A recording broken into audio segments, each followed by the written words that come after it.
Welcome back to Humble Pie. I'm your host, Jimmy D. With me, the guy that Richard D. Luffy apparently says I have the best profile pic, so thank you for that. Absolutely. Hey, we have the Championship Series 3 finale today, guys. This is it. All the weeks, all the gameplay, every single time you saw us going live, every single tournament, the manga tournament, the rest of those other random tournaments we had on Saturdays, along with all the rest of the profile. This is all accumulating to this very event. We are going to be covering all 4 rounds of our championship series. This was the top 16 performances. As you guys saw, we kept updating the board every single week, guys. We updated that board. We let you guys know who was in the board and who was going to make it. We had some late shows, people that came in the last 2 weeks and got their points to get into the championship, who are going to be representing themselves in the first time ever in their tournament bracket of One Piece TCG. Yeah. So we had just a tremendous turnout. There was at least 40 participants overall in this tournament, and only 16 of these individuals could actually take part in our finals. We had a lot of shakeups towards the end. We had a lot of people moving around in pieces, and unfortunately, adulting happens, guys. We couldn't get everybody to 10, but we did have a reserve list for that reason. We had a last chance qualifier that brought in 2 people into this tournament, and we got settled into still needing to have someone fill up in the last minute. So we're going to have a surprise first round guest who was not on anyone's radar because of how far this person was on the reserve list, but sometimes it happens out, which is why, especially talking about reserve lists, we have the regional stuff. Yeah. You got in, right? Somehow, yeah. I was also able to make it into the one locals I could sign up for, which was Lifelink Games. So we are going to be covering that Lifelink Games. But what I was going to tell you guys is that there is likely going to be people who don't show up on time for the tournament. So during the day, the 26th, when I think it's 26th, right? It's either the 26th, 24th. I can look it up right now. Yeah, please do. So we're going to get the date to confirm for you. But the same day that we're holding that regionals and recording everything, directly after, we're going to have a Manga Zoro tournament. That's for anybody who couldn't make it in and might be coming on the wait list, because there is potential that someone doesn't show up. There's only been 8 people that I can count, 8 to 10 people that I was able to see that are actually local. The rest of them are from outside the region. 26, thank you. Excellent. So the 26th at noon, we'll be kicking off a 5-rounder, best of 1. That's it. Best of 1 in the 5-round. The first place winner, I think it's first and second. I think it's a 2-slotter for 32. For 32, yeah, it's 2 invites. Yep. 2 invites, first and second. That means that final round, both of those individuals are going to be locked in to get their invite into the regionals qualifier. They'll get them to try to qualify for Worlds, like we did at the Bondi Card Fest earlier this year. So these individuals, or last year, right? Was Bondi Card Fest this actual year? Yes, it was 2025. It was January. Yeah, that's right. Yep. There's so many different events we've been to that I can't even keep track of it all. I only went to the one. Oh, sorry. We will be getting you to come to most of these things. Yeah, no. Honestly, I regret not being able to go to One Piece Day, because I'm like, wait, these promos pay for the trip on its own. I could have gone. Right? Those promos were insane. The Don going for $100. It still goes for 80. Yeah. Yeah. And so's the other prize support cards, which I think the Don one is probably the only one that might still go back up. And it's only because it was locked to that One Piece Day. So, yeah, it's just one of those things where if you knew, you knew, and we didn't know. I didn't know the Tony Chopper was going to be crazy there with a really cool promo. Still trying to get my hands on those, by the way. So, yes, all these players accumulated in. We finally had the top 16 locked up in place. We've got interviews today. We have got deck coverage. We have all of their decks except for one minor tweaks that are going to be happening up with our first round opponent, who we'll actually introduce here in just a moment. We also have an ode to say goodbye to those banned cards, because this is it, guys. This is the last of OP09 pre-ban list. I mean, technically, we have 5 more days. True. 4 more days. It's the 27th. I know the time. April Also, 1st. Fun fact, it's done. Tomorrow is the application for getting into a judging test. Oh, yes. They're doing the new judging program. I highly, highly recommend that you guys get involved with this. I tried last month. I got in just a bit too late. I'm going to really try and get it in, because I feel like I could be a decent judge. The judge promos are kind of nice, too. They got the new set coming out. I'm really looking forward to getting my hands on some of those judge promos. And they do have some good financial returns for the judges out there, because right now, as a TCG, we are growing. And we need more judges. So if you have that capability and want to just sit outside for just 1 or 2 events, we'd really appreciate your help. Those judges go a long way to helping us organize, keep out the people who are cheating, but most importantly, being able to host these big tournaments like we're about to host for the regionals coming up here. And hopefully eventually, when our top 16 starts getting real competitive, we'll have some live judges on the floor to be able to make those calls live with you in the studio. Also, if I'm not mistaken, I just want to clarify. The champion of this gets to be the first captain of this championship series, gets to be the captain for our store pirate battles. Absolutely. And we're going to tell you who his 2 wing captains are. So this one, there's another event, and Richie, I'll get that link to you here when we get into the interview section, and I have some time, but I will give you that link ahead of time. But the person who won this event was the first person to be a part of the captain's crew, which is this new format that OPTCG has created. This format allows the winners, right now, the way that it reads, there's a store championship event. The top 3 become the top 3 commanders. Those individuals can also have selectees from the actual LCS or LGS to pick 10 individual members that can cover those slots. The 3 members represent the store and will be involved with those 3-on-3 type of tournaments that they're trying to host from store to store. So if you get in those top 3 spots, you defend the store in those honor with those 3 individuals. This round, because they haven't initiated those tournaments yet, we had the option to give the captain position to the person who won this championship series. Going forward, it's going to be the top 3 individuals at your LGS who finish that store championship and represent, with 10 individuals there to replace the other individuals. So, it's I thought the 10 individuals, because the way it said it on the site was like the captains fight, and the captains can fight for 10 points apiece, but the crew gets to fight for 1 point apiece. Yeah, the newest update that I got from the OPTCG, which I will share that link with you guys shortly. Again, when I get to interviews, that's when I have time to look at the other stuff. Thank you for the subscription, by the way. Thank you so much, DK-ish. All right, charge in indeed. Thank you. So I will get those links, but the way that they're describing it looks like there's a big event they're going to have for the 3-on-3, and each LGS is going to represent it. If an individual can't make it, they're not going to be, the next one comes up. However, anyone who's picked from the 10 from your LGS are able to attend the event. So work with your LGS, because even if you're not able to play, you are invited to that final event that some of you guys might attend to. Low Pound Cake says captains will play 3v3s, then the other 10 will play a Swiss event. Swiss events, yep. Absolutely. And so work with your LGS to see if you can fill those spots. We have the captains decided by our winner today. We're going to find out who that winner is going to be at the end and showcase all the really cool people that got selected for this awesome new competition that they're bringing to us at One Piece TCG. I'm super excited, guys. We're going to get right now into the MVP prize first. All those that don't know, the person who finished first, that was Spencer. Congratulations, one of my fellow casters, who ended up getting first with 30 plus points, got a special prize that's paid for by me only, separate from the store. I look and tailor a prize to this individual. I interviewed him and gave him his prize live on camera, hoping to surprise him, but I think somebody let the cat out of the bag. But let's find out how he received this. Go ahead. I mean, he kind of figured it out after you asked how many of the prize he got before you told him what it was, and he's like, "Oh yeah, I already have 2 of them."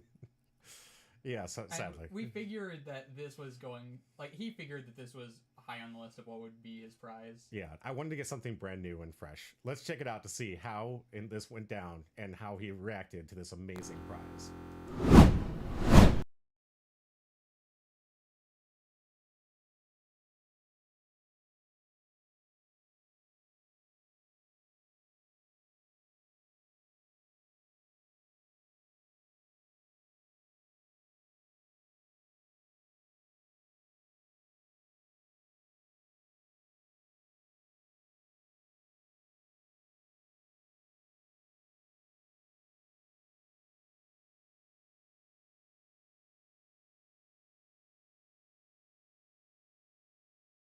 Able to get like Tuesdays And welcome back to Homebrew Pie. I'm your host, Jimmy D. And with me, Spencer, the MVP for Championship Series 3. Right here, this man, and as I always do, look out for my MVPs. The ones that put up the most points. They show up the most. They put up the most results. How many wins did you have this season? I don't know. Did I hit 30? I think I was close. You were at 30 points. It was the highest we've ever seen on all of our MVPs. That is the most amount of points I've ever seen. I didn't expect to, get up this high. Really, the plan going into it was to just get some wins and work. But then I was able to get like Tuesdays and Saturdays off, so I'm like, I might as well go for it. Keep going for it. Yeah, the funny thing is like, even though you were the giant number, I've never seen that many points before, you were still being caught up by Wolf. Oh yeah, no, was like steadily trying to come up. I looked back at all of the previous like leaderboards and was like, dang, he was all the way here, but then he like jumped up all of a sudden. It just came up. Yeah. He was like, no, don't sleep on it. Don't sleep on it. Yeah, no. That's one of the things you can win a bunch of these things and think, oh, well, I'm good for the rest of the season. But if you want that MVP prize, which, by the way, I don't know if you've been surprised. You might have looked at a few things. I went an extra mile here because I tried so hard to find something I knew you would want. And I thought, oh, you're not here for the pre-release. So then you couldn't have possibly gotten a Chase Rare Treasure Rare. And then the same day, the next day, you're like, hey, I have 2 of these. Like, what? Yeah. Yeah, you have two of them? I might use it in the new starter deck, so okay. I can't wait for that. That's true. That runs some great stuff. So you could need 4 of these possibly. How many do you have right now? 2. Just I mean, 2. if Matt hasn't gotten rid of his, I might get that one. But and this could be your set. Yeah, I just happened to stumble upon it. I had to step this up as well, unfortunately, because I found out that you did have it right before it. I was looking for the Whitebeard. I couldn't get it. No, it makes sense. Unfortunately. I found the Whitebeard. Did you? Yeah. Excellent. All right, that's good news. Yeah, I found the Whitebeard. Yes. Hey, but this one is the Treasure Rare. All the boxes out of here, this was the only one pulled from the 4 cases. This is the only one I can get my hands on. No, So, I mean, like, I felt like so many people were pulling it. Yeah. Which makes it easier for me. I also had to go out and get up for my private collection one of the Dawn packs, because have you finished your Dawn set? No. All right, so we are making one. See, this is how we do it. We get the one they're missing. Congratulations. This also comes with a Dawn pack of Ace. I have taped the actual Dawn pack here. This is the last one he needs for his Ace Dawn pack, and 2 packs still sealed for you, so you can possibly get even something better. If you pull a manga out of this, you better tell the world. You better Oh, tell me. yeah. Okay, so I know this is the moment here. This is what I always do. Give out the MVP prize to the person who wants the most that comes right from me. Costs nothing to you. All the stuff that the people paying for these tournaments goes to food, goes to prizing, it goes to the mat, goes to the medal, and then goes into the artists to make sure that they can get those really cool Dawn that we're still building and going to be sending out here soon. Yeah, that's so cool, man. So the last 2 seasons, MVP has been knocked out round 1. And, you know, honestly, going into it, kind of hoping for the same thing. We'll see What? what Cooper does, if Cooper's even playing. But really, going into this, I expect it to be out first round. So, Really? But we'll see. We'll see. Because the first match is going to be you on camera with Coop. Squeezed in. We had a lot of people restructuring, trying to get their time off and trying to get here for this. So unfortunately, that's why we had the reserve list in the first place, is to make sure that we have players to represent those spots. So this could be a free win or could not be a free win. He could come. I'm all for it. Either way, whichever way, I'm fine, you know? It seems like every single person that just squeezes in that 16 spot just comes extra prepared. I mean, Cooper's scary, you know? Yeah. I can't do anything to him, you know, he's in school. I don't want him to miss school. I don't want to beat him so hard that, you know... Well, this isn't WWE. We don't want to look at it. No, I understand. You see me slam him into the table. You might see that. I haven't seen it yet. We're going to get to the recording soon. To the rest of you, let's look forward to some good gameplay. We're going to go back to me in the studio with my caster as we start prepping up the deck text and everything else for this amazing matchup. Good luck, brother. We got a couple of minutes left before the round starts. It's going to be intense. Hey, thank you very much for this. I appreciate it. Thank you. Appreciate it.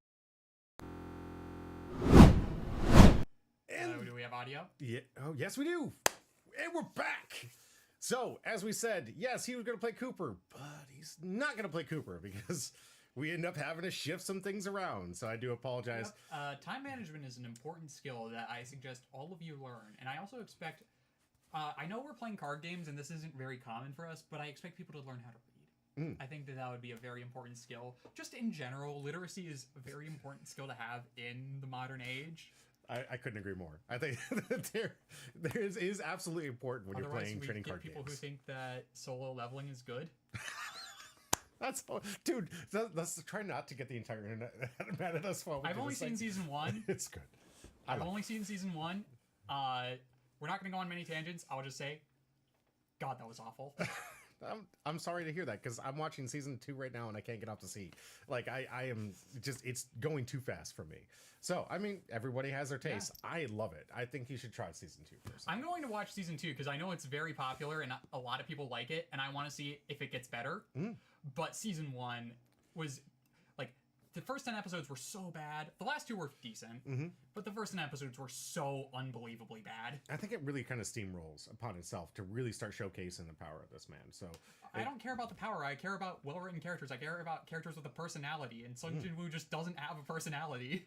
Well, and no other character does as well. I think that a lot of that was cut, unfortunately, and if you watch the translated version of it, I know that the person who's doing his actual English translation added a lot of character to a lot of the roles here. And I recommend highly just watching the dubbed version of it because the way he took on that role for season 2 was phenomenal. I think that he starts to add what is missing on a manhwa that was cut significantly.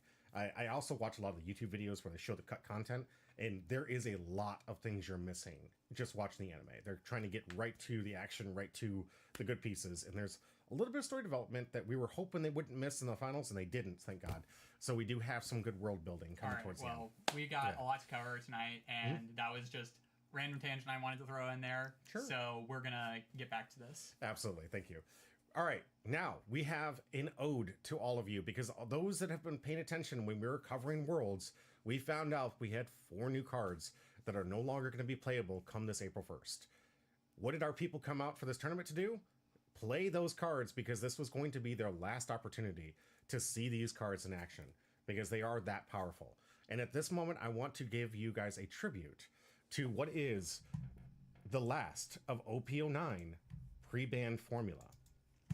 We're going to be we want to let you guys know that. Sorry, prop this up right better, but we can edit that in post, right? Yeah, so, the post processing and the live stream. Sure, yeah, that works total. All right, we have created a video for all of you to enjoy, covering the ode and farewell to these 4 amazing cards. let us say our salute and farewell to these amazing cards.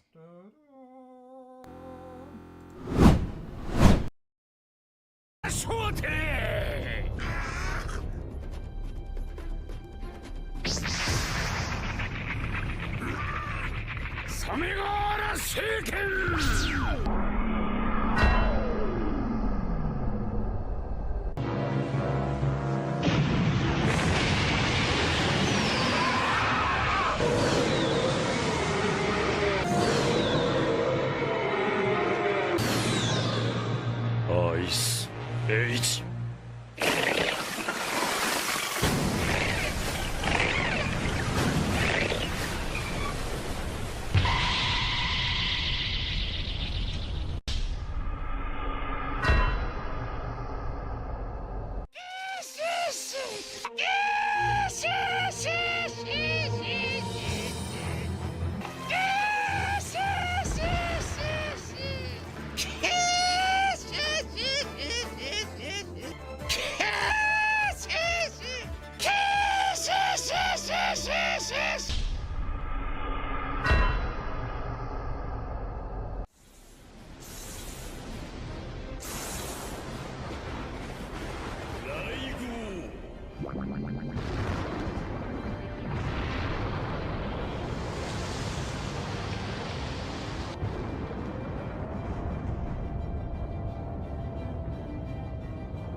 And that's going to do it for these 4 cards. Farewell and good riddance. Because right now, we're going to get ready for a new event and a new meta that's nobody's ever seen before. So get ready for an awesome series that's going to happen after, of course, this championship series, because everyone's playing these cards. Videos for the games. Make sure to mute videos for the game. Thank you very much. Did you all remember when Kingdom...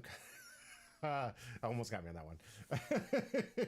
Alrighty, guys, we're going to get into the deck list of our first round. Like we said, this is going to be Spencer, our MVP #1, always the first round. And by the way, our MVP has been knocked out both of our Series 1 and Series 2. So this could be the last time we see Spencer. Going up against a quick fill, and thank you so much for filling those seats, Midnight. But Midnight coming in with Zoro. And then we're going to check out these deck lists, check out the match, and then get into the interviews before we get into round 2. Before we do all of that, I do want to remind people that we do have a new community box. Factory sealed and everything. Let's do Chicken Tendies. It's what we do indeed. All right, we're going to open this up. We're going to have 2 packs selected. And for tonight, we're going to be giving out 2 fresh packs from our community box of this. I did for like 2 seconds, and I finally got it. I appreciate it. Thank you. We have 2 new packs in here. Let's shuffle these up together. Put these 2 together so we can not search or whatever you guys do with these and pull out 2, He already baby. went through an MRA of all these packs. This is replacement shrink wrap, everyone.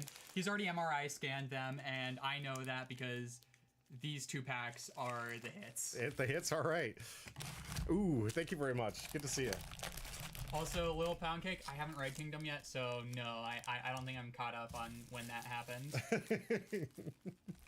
These are the 2 packs that we're going to be giving away tonight. Don't forget to hit !join as you see some of the people already doing the chat. This is how we give away the packs, and we'll be doing that at the end of this entire stream. We have 4 rounds of this championship series. The best of the best with the best of the decks, with all the ban cards you just saw. Before we get started in the Season 4, which happens about 3 weeks, and we're going to be seeing a whole new meta, guys. Get ready and buckle up. I'm looking forward to it. You looking forward to it? Yeah, I'm looking forward to... I mean, honestly, people at our locals weren't playing too much of this, but I'll say my round 1, Jinbei was a nuisance, and I'm glad I'll never have to play against it ever again. All right, let's get into the deck list. Well, I was going to build Dopey, but for the ban list, because I knew that deck was going to get hit in some way. Way too long. And I wanted to see how that deck got hit before I invested in it. put a magnet on it like Pokemon. Oh, I hope that's not the case for One Piece. So That's a thing in Pokemon? I hope not. I really hope not. This is the top bracket for those that might not remember, because we did do a lot of shuffling, a lot of makeup. What's going to happen today? We have Spencer versus Midnight. So we have Enel using the Last of Kingdom Come versus this Red Zoro deck that we're going to go over here in just a little bit. Next to them, Big Merc and Mike went head-to-head, Nami versus Dolphy. We'll tell you the results of that after this round.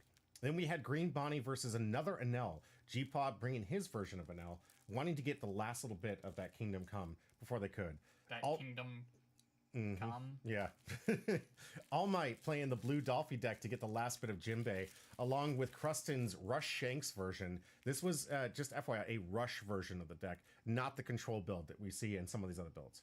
Rex was playing his deck that he's been playing all season with a couple of changes getting ready. His opponent he was prepared for. I don't know if he was prepared for this one. We'll find out if James K can take this one down, because James K, if those don't know, is our two-time. Yeah. Will it be the three-peat? Got in at the last minute, so we're gonna see if he's can take it down and to be a three-time champion. That's gonna be crazy. Greg on RP Luffy. This is one of his other pet decks next to Blackbeard, but this one really strong in this format. Going against Matt's purple Foxy deck, a bold strategy to come to a championship with a Foxy deck. It's not bad in the 9 meta. It put up some results. Yeah. And then we had Porter and Sam, who I think we got a kind of a test to, but we're not going to talk about until after that matchup. We'll get a good round up here. And finally, we have our number 2, Shanks, who's playing the Control Shanks with Wolf versus Whizzlepizzle in Black Smoker. And Black Smoker, of course, is running the Gecko and the Ice Age. So as we've seen, we had all the band cards represented in our top 16. We're going to find out which one of these band cards might take it, or even if they matter. Because who knows? Some of these other decks might take the win. But let's find out the deck list. Starting off with, I gotta leave this one to you because the yellow is just outside of my purview here. Can you tell me what Anel's trying to do? Anel is trying to stall until the late game and put a bunch of big bodies on the board and slowly chip away at your opponent's board and life until they can just kill you. And before that, you are just stalling and not dying, because this leader, while it says 4 life, can have up to like 10. Right. Like, just off of leader effect. Not to mention the potential triggers you have, like the Beiges, the you're the one who should disappear. These are annoying cards that this deck is still going to be a problem even without Kingdom Come. Right. I mean, you have these 9 and 10 drops that actually just add to your life. It's absolutely insane. It says 4, but yellow likes to play with life, and this one loves to gain 15 life. Yeah. It's not even funny. Right? We've seen this thing in Worlds. We saw it do pretty well in the 3rd place and 4th place matchup here, and we saw the individual from the Netherlands was able to outstall and actually starve the Enel player, which is pretty surprising. Enel kept using the ability to keep stacking things to the life, but it quickly, I think into especially round 3, the player realized they had a 35-minute time limit and said, okay, feed my life. Yeah, it's an easy win. Okay, give me the time win, yeah. Yeah, and he read the way that the rules were. Just FYI, there's no time limit going into these events. I didn't want anybody to try to cheese the time limit here to get some That wins. may have been a mistake for this one, and you will all have to suffer with us on that. I don't know. I think we got some long, fun, engaging games, and we're going to see, because I haven't actually seen these gameplays. I may know the results, but I don't know how these games went. A lot of the players wanted the closed studio so they could concentrate, and I respect that. So I didn't actually sit in there to watch these things. Also, it makes it interesting for me to see these games for the first time. Yeah, I mean, it's all about the journey, not the destination, right? Absolutely. Then we're going to talk about this makeshift. This is not the actual completed deck list here. There's a lot of Zoro decks out here, but I do want to emphasize that this list was not the Zoro deck list that was been taken over, and the one that it's been piloted by Spencer for a very long time now. This is an actual Zoro build using a lot of the Shanks support. I do know that it does have a lot of Shanks cards in this card because they were using a lot of that new power creep that we've gotten from the Shanks from OPO9. I think maybe the top end, but I don't think it was a Red Hair Pirate Zoro build, if I'm not mistaken, if it's the same one that they brought to the LCQ. This one, all it does is basically you attach it on to your leader, all of your characters get plus 1,000, and now you're just constantly swinging with these rush down, beat down type strategies. This might be the way to get underneath Enel if they can get enough characters to stay on the board and go wide enough and fast enough and start them out to get through that inevitable constant 1 life gain at the end turn, right? So the strategy of this one, not control might not be the way you want to do it. Obviously, we saw control do pretty well after they just starved him out with the black. What was it? It was Smoker. It was Lucci. Lucci. Sorry, thank you. With Lucci trying to, and we'll see maybe if we're going to see a similar strategy from Red here to slow down and force that life gain to just kind of draw the game out before they can finish it off with maybe Shanks or the Goldie Rogers or maybe even the Monkey D Dragons. A lot of good late game rush down, harder to remove targets, especially now that Kingdom Come's gone. But they're not for this. But not for this. There are a few Kingdom Comes. How many do we see from the ban list here? We have 4. All 4 of them being used. Yeah, I mean, who would have thought the card that's good in the Nell is good in the Nell? Right. Alrighty, so that is the deck list. Let's get into the gameplay of our first round. Audio. Yep. Thank you. Not the character from One Piece Odyssey. Yeah. Which you didn't play, even though you said you would on the World stream. The One Piece start? One Piece Odyssey, the video game. Oh yeah, I was going to, but I didn't get the time to get the setup. We were so frazzled about the first night, and then I got distracted for the second night. Okay. Yeah. Actually, I just realized that the output audio was actually muted anyway, so they wouldn't even be able to hear it. Oh well. That's good. Makes it easier for us. Right. Not having to hear other people talking over. So for this event, for those that don't know, the high seed gets choice. Spencer is the high seed. He's number 1 overall. So every single round that he can is able to win, if he's able to win, he will always have choice on the decision of who goes first or second. And every single table was exactly identical. So if you were in second place, like Wolf, you got to choose for as long as you survived in the tournament, and so on. Yeah. And that is what we use to determine. So the placing does have an additional something matters here. Oh, we got that new starter deck Luffy from Starter Deck 21 here on the search from Nami. Oh, we did the 5-drop? Yeah, that's the one from Starter Deck, isn't it? I don't see the 5-drop in their hand.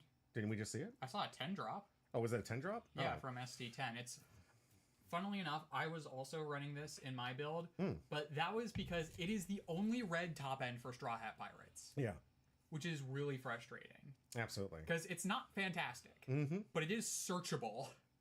Fair. Like, it's pretty much strictly worse Roger,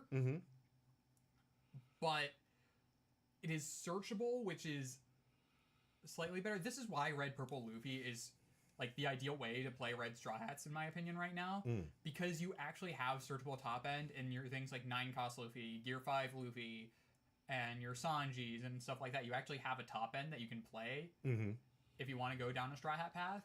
Whereas with this, the top end is very weak. I can understand why. Yeah, and it looks like that we're going to get at least some kind of counter from hand. That was a discard from Kuzan. Yeah, that was the discard from Kuzan. I missed that we played the Kuzan in the first place. This is an annoying card that NL has decided to run, where you get to put something in your opponent's life, and they have to trash a card from your hand. We're seeing a lot of defensive plays here from Midnight. Not a lot of aggression, which is kind of... I don't see a lot of aggression in that hand. There really there's isn't. The Kid Killer, but... A lot of 2K counters. I feel like we want to save the aggression for late game when we can just kind of go in. And the Kid Killers, especially, you want to save about 2 or 3 of those towards the late game. And I know that Enel is going to happily take the first couple of hits for life for sure. Yeah. On these swings here. It's free. It's just free. Yep. So, like, I honestly have been debating, is it even worth hitting them there? Because you're just giving them cards. You have to get the math of how many people or how many hits are going to get through for each attack. So you do need to get them down to at least 2 life. So the math is a little bit easier for your board state. And as Kingdom comes, we're placing cards and removing your big drops and other cards. Well, I mean, if they have constant 4 life, Kingdom Come puts them down to 1 life. Okay, but what about 2 life? What if you kept them at 2, so then you only need to get like 3 solid attacks? Rocket Luffy's are live, and it makes the Kingdom Comes more affordable. Yeah. Well, it's a tough question, and I'm not sure there's really a great answer. I mean, how are you going to get 5 solid attackers into an L that you know are going to hit? We're playing Rush, and if we save our rushers for after they play a trigger, then that could potentially get us there. And he's even playing cards to take his life for him, so he can't be starved. We got a Charlotte. What's her name? Flampe, thank you. Which just took a life and allowed him to draw an additional card. And we saw the Nami play, got rid of the other blocker, so both Shrews are no longer going to be an option for Midnight, who's going to get starved. We're not going to see a lot of attacks from Spencer in these early games. You're going to see a lot of attacking from Midnight, not much coming from Spencer's side, because Spencer really just wants to survive to the top end, where it really starts the game control with the 10 costs to add to life, Right. the 9 costs to add to life, and then build up those big heavy hitters to just eventually kill you in 2 turns. Right, and the more life that Midnight Witch has, the more that Yamato can KO, which is going to be really important. Yeah, and additionally, the ace is live at 2 life Yeah, as well. it gets Rush live at 2 life. It means you wouldn't heal off of it if they're at 2 life. And honestly, if you're playing it relatively early, you'd probably prioritize the heal over the Rush because you're trying to starve them anyway. So that's actually a good, interesting strategy. Little Pound Cake says just leave them at 3, and then until you can get them down to 0, then turn safely. Yeah, the math is much easier if they're at 3 life. That's additionally 5 total hits I have to get through, and if you starve them out, 4 hits. Yeah. Oh, right, no, not 4, Because 5, 5, because... yeah. Yeah, because Enel always has 1 more life than you think it does. Yeah. So if you can control the board and get those 5 swings in, you'd have to have a hefty board, but it's not It's not impossible. No. He is going to still be playing cards out to try and add to the board. As long as you can meet them character to character, you can potentially starve out the Enel player. Right. And I mean, ideally, I feel like we would have like a blue deck that could play Pudding because Enel's going to have a ton of cards in their hand. So we also have to chew through all that counter. Absolutely. So if we were just putting that away, but obviously here we're playing red and we don't have that luxury. Absolutely. And Kid Killer, I think this is a kind of a concession from Midnight here, realizing that the way that the game's going, she's never going to have this Kid Killer live for... I mean, the Kid Killer is live right now. For +2? Yeah. Oh, it's because of your opponent. live. Opponent. I'm sorry. I thought it was Yeah. theirs. Sorry. My apologies. Yeah, thank you for the correction. Yeah, no. You're the red guy. You should know what red cards do. I actually haven't been able to play Kid Killer in so many formats. I love seeing it. It used to be my win con. It used to be 2 of these things towards the late game, just swinging in here. Yeah. Why does the screen seem weird? The screen looks fine for us. Is there anything going on with the... I think he's talking about the leaders here. Are you referring... Oh. Ah, I see. Mm-hmm.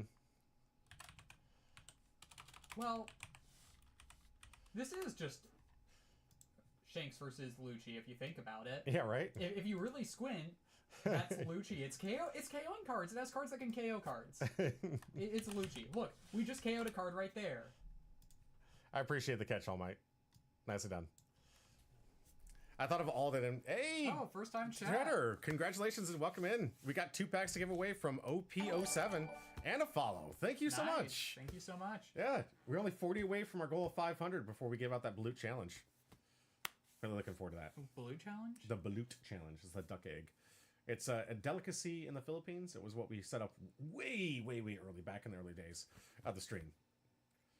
Oh, it's just eating duck egg. That doesn't seem like that much of a challenge. Is it raw? No, but I'll have you look up the Oh, is pictures it the of one with the living one in it? Okay. I mean, food is food. Yeah, and it actually tastes pretty good according to them. So I mean, we're gonna find out. I like duck. I like eggs. There That you go. doesn't sound that bad. And it is a delicacy over there, so they got to be doing something right. Yep. Just not something you see too often in America. And we'll see all of our interactions with all the casters when we finally get up to 500. I mean, America's food is not great. True.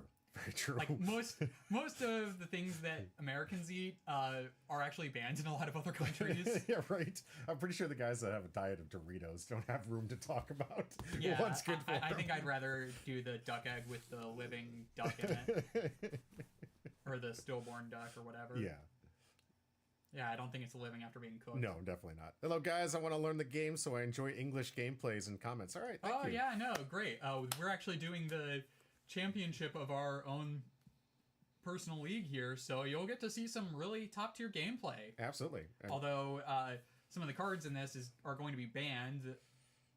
I haven't seen it yet. I don't think we've seen... I mean, there's nothing that's really worth Kingdom Coming yet. Yeah. There's nothing worth coming yet. And if you stick around every single time we go live, we do talk about these games. At least in this, especially in this format. I love to talk about the pre-recorded videos where we get to watch the gameplay and see if maybe Hugh and I can come up with a better strategy, or maybe we don't. Maybe we learn something, and I love when I learn something in these games. Did we just see a pass with like 9 Dawn left? Yeah, I mean, that's sometimes an L. You just don't... I mean, he just swung, so maybe that's not a pass. That's just waiting. Swinging first before, in case there's any potential triggers. Yeah, he's still messing with his Dawn. Where we got another 5, probably... I mean, I almost... Yeah, okay, well, it doesn't matter where I was going. That's a counter, but that was a 2K if I'm not mistaken. Interesting that Spencer's going to go for the aggression this early. I mean... He's only got one of the big... I mean, are we going aggro or are we going board? That's a good question, actually, because Kuzan could have been into Zoro. We haven't seen a pointed finger here, but now all those 2K counters are actually getting some value. Yeah, Yamato's just going to say no to that Zoro anyways, and gain a life. Isn't that fun? Yep, and this is why we keep an L at least 2 life, because... Well, isn't that Zoro supposed to be in the life pool? No, Yamato kills. Okay, that's right. The one that puts into life is Katakuri. That's right. The Kuzan and the Katakuri now. Yeah. What about the... does Ace? Ace just gains a life, right? Ace gains you a life, and then if you have 2 or less life, it gains Rush. So, sadly, Midnight had to use 2 counter to defend that Zoro, but Yamato was just going to close it out regardless. Yep. Looks like we're going to use a 10 for the rush. Tapping 10 for that. No blocker, so it basically is just the rush body. I would honestly just stabilize, go for board here. Yeah, makes the most sense. Allow him to try and continually attack that Luffy afterwards. Yeah, and it's an 11, although we don't have counter in hand, so it is probably dead next turn, but we're not killing an L this turn anyway. We only have 3 swings, which is not enough to kill an L from this position. We'd need 4. Absolutely. And looks like just taking your advice and going in. We got another attack into Kuzan, at least trying to starve that hand. Beiji going to come as a 2K counter to stop that attack from lead. Yep. Which unfortunately couldn't get that Rested Dawn to get the plus 1,000 to the field. That is an issue if you don't have any of those enablers like the 1-cost Tanami to take a Rested Dawn and add it there. Playing 10 drops when you need that one underneath Zoro, not always great. It's hard math. But they do have that enablers. Wouldn't have done anything, though. What, we'd give +1 to the already 11k body that swung into a 5k body? That wasn't getting countered out of in the first place. Fair. It's just, I know that you're going to want to put as much pressure and power on the hand. And we did see that he did have the counter for the Kuzan with the 2K. All right, Kuzan. And we're putting Beiji at bottom of life. Oh, no. Wow. We can do that. So that's... Yeah, that's not going to be the last hit you open want to deck see. lists? No, I don't believe that people knew deck lists beforehand. No, we had all the deck lists saved. You can currently go to my Patreon to find out what all those deck lists look like. The only one you're going to be missing is Midnight's. Midnight's list came in because she was a last-minute addition to the event, and we didn't have a chance to get this deck together before she took it apart and got it ready for OP10. That's why the list that we showed earlier was completely wrong. Yeah, there are cards that we did see that were similar. I knew she said she built it more for the Shank side of the house here, but I couldn't get all the fixes in there because she'd already taken the deck apart and got it ready for OP10 following this event. But this is just a basic rush down, beat down Zoro type deck strategy that's gonna get a nice little power boost with the additions from OP10. I think especially the Zoro, man, there's huge good power ups to that. I mean, there weren't very many animal cards in that. Well, I mean, the 2020 Chopper synergizes pretty well. It's not an animal though. Regardless, it synergizes well. It's a 6K defender, and that's just a good generic red card that it synergizes with everything. Fair. I mean, it's a 2K counter. It's a 4-cost 6 defense on the defense side, and then it's a blocker and a blocker. Like it's great. It's got utility. It's and a in good Zoro, card. It's got 5K automatically just with 1 Dawn attach. Yeah. So it can be an attacker if you want to. Sanji is good in it. Yeah, Sanji's really good in this one. And the Sanji's another card that's just good in a lot of red decks. Just the fact that it's a 3-cost 6K body, 7K if you put another Dawn under Zoro, and that if your opponent wants to remove it, it draws a card. So yeah, that's just a good red card. And we saw the Dragon play here. 8 cost, put 2 Dawn underneath the leader for that effect. Decided not to swing with Dragon. Looks like Midnight's really trying to stabilize and get a good large wide board like we were talking about before, and get those last bit attacks to try and close out the game against an L. Right. Also, if we did another life, that means that we get a free heal off of an Ace or a Yamato. So definitely smart to keep Spencer at 2 life here. Yeah. It's one of those really tough strategies, keeping it 3-2. I mean, I know that we have cards within Spencer's deck that can take life on its own to get it into those sweet spots. And that's exactly why Flampe is in the deck. Right.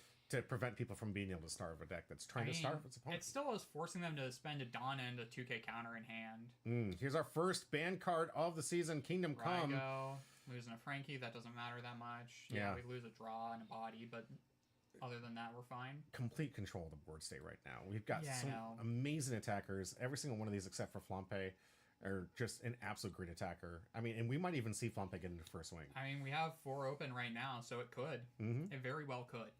No trigger off from that. Looks like they got the new red Yamato. They got Kuzan coming into life here. Are we going to see a counter? Yamato, that is a 2K in hand, so we know we have that at least. That looked like another Kid Killer off from life. Not that is a no counter. No counter, yeah. So I think the only counter we know about is the 2K. Oh, we're just passing here. We're keeping the big bodies stood up so that we can save them for later for a final push.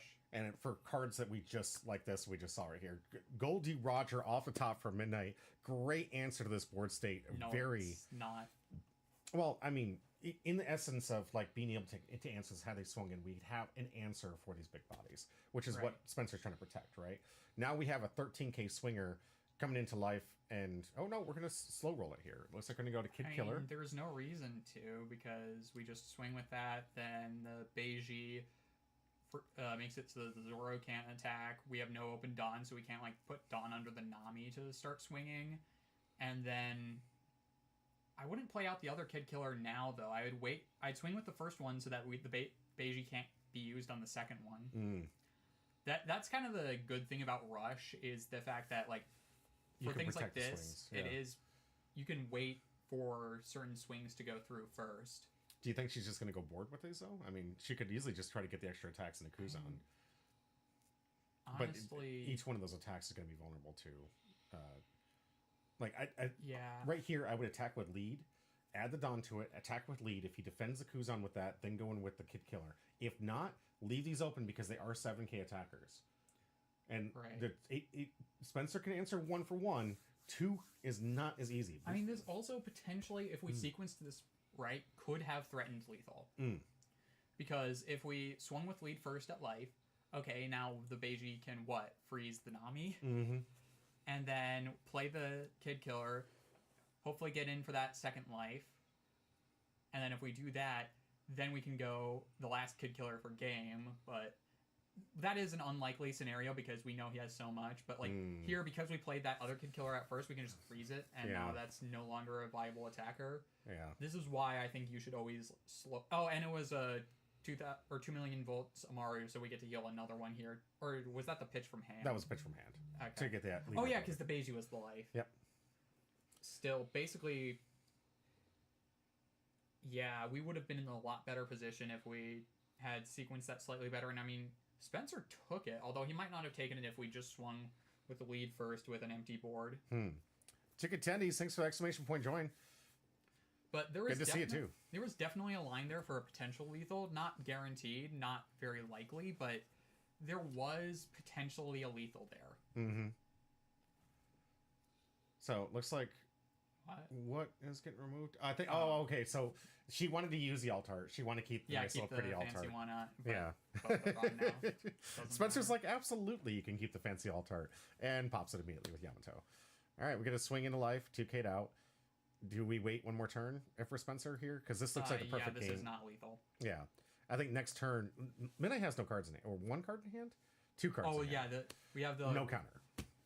Yeah, we cannot win from this position. There's literally nothing we can do to win from this position because next turn we have no counter. Yeah. And this is lethal. Absolutely. This is 100% lethal. These bodies are too big to really have to worry about it because we just put it down in the category, swing 9. Like, we can just swing 9 4 times and have it. Easily, yeah. Easy math to do, especially you get the low attacks in first for this. And, all right, just standing, just trying to build this board state. And Midnight in the chat saying she just didn't know what to do in this situation. I feel you. I don't think there is really an answer you could have had. There wasn't a line. Did you last see one? turn, I was just talking about how if we sequence the Kid Killers possibly, there was very low chance for a lethal line. Yeah. Like, it would have at least pressured board and gotten counter out of hand. Well, the Beiji still would have freezed up the leader regardless, right? No, because we swung with leader first and he took. The only thing that could have been frozen was the Nami. Yes. Okay. So playing neither of them, just swing the leader first. And then here. Yeah. because that's how we play around triggers. Yep. That is one reason why I liked a lot of red decks in the Bonnie format that we're getting into. It looks like we're coming out to the close here. It looks like you saw the math on the line. I don't think she's going to have enough counter. Now, yeah, I know. The lower one, we're going to see the 10 cost coming soon, but I don't think Midnight has it. Regardless, 2 9 tax coming in. First win is going to Spencer. Congratulations. We may see our MVP not get eliminated in the first round. Well, not over yet. Yeah. It's best 2 of 3, which means it's an L, so this is going to be a while. Could be, yes. We're going to let them shuffle up. We'll get it a sped ahead here. Could be a 2-0, could be a 1, could be a 1-2. You don't know? Yeah. I think Midnight definitely does have a better idea of how to play against this deck. This is another reason why I like best 2 out of 3. You can get in, you're like, oh, the strategy I was implying was not the right strategy for this matchup. Yeah, you can kind of accommodate for that, realize what you were doing wrong, and then figure it out how to fix it. Yeah. Learning from the mistakes. And I think that it just makes for better gameplay when both players are, you don't get like a cheese win of like, oh, I never played this deck before, I've never seen this.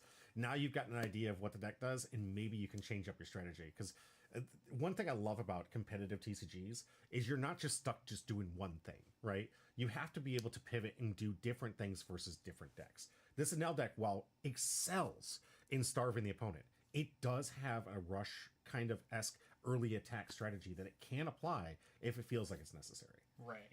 And if you don't see or know that matchup or know that that's the way you're supposed to play the deck, especially like something if you're playing my Zoodred, you want to go early game. You need to, because the chances are I'm going to build up to a bunch of counter in hand in the late game, and I'm not going to have it in the early game. I mean, if you're able to just get a bunch of attacks in super early before Enel can even like play out its big guys, and you can potentially kill them before that, that's very good.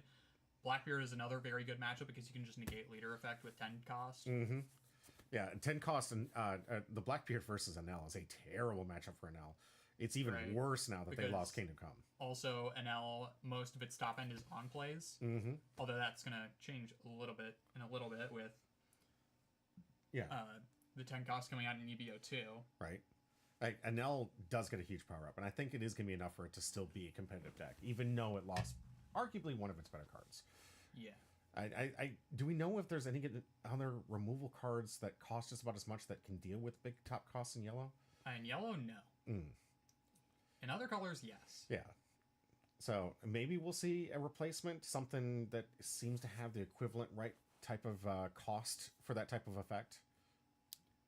Maybe. I'm not sure we're going to get anything like that. We haven't got not that we've 11. seen. Not that we've seen. But now they're under game design, card design, with the thought that this is gone. So there is a good chance that we're going to see from Bondi, anyways, for them to come up with a card to replace this. And if they there is a nerfed version, but it can't kill 10 costs coming out in 11. There's the card that's like the Fishman Island Merfolk card that's basically 8 cost Katakuri's effect on an event. But that's about it. So it can get rid of some big things, but not something like a 10 cost Blackbeard, because we have no cost reduction in yellow. Right. I saw a nice little Flampe that could have get attacked, and if those wondering why he didn't attack, this is kind of the Spencer strategy and the Nell strategy overall. He's decided to starve the red player out, deal with the threats as they come on the board, pop them as much as possible, keep the board state controlled, and starve him out until he gets all of his big costs out and goes in for the win. So the fact that he had the 2 open Dawn could have easily gone in for an attack for 7. Decided not to. Yeah, but we don't want our opponent to have nice things. Right? Don't get them any additional cards or any other ability to play their cards. But just like I said, here we go. We got Kuzan controlling the board state. Yeah, maybe playing that Zoro out now when we know that Kuzan is a potential threat. Maybe not the best idea, because that also means we're getting rid of a card in our hand. Fair, but we know from Midnight and when we talked about, you need to build a board state that where you can attack with, right? Yeah, but playing a 3 cost this early is very risky because of Kuzan. Yeah. Because this is prime Kuzan time. This is when you want to Kuzan, and now we're never seeing that Zoro again until Spencer goes for lethal. Exactly, and we're never going to see that particular Zoro. Not with the way that he plays this game. He'll stack it up to Midnight having about 2 or 3 life.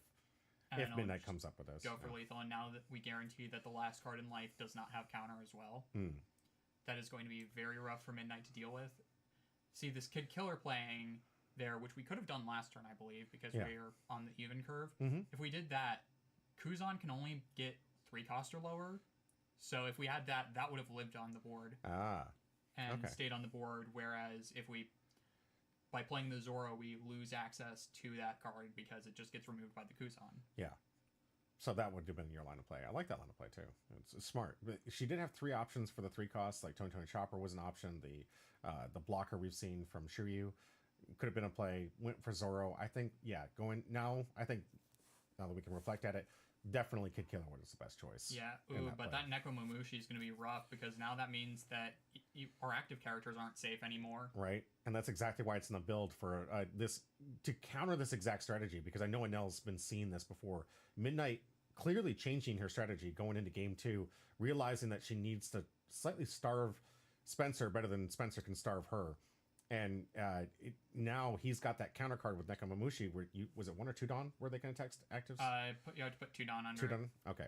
So giving Nekomamushi 2 Dawn, we're going to see some likely attacks from this into some of these active characters that we see. Right. I like this wall. Shiryu might be able to stop it.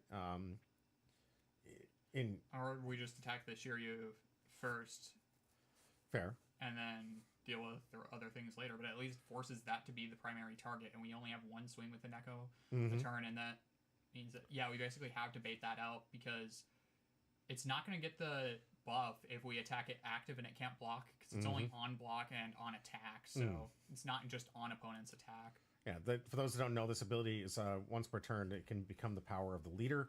So really good against red-purple Luffy decks or Edward Newgate type decks that have 6k powers leaders, but usually is a 5 power character. Right, unless you're going up against BY Luffy or something. That too. Oh yeah, that's another one where we really have. I mean, the deck.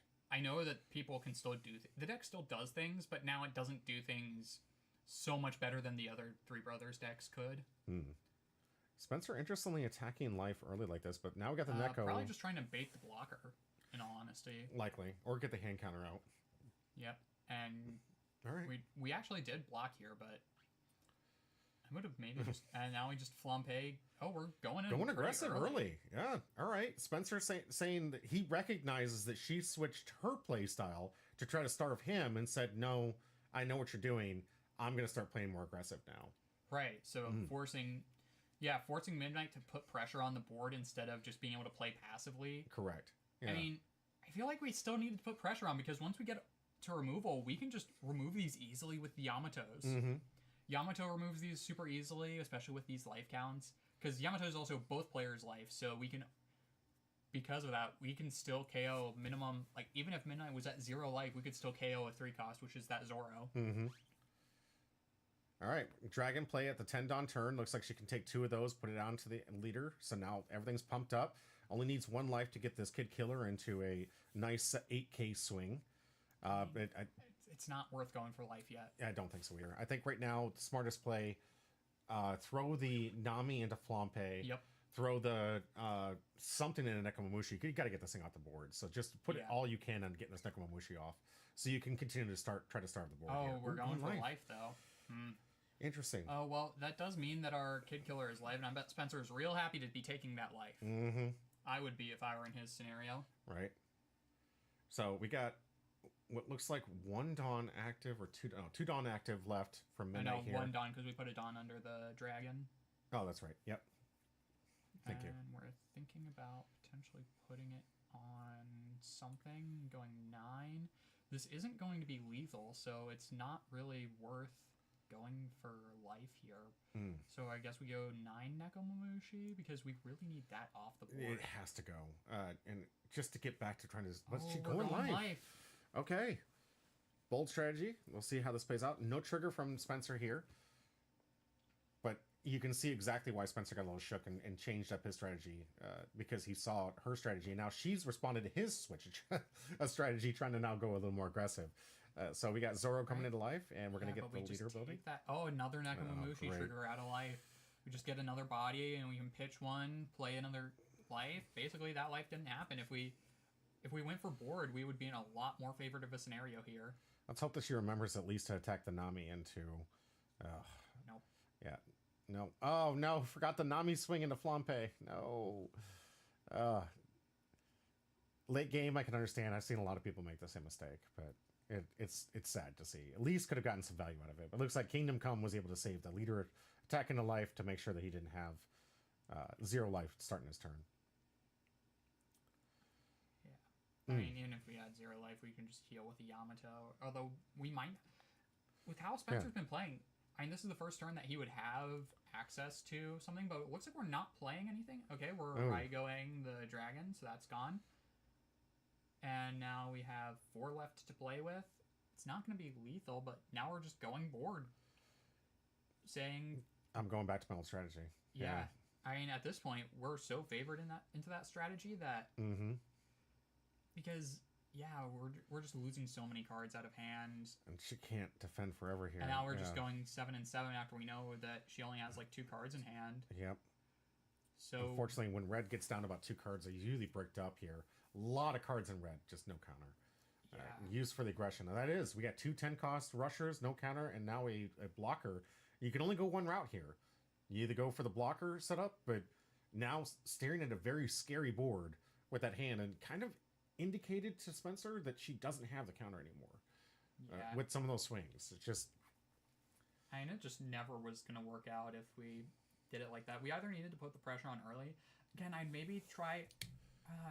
no, but nothing we do here actually like puts us more pressure to lethal because of Anel's effect. This is why Anel is such a frustrating leader to deal with, because it just doesn't die. Because you've got to establish a good board state. Unfortunately, she's not been able to. Every single time she's tried and got close, it was immediately responded to by Spencer. Right. And I mean, we had a chance to maybe clear up the board state a little bit, because Spencer hasn't been going for his top end, which means he might not have seen it. Yeah. But we just didn't capitalize on that properly by trying to stabilize board in our last turn. Because if we did that, there would have been a lot less pressure. Right. We're not going to be able to kill Anel super quickly. We have to starve them out and get rid of their board first, so that they can't really feel comfortable about going for lethal, and they have to take more opportunistic swings instead of being able to starve you out. You're exactly right. So we'll see what Spencer's going to do here. It looks like he's trying to load up for an attack on this Rush Luffy, just to get that back to where he can play the game that he wants to play. And yeah, this is loading up. Neko into light. It looks like... So that's way more than we have counter for. So yeah, only 1k counter in hand. So sadly, not going to do it. Now we're just going 5 life.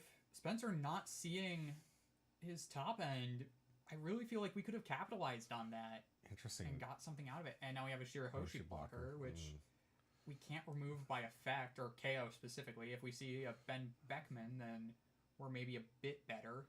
Yeah, it looks like we got the 10-cost Shanks. Could have been great a long time ago. Yeah. But not in this situation. We only still have 3k worth of counter in hand. 3? I see 0. Oh, okay, there's 3. The Chopper and the Usopp. 2k Usopp. Yeah. I was looking at the hand from here. I was like, there's only 1k counter, and then I forgot the Usopp was in hand. That is a typical red hand. This is why red wants to win by 8 Dawn turns most times. Like, if you're playing red, you don't want your opponent getting a 10 Dawn, if you can help it. I mean, I feel like we were really close to actually being able to tie up this match, but just feel like we maybe blundered just a little bit. Because if we just went for board there, our board would have been a lot more protected. Absolutely. Lessons learned. This is why we got the ability to look at these matches and kind of see it. Obviously, hindsight 2020. Right.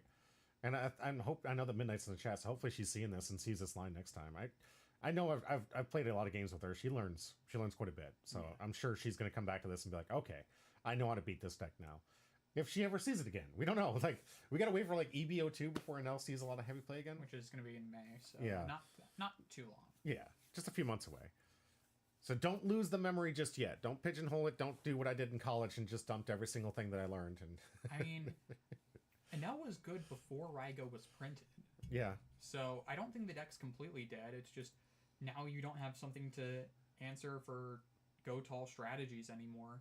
I do love our community that they're not willing to give up on certain decks. I know a lot of our people in the Discord, they're still trying. Even Cross AI is not giving up on Lucci. Like he's gonna make that work. He was a BY Luffy player and BY, but he also plays Lucci, and he's really likes to play the black colored decks. So he's all in on trying to make those leaders that seem to have gotten so hardly hit by the ban list still function within the OP10 format. I mean, I still think black is a very strong color. I just think it now no longer has the gecko, which just is able to go over top pretty much every other color in the game. So you're in this situation. It looks like she's setting up for 3 different swings here. You going board now? We have to, or else we're dead. Oh, we're going live. Because we only have the one swing, because that chop... Oh, wait, no, we have the Nami swing. And with 2 blocker... Oh, yeah, now we get to cycle with more cards, because that's not the blocker one, that's the draw. Oh, that's the draw. Okay. Oh, we did have a Yamato, and we just... Unless we, like, drew it off of that Shirahoshi. Oh, we had 2... So unless we drew both off of Shirahoshi, I don't really see how... I mean, I guess we've just been able to do so well by just going Fate, or going board, and cleaning it up. We haven't really needed the healing. But, like, that... I don't play a lot of Vanel, so Spencer's definitely got the experience on me there, and probably knows that decision-making better. But it's not even worth going for life, because we know there's a blocker. We know we can't end the game. The lethal. Yeah, not enough swings. But here comes a 6K swing. We saw him counter out going into Kuzan. And then it just goes to the blocker now, because we know next turn the game's probably over. He's got enough attackers. This could be it. I mean, she's limited on cards. I think she only has about 3 cards left. We know that now the 1K saw play. All we know is she has a 2K counter in hand. Right. Spencer and yeah, because the 1K is being played. Yep. Usopp is the only thing left in Midnight's defense, and Spencer has properly starved this deck. And there's the Rush Ace. Yeah, gonna heal 1. Looks like going for board again. So now gonna go into Nami. Yep. Funny that the Flampe couldn't take it out because it's just slightly weaker. Yeah. All right, Nekomamushi going board. So it looks like we're just going board because we know that we can't die next turn if we just clear board. Right. In case that we miss lethal, just playing it very safe. And now we're pressuring life a little bit so that I think right now trying to get rid of the blocker. Can't feel too comfortable. Yeah, or bait out the blocker. Try the best to and decides not to rush. I wouldn't give the Zoro because that's a potential way to fill up the board and maybe try something. Yeah. Because now we don't have that blocker Shirahoshi, so I definitely understand doing that play. Well, we have a way to filter some cards finally. Here's a Silver's Rayleigh blocker, 5 cost. And the conditions have been met here. We have 2 characters of 5,000 or more attack, so we can see draw to discard. Too late. Agreed. Just trying to see what hope we could possibly have in this situation. We're able to keep the blocker for this turn. Hopefully we don't see another Yamato pop. Yamato can't pop the Tony Chopper? I can pop the Chopper, but if we play the Rayleigh now... Yeah. I genuinely think that this game is over. We'll see. Can Midnight come up with some kind of strategy here? She's looking at her Dawn, trying to establish. Here comes that Rayleigh play. Gonna draw 2, discard 1. Yes, we try and find counter. Yeah. It's really the only thing that she can do in this situation. Another blocker here, so she can wall up. She can try to wall up in this situation. We got... What's that? Cost 5, so only one of those blockers can see play because there's only 5 Dawn left here. Yeah. Hopefully we're going to see some attack on board from lead. Yeah, we need to go for board up, specifically the Nekomamushi, because that can attack an active blocker and basically deny that block altogether. Because I know the choices will want to block the ace, obviously. Yeah. Trying to get that high attack off the board and not have to do that math. Looks like we're setting 3 aside for one of those other blockers, so walling up seems to be the strategy. Might see a 7K swing from lead. 4 over? Interesting. What would this play be? I'm missing the math here. Unless I thought I saw a Kid Killer. No, we pitched that for something. Yeah. So unless there's still a Kid Killer in hand, and there's no way to lethal here. No, definitely not. Because we'd have to have 4 swings, and there's no 2-cost rushers. There is another Kid Killer in hand, though. So looks like going back and forth between it. So we're gonna pick either Shiryu or another Tony Chopper. Or it's Shiraya. Shiraya. I'm bad at remembering names. Shiryu's the Blackbeard guy. That's right. This one's from film, right? Yeah, this is a film. I don't know which film this one's from. It's from the earlier ones before Oda was directly influencing producing the films. Yeah. Yes, Chicken Dundies. These games are pre-recorded. Yep. This is our championship that we had on last Saturday. Was going to be recorded on Monday, but unfortunately we had some adulting issues that had come up that sometimes we just can't get things sequenced, but thankfully we're able to record it and have it at a different day.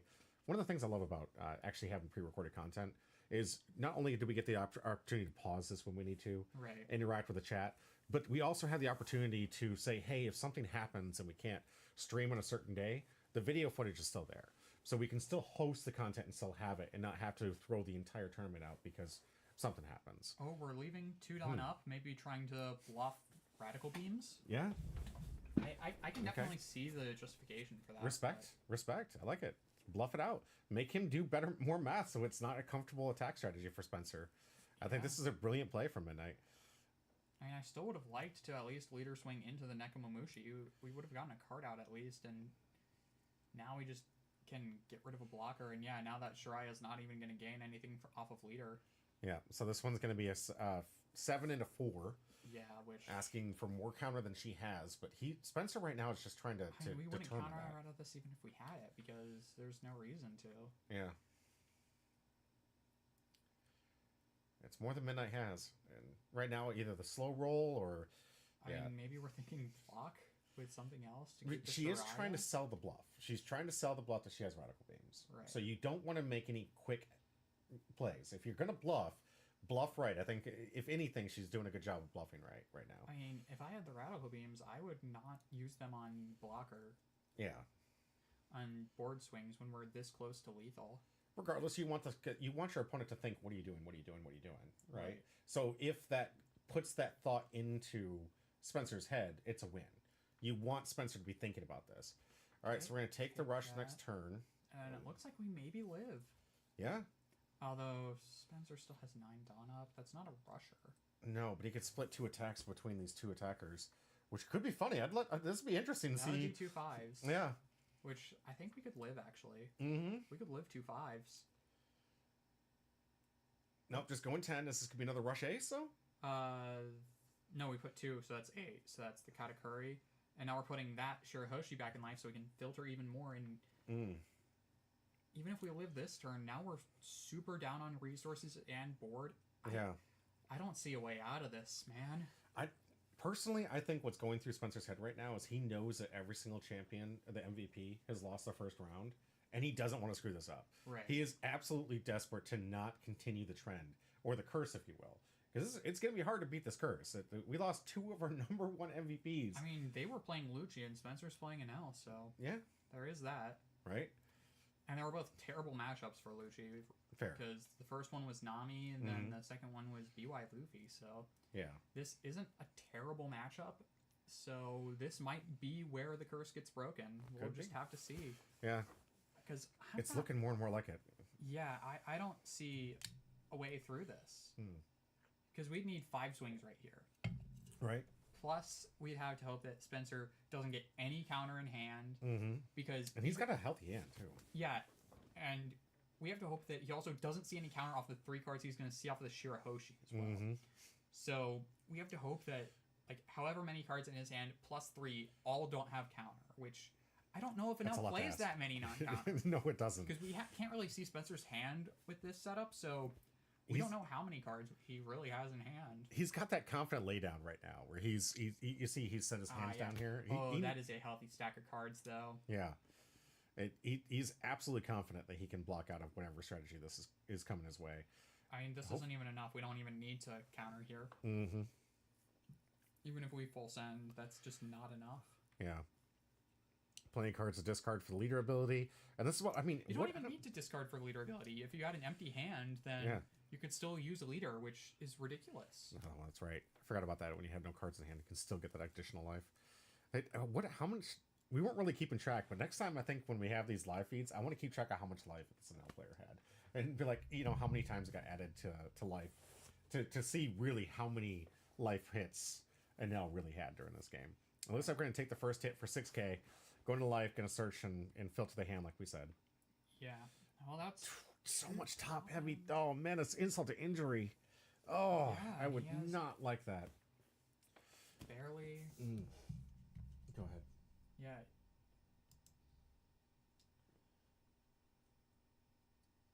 Yeah, he's barely even had to use that top end. Yeah. It almost feels like he's taunting Midnight at this point. Right. Like, we don't even need to counter out of these because we know it's not going to be enough. Because even at that, we don't have enough Dawn for a final hit. Even if he takes all of these hits, we still just lose. And then we also lose the blocker. And then, Beiji just to lock it insult in. To injury. Oh, no. Wow. No, Beiji just saying, no, you're not going to be able to attack with that Silver Spray, even if you wanted to. Oh, no, and a pass back. All that open Dawn. I don't know if she can bluff all Radical Beams. It looks like there's a healthy amount. Up when Dawn should be, because we played 7 Dawn worth of characters and 1 Dawn under leader, so that's 2 open Dawn. Right. So we're still doing the double Rad Beam bluff. But here, are we running 5-drop Ace? No, we have the Nami. Rocket Luffy. Okay. Oh no, we were doing the Nami because Rocket Luffy couldn't KO. Rocket Luffy's forecaster left, but the Nami does it, and now we just need to load up the Ace, and I don't even know if double Rad Beam saves us. What would that technically be? Yeah, but I think just going wide is a smarter strategy here. Yeah, I mean, use the attacks. So 2K gonna block the first one. 7K. 2 no counter, double Shanks in hand, and Spencer takes it down in round 1. All right, the curse has been broken. Officially. And there you have it, Ace. The man who loves Ace, excuse me. I'm thinking of Spencer as Ace because he loves him so much, but Spencer able to break the curse. Does this mean he's going to go into the next round with a win? We don't know. We're going to find out. I do want to show you guys never know. Yeah. I do want to show you guys the leaderboard of this, and then we're going to briefly go into the interviews taking place with me interviewing Midnight and Spencer after this amazing matchup. Midnight, outstanding performance. Thank you for covering down for us. We really appreciate it. I know that there was supposed to be a good representation with Cooper there, but it's so helpful having those extra players to show up to help us make sure that we have a good first round. And we didn't have some weird buy or something based on all the random drops that we had. So really thank you for coming out. I know you weren't prepared to play in that position. I think you did pretty well. I think we got a lot to learn from here. And hey, Spencer broke the curse. There's not something to say about that. What we got here? That thing's been doing that for a while. That is, I'll tell you when we go to these interview breaks here. But I want to pull up the championship bracket and break down. Make sure I don't screw anything up. So after this round, we saw Spencer on live camera take down Midnight. Big Merc was able to use Blue Dolphy to take down Mike and the blue Nami player. So we won't actually have the pleasure of seeing Nami anymore. That was the last Nami deck coming into this format. Good riddance. Although nothing from Nami got banned, but we just have to wait till April where the deck gets rotated out and I never have to see it again. And I have to reprint this later. I am going to commit acts of violence. Undescript, and legally this is a joke. Yes, of course. But hey, look, there's some positive news on the rotation block. See there, you could use that to be positive about it. Next, we had NEP taking down G-Paw in that Enel matchup. I got to see that one outside. Epic back and forth. Grindy as all get out matchup there. But congratulations to NEP on locking that one down. Now with a leader that's getting a lot of hate in OP10 format. So we're going to see if he keeps up with this green Bonnie and maybe controls Bonnie up. is seeing more popularity? I didn't know that. Not even just popularity, but a lot of internet hate for some reason. Because it's just... it's an annoying deck. Yeah. But it's very beatable. Yeah. Krustin, the Rush Shanks version, like I told you, this is not control. This is using a lot of the new starter deck cards in there to really put in some high pressure for the Rush. Krustin was able to take it down against Blue Dolphy, fast through that big, long board, and able to get him into the next round. It's going to be interesting. I think Rush versus Green Bonnie right now is favorable. Mostly because they can't use that ability on anything, so you're just not able to get that leader ability to lock down an attack. You can later game, but the fact that you can keep punishing them by dropping 10 cost hasties without them being able to use the leader ability is kind of punishing. We have Rex, who took down against Shanks. Congratulations, he prepared for this and took down our 2-time. Yeah. So 2-time champion has been eliminated in round 1. That maybe the curse moved to the 2-time here, and a person that we expected to come in and swing in hard, Rex took it down with Red Yellow Sabo. Congratulations, that's huge. And what is Foxy? Yeah. Foxy Matt took it with down. that upset. That is insane. Congratulations to Foxy. Foxy's going to have to go up against Red Yellow Sabo. I don't know how that matchup looks, but interesting for Matt. Congratulations. Came in what he said was a meme deck and takes that first round win. Congratulations. Sam versus Porter. Sam is one of the new players we're talking about. So this isn't shade on you. This is just like Sam has been playing Flesh and Blood for a long time. He came in 3 weeks before, got just enough points to squeeze himself into the top 10 spot. And mind you that he wasn't actually at 10. He just moved up because of all the drops. Yeah. So he was actually at the very bottom of the tier board and was able to move himself up through the adulting issues that had come up here. But still, brand new to the game. He's only been playing for a couple months and was able to play up with that Blue Dolphy. And he was playing you. Do you want to give us a synopsis of what happened in this match? So I will say this. My deck was mainly based around getting the Nico Robin from the starter deck on board and using that as continuous removal early game. That does not pair well against the 4-drop Law from Dofi. So Law, even though he's my favorite character, he betrayed me on this one. And there is next championship, and I guarantee you're going to be in there. You got second place last time. I think that you're just getting it hit here, and even better, what if you win our regionals coming up here on the 26th? I mean, that'd be awesome, but right? I don't have too high hopes. I hope to get an invite. I'm going to try my hardest, but that's going to be some tough competition. Agreed. And you. Yeah.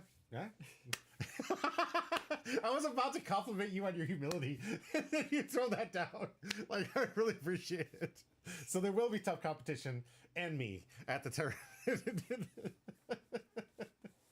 Good one, though. I love that. But yes, I will be representing myself. Obviously, I'm not being serious, but yeah. No, it's good. I love it. I wasn't even expecting it. I'm like listening to every word, and then he's like, "And you." I'm like, "Oh." All right. Good burn, though. I like that. Wolf got knocked out, unfortunately. Number 2. Jay Whistle and Black Smoker. I knew there was a lot of people rooting for Smoker in the chat. But Black Smoker was able to take down the control phase. And I will say this game was actually the longest in this round. Oh, absolutely. This was a grind fest of a game. I pretty much, after I was one of the first people out, actually. I got swiftly 2-0'd. Because Dofi is a terrible matchup for my deck, and I didn't want to have to change it last minute and have you go through the card and all that stuff. I appreciate that. I was so on the fence of like, I might just change my deck. I might just play Shanks. I might just play Peanut Butter Luffy. But I was just like, let's just play this deck. I already have the list. I already sent it out. I don't want to have to think about this anymore. And obviously, me choosing to play a deck that I hadn't really put that much thought into and into a matchup that's not favored for it was you were teching against something completely different this whole week.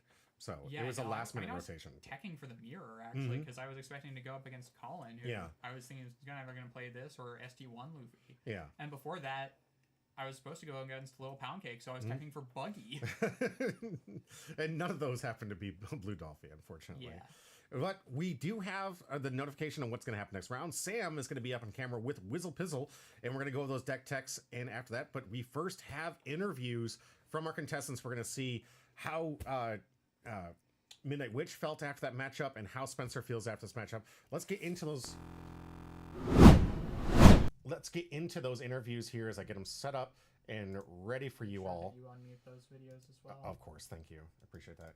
We got to play a lot with the mics back and forth here. And this is exactly why they're focused on me and not the camera, so I don't screw this up.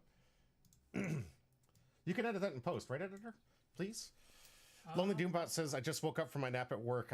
What have I missed? So round 1 went down to Spencer versus the Enel player was able to take down the win from our Zoro player. And now we're going to get into interviews and check out to see how they felt about this matchup. So let's get into that.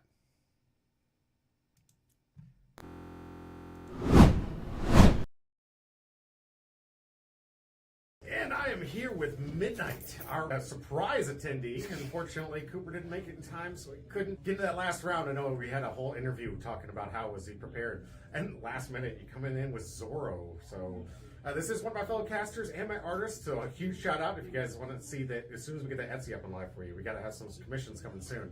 But thank you so much for coming out last minute and covering down How was it to just be like thrown into the tournament like last minute? It's kind of nerve wracking, but I was alright. Yeah. It's not like I haven't been on camera before. Right? See, you get used to it. But the thing I would tell people, like, you got to get used to that environment. Yeah, because he's one for throwing people for the first time on camera that's never played the game before. Yes, that's the best part. You get both experience, the nervousness of being on there, everyone judging you, and you get to be on camera. It's great. It's fantastic. And you don't even know what you're doing, but you do know. I did know what I was doing this Yeah. time. Yes. Because it gets better and better and easier and easier, would you say? Yeah, it does. Good. So how did you feel like you just unfortunately had to take our number one MVP here and play that NL matchup? Was it really complicated? What was going through your mind here? Well, at first I forgot what an L did because I haven't played him forever, and I was like, wait, you're not really don't attack. Just keep building up the board. Yeah. And then that's when he won the first. The second time it ended up being a little bit longer because I figured out not to attack and try to build up my board. But he does have cards in there. Can Get fight rid of those cards that you put down. Yeah, we saw in the World's coverage that it's a similar matchup. This was Shanks versus Adele. And the Shanks player who was trying to play for third and fourth place there, he ended up starving that opponent out. Expert masterclass on how to do it because he just basically didn't attack in, allowed him to get to 8 life, and because they had time, we didn't have time Ron for this, by the way. I want to have actual winners. No one's getting a surprise for an alternative win con. But he started him out of the time, and then because Anel stacked like 8, 9 life in there before finally going into swing, he ended up just winning from that static alone. So it is but it also can be a strategy in the late game with time not being there. So I'm glad you figured that out. That was good. So another reason I like best 2 out of 3. Yeah. Because you can play that first game like, oh, Yeah. that's how I take that deck down. Change your strategy. And then maybe that can be enough for you to come back. And it's like the person who plays more of the game and wins more of the game, definitely going to be one of our better players here. I'm sorry it wasn't you today. That doesn't mean it won't be you in the future. Because I promise you keep playing like you have been. You've already won several of these events before. Not the championship series, but some of the regular tournaments on the side. And it's just a few wins away, and it's going to be your turn. The experience. What do you think? Okay? Yeah, it's fun. I have fun. It's fun. Thank you so much. We're going to get out all the links for her Etsy account when we get the thing up and running. Please help support her. I'm doing the best I can. She's doing a great job. I can't wait to see those new Dawn that are coming out. The beautiful new Extra Energy and the awesome Dawn for James Kane, our 2-time champion. Which, by the way, we just found out he's been eliminated in the side events. So James Kane not going to be the 3-time champion. He can't chase it. Well, thank you so much for being here. It's been an absolute pleasure. Thank you for all the support you've given the channel and everything. I know we got a lot of good things coming our way, so appreciate it. And I'm back with Spencer, who took down... Broke the curse. Broke the curse, baby! No round 1 loss. No round 1 loss. Are you excited? Yeah, I'm happy. First ever. And First you know, ever. James Kane got knocked out too. Did you hear about that? Yeah, that's crazy. Right? Who was he playing against? He was playing Rex. Rex and his Sabo deck. Like, he was one of the few people that actually knew who his opponent was going to be, because Rex didn't have the pleasure of knowing what James Kane was going to play. Rex just said... Shanks?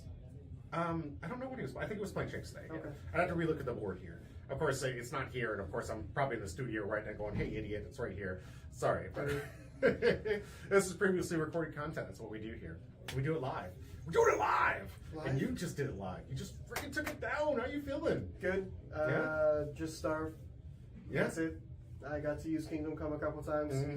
The last few times you're going to be able to see that on camera. Yeah. I hope you guys enjoyed it. This is it. We're going into a whole new meta. Are you looking forward to the new meta? I'll probably play Zoro. Zoro? Yep. Like the similar one that we just saw on the camera? Yeah, but I'll be better. Oh, okay. I'll be Let's better. let's not get the fights I'm going. gonna go with it. This man wants this to be WWE so bad, you have no idea. Like, he wants to throw chairs. He wants to throw fists. I already got the outfit ready. Hawaiian shirt with the cape. That's different. We're going with the thong. Yeah, easy. I'm not going to deny it would be an amazing look for you. I can't wait to see it. It's going to be fantastic. Bring something else to this. I mean, first round, you're a little bit tight here. I don't know who your next round opponent is because they're still playing their match. I'm going against Big Merc. Big Merc? Yeah, oh, he Joe was going to take Flamingo. down? Going against Still Flamingo next. This one is it going to be on camera here? The next one, we got to go down to the second place one, where we got to figure out how Wolf is doing in the second seat here.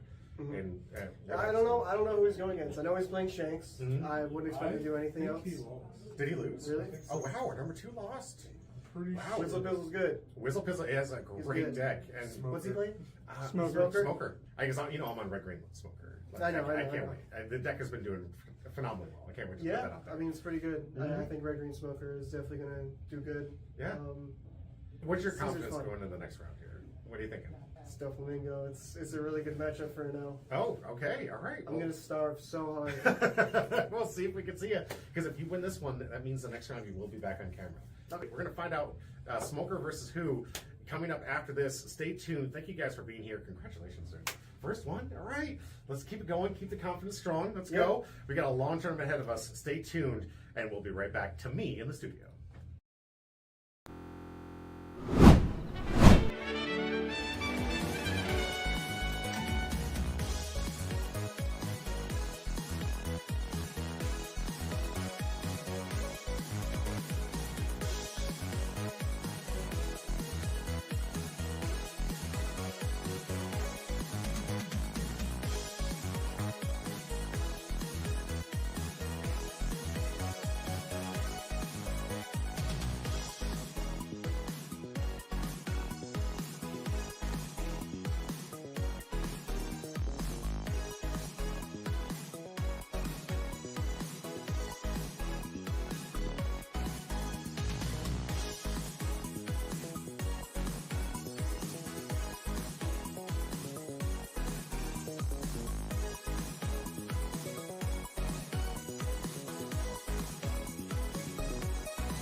My mind's been floating a million miles from home.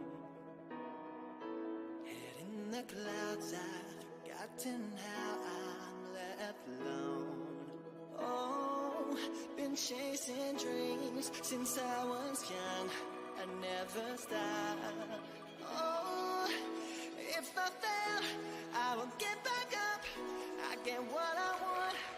Oh, 'cause I see you in my shoes, standing where I'm meant to be.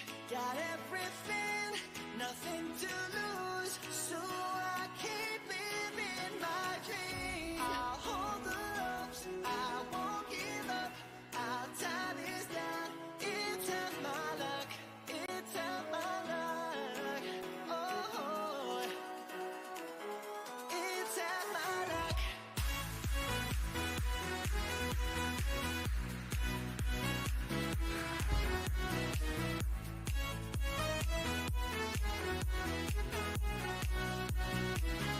It's half my luck.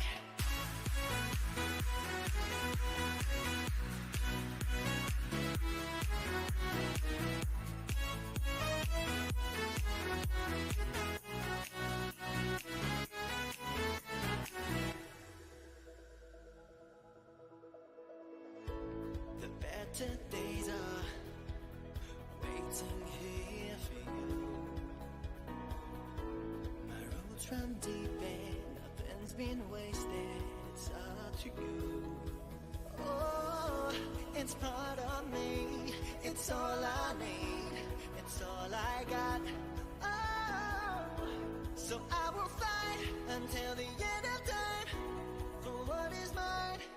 Oh, 'cause I see you in my shoes, standing where I'm meant to be. Got everything, nothing to lose, so I keep living my dream. I'll hold the ropes, I won't give up. I'll tie this down. It's half my luck, it's half my luck. Oh.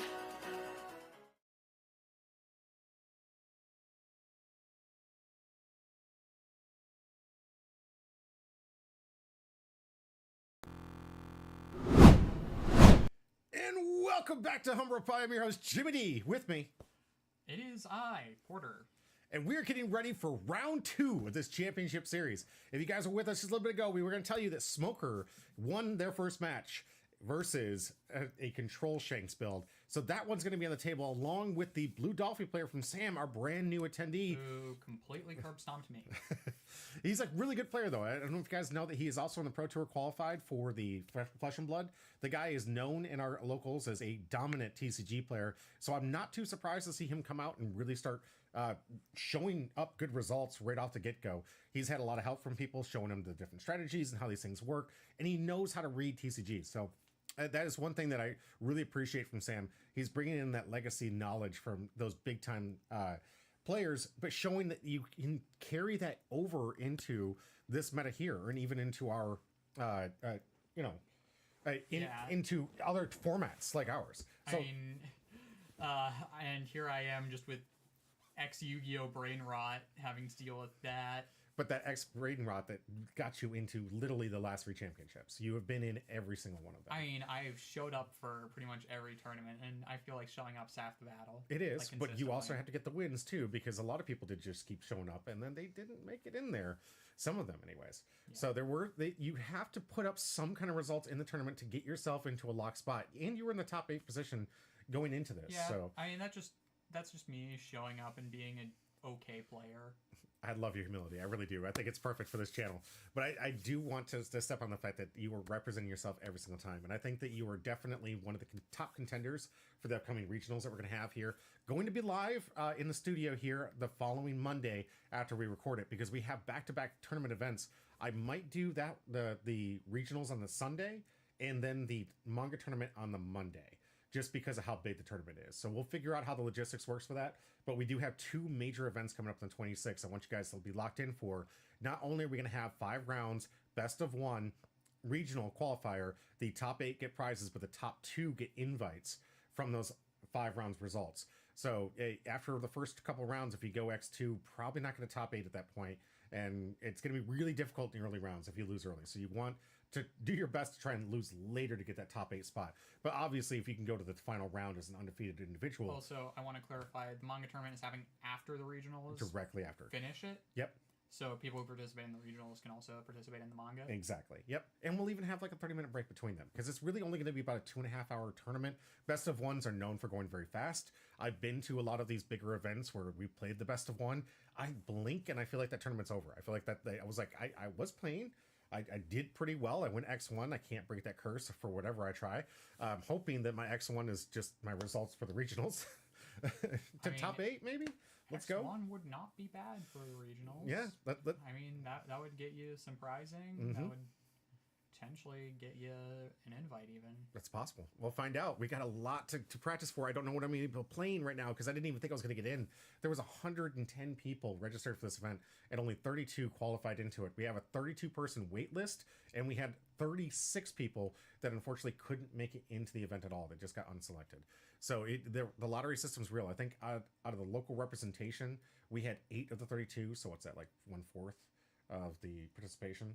And the rest of it is external. So I hope that everybody who didn't get in will at least show up for our manga tournament, because the more people show up, the better the prizes are going to be. We are giving away not just the manga Zoro, which is arguably one of the more expensive ones, not the most obviously, because the Gear 5th Luffy is always going to be, I think, prime for. And the Roger. Mm-hmm. Roger's going to be, that gold Roger is insane. Yeah. So those 2, very hard to get. They're like serialized cards. Those things are going to be really hard to match in price, but a very, very valuable and sought after manga. The second place is going to get the EX box. Right now, we don't even know if they're going to be released to the Bandai stores as they said they would, because I have individuals that keep going to the Bandai TCG stores and they're still not being stocked. So at this point, we don't know when we're going to see those EX boxes again. I dread the idea that we won't see it again, that this is going to be a One Piece Day exclusive. Hopefully that's not the case, because those Lucchis, a lot of people want them, even though the ban. It's still like a really good card. And I have my 1 copy. I gave my 2nd copy that I picked up from One Piece Day as prize support. So there's at least an opportunity for someone else to get that EX box for the illustration box. And was that part of the MD Pure Prize? Was the Lucci? No. The second place for the manga tournament is going to get the EX box. Oh, the second. Oh, that's what you meant by the second one. Yeah. Giving up. I thought you were like. I thought the EX one was on top of that, but you only got 2. Only EX got boxes. 2. Yeah, I got to keep 1 sealed, of course, because I'm a sealed Nazi. Whatever. They're up here.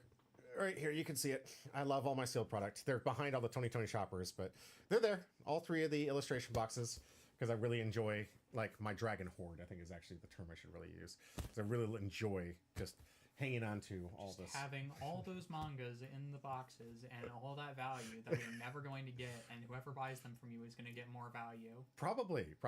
But hopefully maybe I can retire at some point. Like, I'm probably trying to do this until I'm about 80, 90 years old. And maybe at 90, I'll be like, here's that EX box, Sonny, I hope. And when, OPTCG is like something else.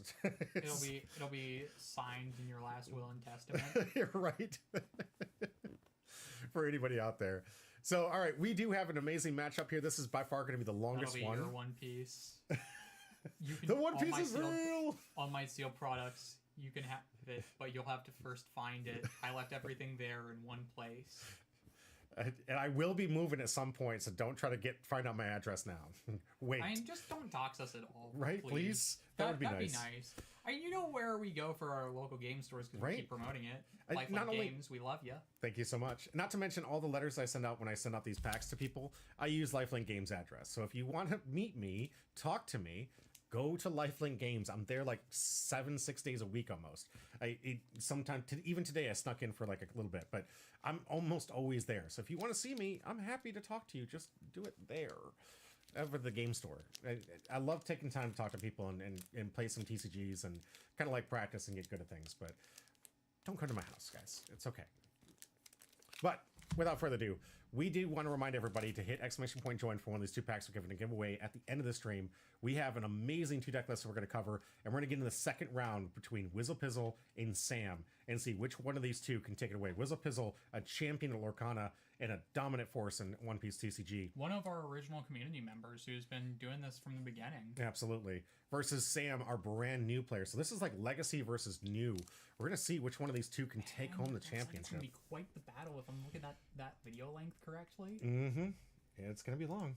Let's get in the deck tech.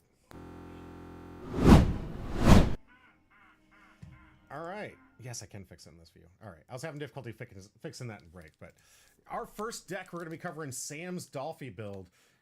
Is there anything that just comes out at you shocking with this build? Because right now, I don't know how long you got.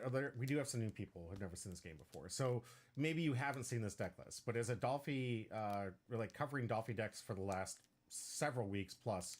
This is a pretty standard Dolphy makeup. Standard list. I mean, usually you don't see the 3-drop blocker Dolphy or the vanilla Gecko. Mm-hmm. Those are a bit unconventional, but I know that Sam recently picked up this game and might not have access to the other cards that you would play in those positions. Only 10 2Ks, which is good number. It's a good number. Okay, I mean, it's not your favorite. Your count's like 12 plus, right? I mean, I just like having 12, just because I like being able to counter out of cards. Good call. Although you actually are going to be playing some of these 2Ks, so. But other than that, yeah, very standard Dolphy list. And really what this thing's trying to do is play off from its leader ability. This thing really just was built with all these 4 cost bodies because of the capability of the leader here. You have to attach 2 Dawn to it and then pay an additional Dawn to reveal the top card of your deck. And if it's a 7 Warlords of the Sea type, you get to play it for free rested on the field.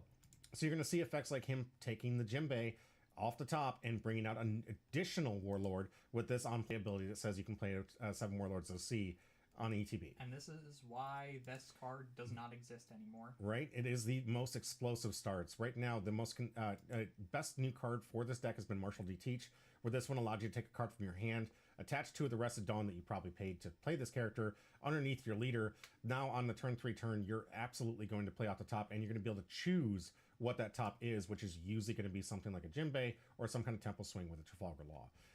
Right. Or even just a nice little 6K body that lets you draw an additional card. Yeah, with the Weevil. Mm-hmm. It's a very strong deck, and I think it'll still be decent even after the Jinbei ban, but it won't be anywhere near as dominant. Exactly. The consistency was really gone. The reason they focused so heavy on this Jinbei removal was because of how quickly this can go off just on turn 3 to have that many bodies that most decks can't respond to. Right, and then like if you have a Law, you can bounce the Jinbei back to your hand and then have it for another turn. And continuously you don't, and especially because of leader effect, you just don't run out of bodies.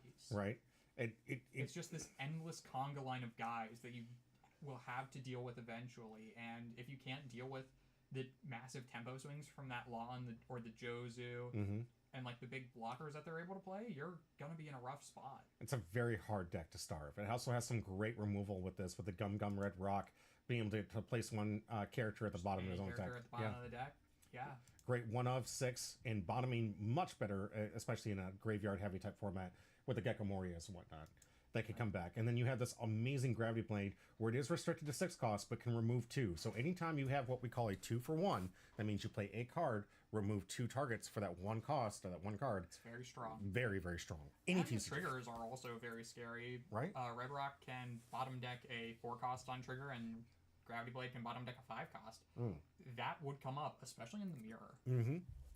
Which I don't know if we are going to see any Dofi mirrors today. We might not. Yeah, it'll come up, but we'll find out. Right now, we have the Smoker deck, though. This one coming from Whizzlepizzle. Again, the Lorcana champion, a legacy OPTCG player. The man has been in every single chat because he, as all of you should, just come into my chat and just say something.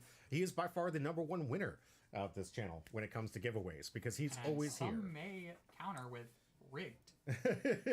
Quoth the Raven. Right.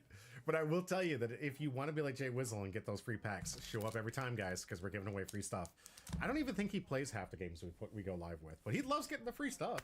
Got an awesome Pokemon card the other day. But enough about Wizzle. What is going on with this deck? You played Black a little more than I have. Please. It's Smoker, where we're using a bunch of Navy cards to just turbo throw our deck with that 1-drop Sengoku, and we're just KOing very many things. And we're getting to the 5-drop Shigi. That is the reason to play Smoker over any other black leader right now. On play, -4 cost to something, then activate main during the turn that it's been played. KO is 0 cost.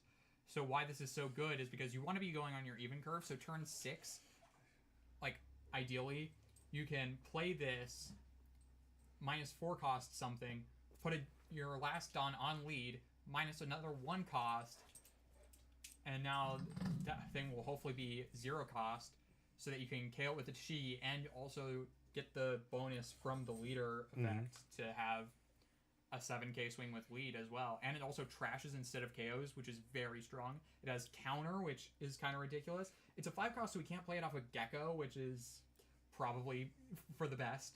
Although that's not going to matter anymore. Yeah. And it's just really good deck. Other than that, it's just generic black good stuff. Black control. We got 2 banned cards in this one. We have, of course, the Gecko Moria you mentioned. This one, really powerful. It gets to choose 1 character with a cost 4 or less and play that character. And then you can pick another character with cost 2 or less and play that one rested onto the field.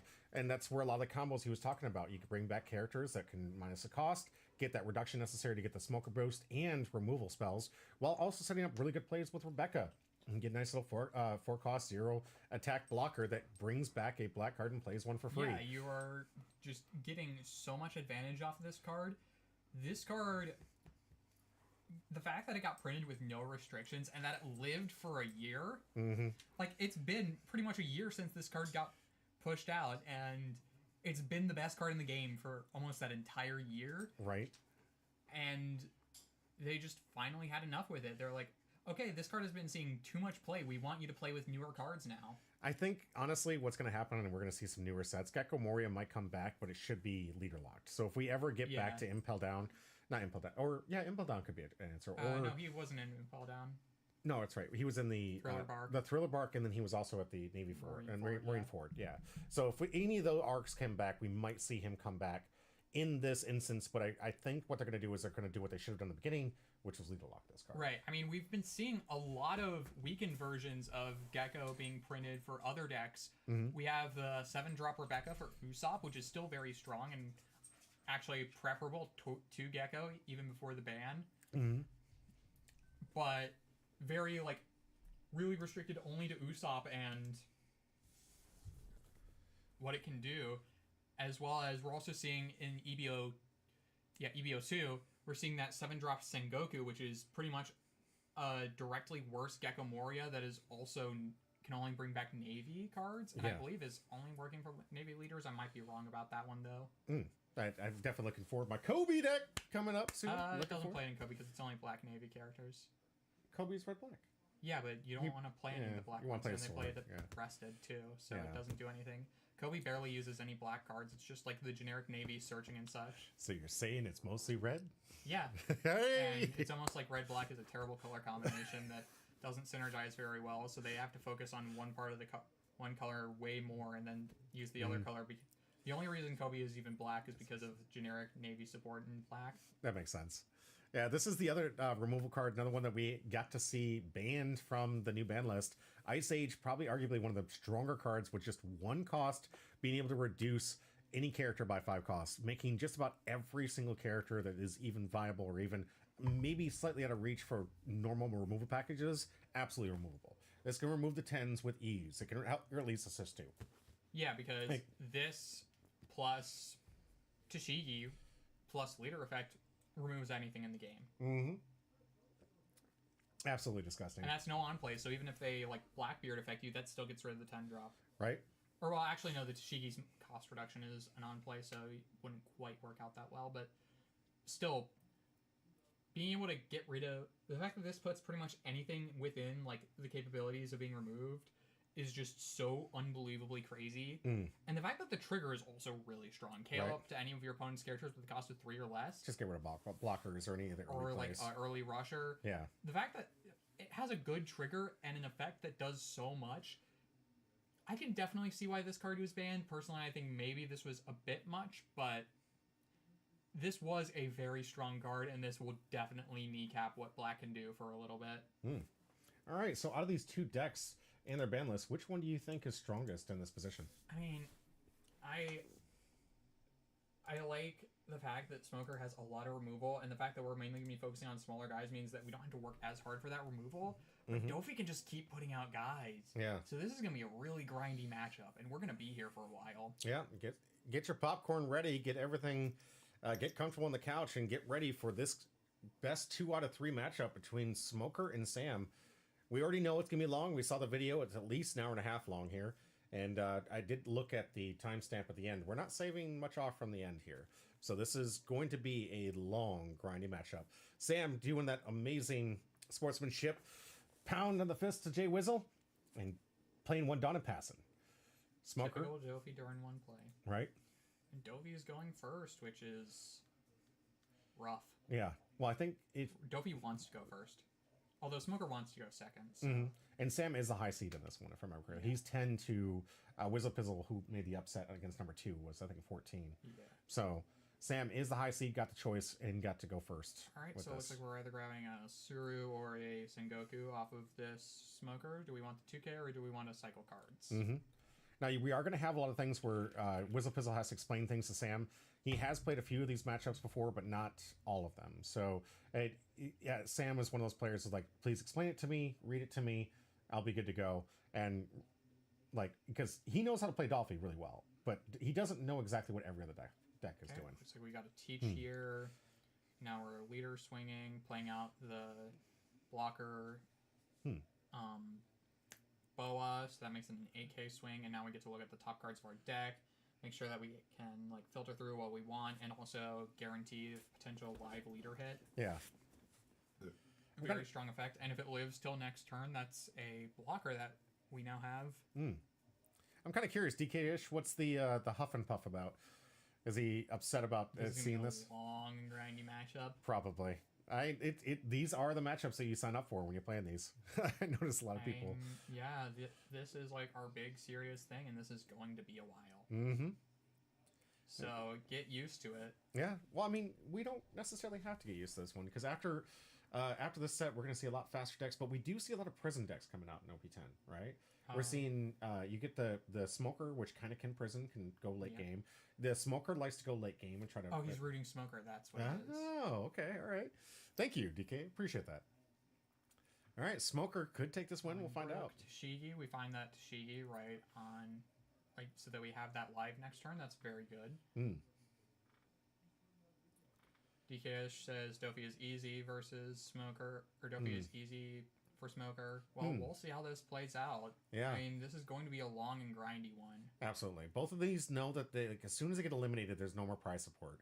We only paid out prize support to top 4 for this, so this being the top 8, means that both players need to get this win in order to even get something out of the investment here. Now, mind you, they do get stuff on the free play for 8 weeks and all those extra tournaments. And there was food.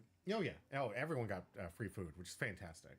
We like to go all out and treat these guys, but yeah, really trying to get something to show the value to get to the top here. Personally, I think it's just great value. The fact that it's two tournaments a week for 8 weeks, and the fact that we get free food at the end of it.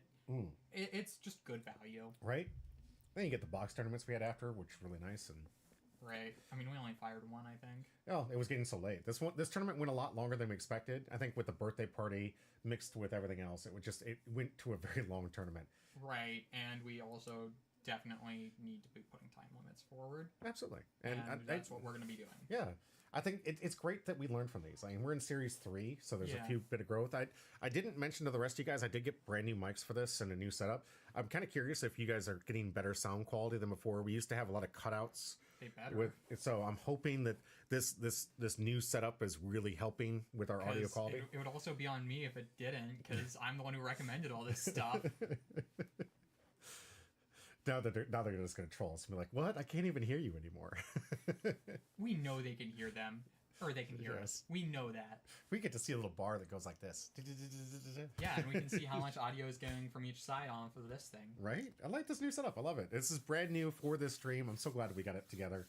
These are small upgrades, guys. We used to have just a single mic for 2 people, which was and it was not a optimal. USB mic. Now we have like actual proper XLR mics and an audio interface, so we can adjust the gain and everything. Wait until we can start doing like really cool voices in between. Like, I mean that's just software. Yeah, I've got it. I got the Vocaster software, so we can do some Vocaster like voice changing. I'm not gonna do it for the championship. But. I feel like. Ooh.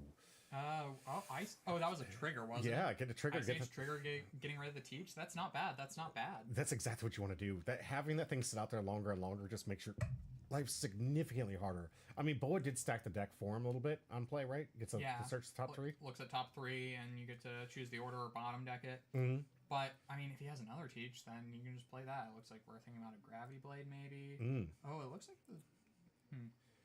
And that's the gravity blades and the bottoming from this deck actually good counter for smoker decks who like to have their, like we said before, like to have their graveyard there to get those answers. I mean, all black decks like to be able to play out of their trash because of just the basic mechanics of black, right? I mean, because of Gecko mainly. Yeah. Well, Gecko, but there's like Navy cards that require 3 CP in your yard to get back to get effects. And Navy? There's a CP. Sorry. Cypher Pull, Yeah, Cypher Pull does that. But Navy. Graveyard has been always kind of like that pseudo thing that Black has been known to do. I mean, Black's mainly known for cost reduction and KOing, but yeah, Trash Recursion is definitely one of Black's stronger suits, really ever since 6 with Moria. Although... Do we have any other colors that kind of graveyard control? OPO1 had a few cards for red that did that, and actually, there's the 4-drop Gecko for blue that recurs a Warlord from Trash. Oh, that's true, yep. And then there's the Dracula Mihawk on play that gets... No, it's just Gecko. It's Gecko that gets back. Yeah, the Dracula Mihawk gets draw effects. That's right. Yeah. Which would make the most sense. I love the lore accuracy here, too, because they introduced Gecko Moria. Of course he's going to have graveyard abilities, because he's about raising the dead. So, I mean, just the synchronicity with the cards, and then especially where they get them and where like they take place in the story... Right. There's so much synergy I love with the storyline, and all the attacks and effects make sense. And sometimes I don't get it at first, but then I'll watch it, the gameplay, and see them play the card. And I'm like, oh, that's why it does that. Yeah. Right. What card do you think was the most like mind blown effect that synchronized so well with the show? I mean, one of my personal favorites is the green-blue Rosinante leader. The fact that has blocker, which is an interesting gimmick on its own, but the fact that like it's given to the character of Rosinante, who, you know, sacrifice himself, like actively was putting himself in danger for law, and like the entire playstyle of the game, early game, is using that blocker effect to protect your smaller characters. Really fits along with the flavor of that, and I've always really enjoyed that. Yeah, even a lot of the stuff in the OP10 stuff that, like, if you really start to dig in the weeds, all of those effects make sense actually to what happens in the show. It's stunning how much thought goes into the card design here. which also leads to why they probably did some of these bans, because they're so restricted. They're more restricted than other people when it comes to card design. Some people like to build their cards and they say, hey, it needs to be these kind of strategies or these types of cards because of this color pattern or whatnot. Right. But they're limited by which characters were introduced in the arc that they're covering and what they can give that character to make it synchronize. So they've got double the amount of effort that they have to put into feeding this algorithm. Oh, Jinbei off the top. This is what we expect to see earlier, but here comes Edward Weevil for a draw. And Weevil, the play that's been seen way too much. Right.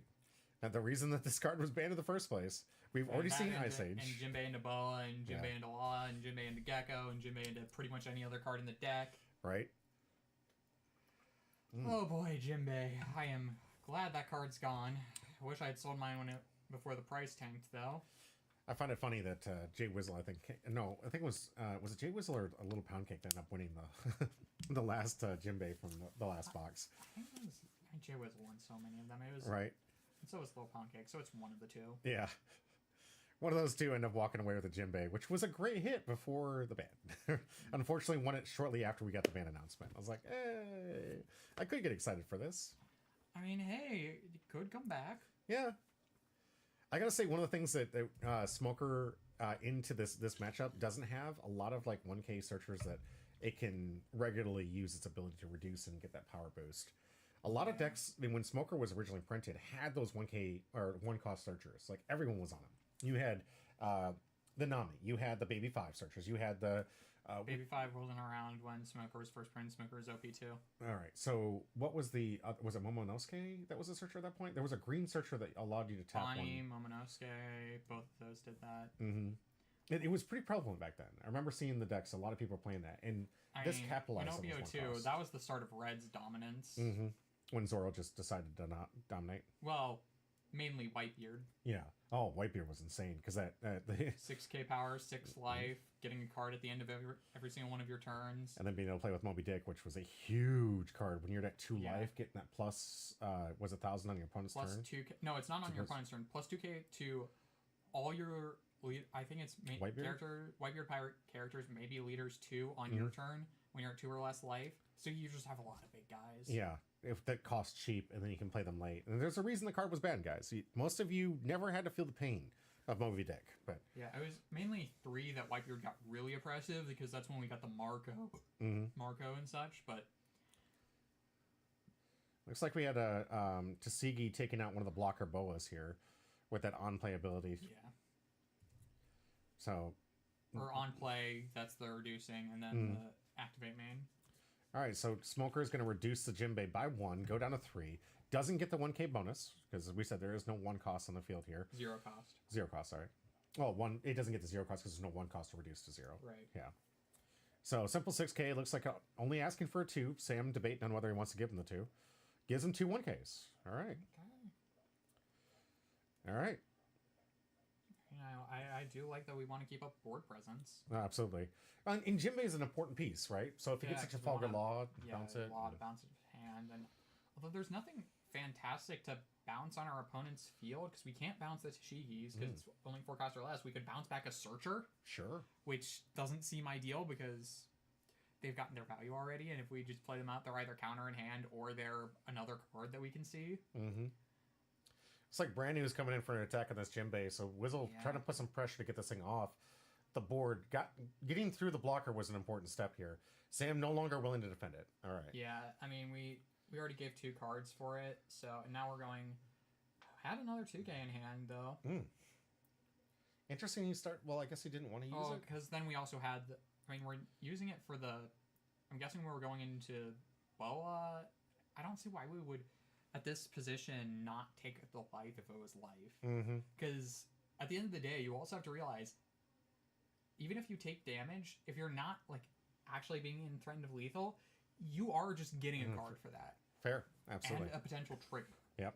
So you do want to like kind of manage how you take life, because that is just free resources. Absolutely. But you also got to be careful on the back end, right? So if you take too many early, then the math is easier for the swings. When someone sees 4 or 5 life, it's much more difficult for someone to think that they're going to have a proper board state to go for lethal. But if you get down to 2 life, that math is significantly easier. So now all they have to count is what you got in hand, what you got on board, and whether the decision to go to life is good now or not. And you don't want to make that decision too easy for them. Like, you want them to have to legitimately think, what kind of counter could they have? What kind of answers could they have? Yeah, but you also need to have cards in hand, and one of the ways that's most effective about beating Dofi is actually if you can get them with very little cards in hand and very little cards in board. Yeah. You are in a winning position. That's like the main win con I try to use against Dofi. Obviously, it didn't work out for me in this scenario, but it's just starve them out to the point where you're just not giving them life. You put a little bit of pressure. You'll attack them every now and again just to put a little bit of pressure, but you want to make sure that they're like always super light in hand and always super light on board first, and that's your main priorities is hand and board versus Dofi, in my opinion. Because like, yeah, they could always get the body off the top, but if they're constantly having to play off of exclusively the top of their deck, that's going to be a major weakness.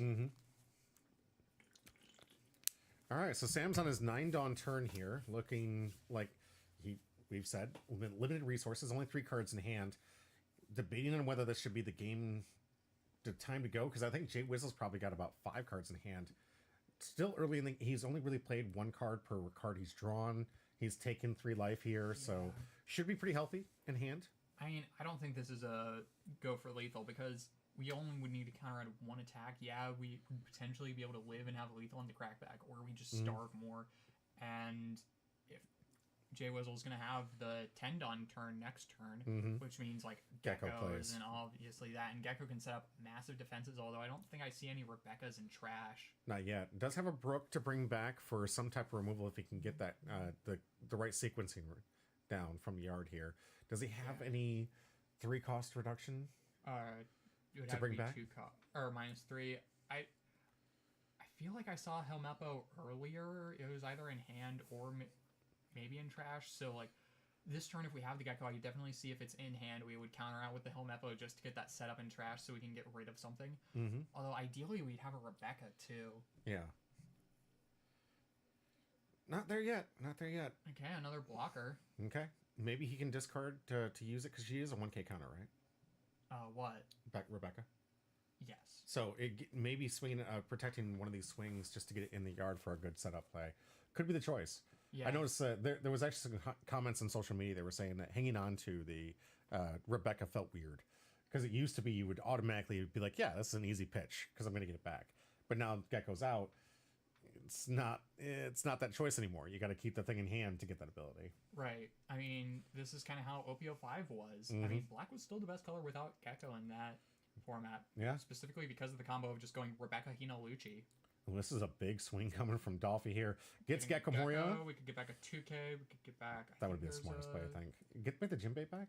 We could get the Jinbei back. We could also get. I think there's a Boa in trash as well. So getting that for next turn, although that doesn't have counter. Although I don't think we're really threatened by dying. No, not with the smoker yet. I don't think he's put the pressure on here. But getting a 2K. Yeah, getting a 2K just to have. And that's a potential body to play if we need it. So we got a great hit off the top, but now he has to counter out of, what is this, a 10K swing? And I don't know where this is going. Looks like it's going to life, so he's going to take that hit. I mean, I would not give up a bunch of cards for that. No. Especially knowing the boas are likely going to stay back to block. You might get an easy counter with the Edward Weevil on the swing here. I mean, there's no more Dawn left for him to attach to it, so it's a simple 6K. Yep, Sam saying I don't want to make it vulnerable. Decides not to attack. Although, we have a lot of removal. I hope we're able to take advantage of that. Yeah. We'll see. This is going to be his 10 Dawn turn, so we're going to see if Jay Wizzle can put up a Gecko play here. One of the things I do like that when you meet your 5 character limit, the cards do go to the trash instead of you can like play exile. characters over top of characters. That is really useful. In games like Yu-Gi-Oh, you can't do that, and that comes up a lot. Absolutely. Well, even when I'm playing Union Arena, right? If I play something over top of it, it goes to the exile. So it's like, ooh, I'm going to lose this thing permanently if I play over top of it. And that is not the case for OPTCG. Because there isn't exile type of area. Yet. I've seen so many card games that eventually just introduce it because they need to expand the card effects. So I feel like we're already getting rotation. I feel like if that's happening, that's going to be ways off. yeah, I can see that. Because we could also go in the direction of 3 color leaders. I feel like there's a lot more we can do. We only have like 4 keywords at tops. So there's a lot more we can do before we go there, and we already have things that already bottom deck cards from trash, so I don't know how much really there is to go with that, because I feel like bottom decking is just a more elegant solution. Mm-hmm. That's one of the stronger things about blue. They're one of the few things that can bottom. Yeah. And also, like, powerful plays like those pudding plays. I mean, obviously, Dofi can also top and bottom. Very versatile. Mm-hmm. I gotta say, Whizzle Pizzle has probably opened himself up to a very bad pudding play, because we do know Sam does play the pudding. I mean, of course, it's one of the best blue cards. And I mean, Right? also one of the very few cards that actually shuffles your deck Mm-hmm. in the game, because I know from a design perspective, they were trying to limit that as much as possible. Yeah, there's too many tournaments you'd see people just, especially like, I'm a Magic the Gathering player, right? So you'd see the shuffle and shuffle, shuffle, and you fetch, you shuffle, shuffle, shuffle. You get Oh, this. as a Yu-Gi-Oh player, when you were searching like, with almost every other effect, yeah, no. And we cover a lot of Pokemon on the channel too, and that one, oh, good grief, there's I a think lot it of was shuffling. specifically Pokemon that they mentioned. That would make sense. Because it's the closest that they would see over there. Magic the Gathering is kind of popular over there, but not as popular. I mean, Yu-Gi-Oh is popular over there, but Yu-Gi-Oh is also Yu-Gi-Oh and is pretty much a lesson in what not to do for a card game. They even released better Yu-Gi-Oh in the form of Rush Duels that actually function, but we haven't gotten them here in the West, even though it's been 5 years. Konami, please give us Rush Duels. Right. That would actually be fun, because it's Yu-Gi-Oh without any of the problems Yu-Gi-Oh has, and it's designed to be Yu-Gi-Oh from the ground up instead of what Yu-Gi-Oh became. Absolutely. All right, so Have you heard anything about Rush Duels, or are you just talking? No, Okay, here's the Gecko. Yeah, I'm waiting for Wizard Pizzle. It looks like he's finally decided he's going to pull the trigger. Took him a bit. Didn't want to immediately get rid of this card because, as you mentioned before, his yard's not healthy, right? Yeah. It's not the optimal yard that you want to see for this deck. I think I see like 4 Suru, or, well, no, we know 2 of those are Sengokus. So 2 Sengokus, 2 Sugurus, a Brook, and a Toshigi, which is not fantastic. Right. It looks like he explaining the effect to Sam, so Sam's now going to see why this card was banned in the first place. Oh, well, yeah, it was banned. Ban must have been real by this time. Yes, yeah. Sam definitely felt the big pain for losing those Jinbeis he just picked up at near max cost, so I do feel sorry for him.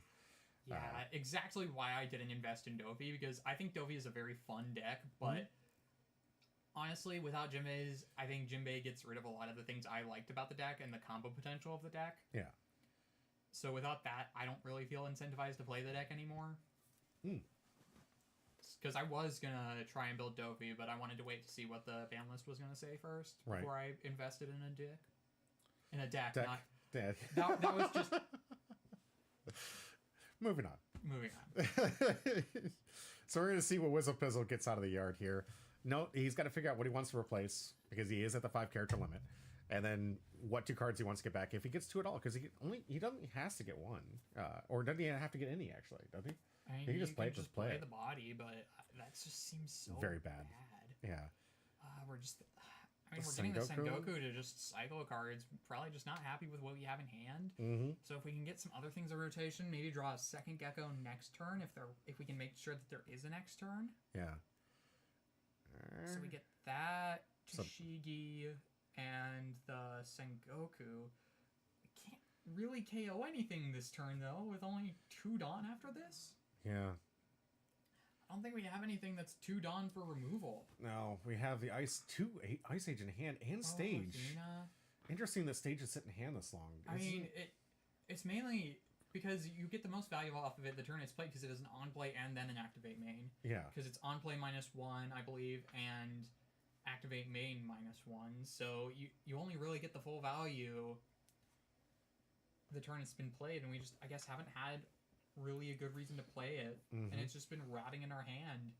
As a no-K counter, which, oof. Yeah, and we got rid of 2 non-counters with the Suru, or not Suru, the Hina and that Stage. So yeah, really light on counter, which maybe explains why we took so many of those hits. Yeah.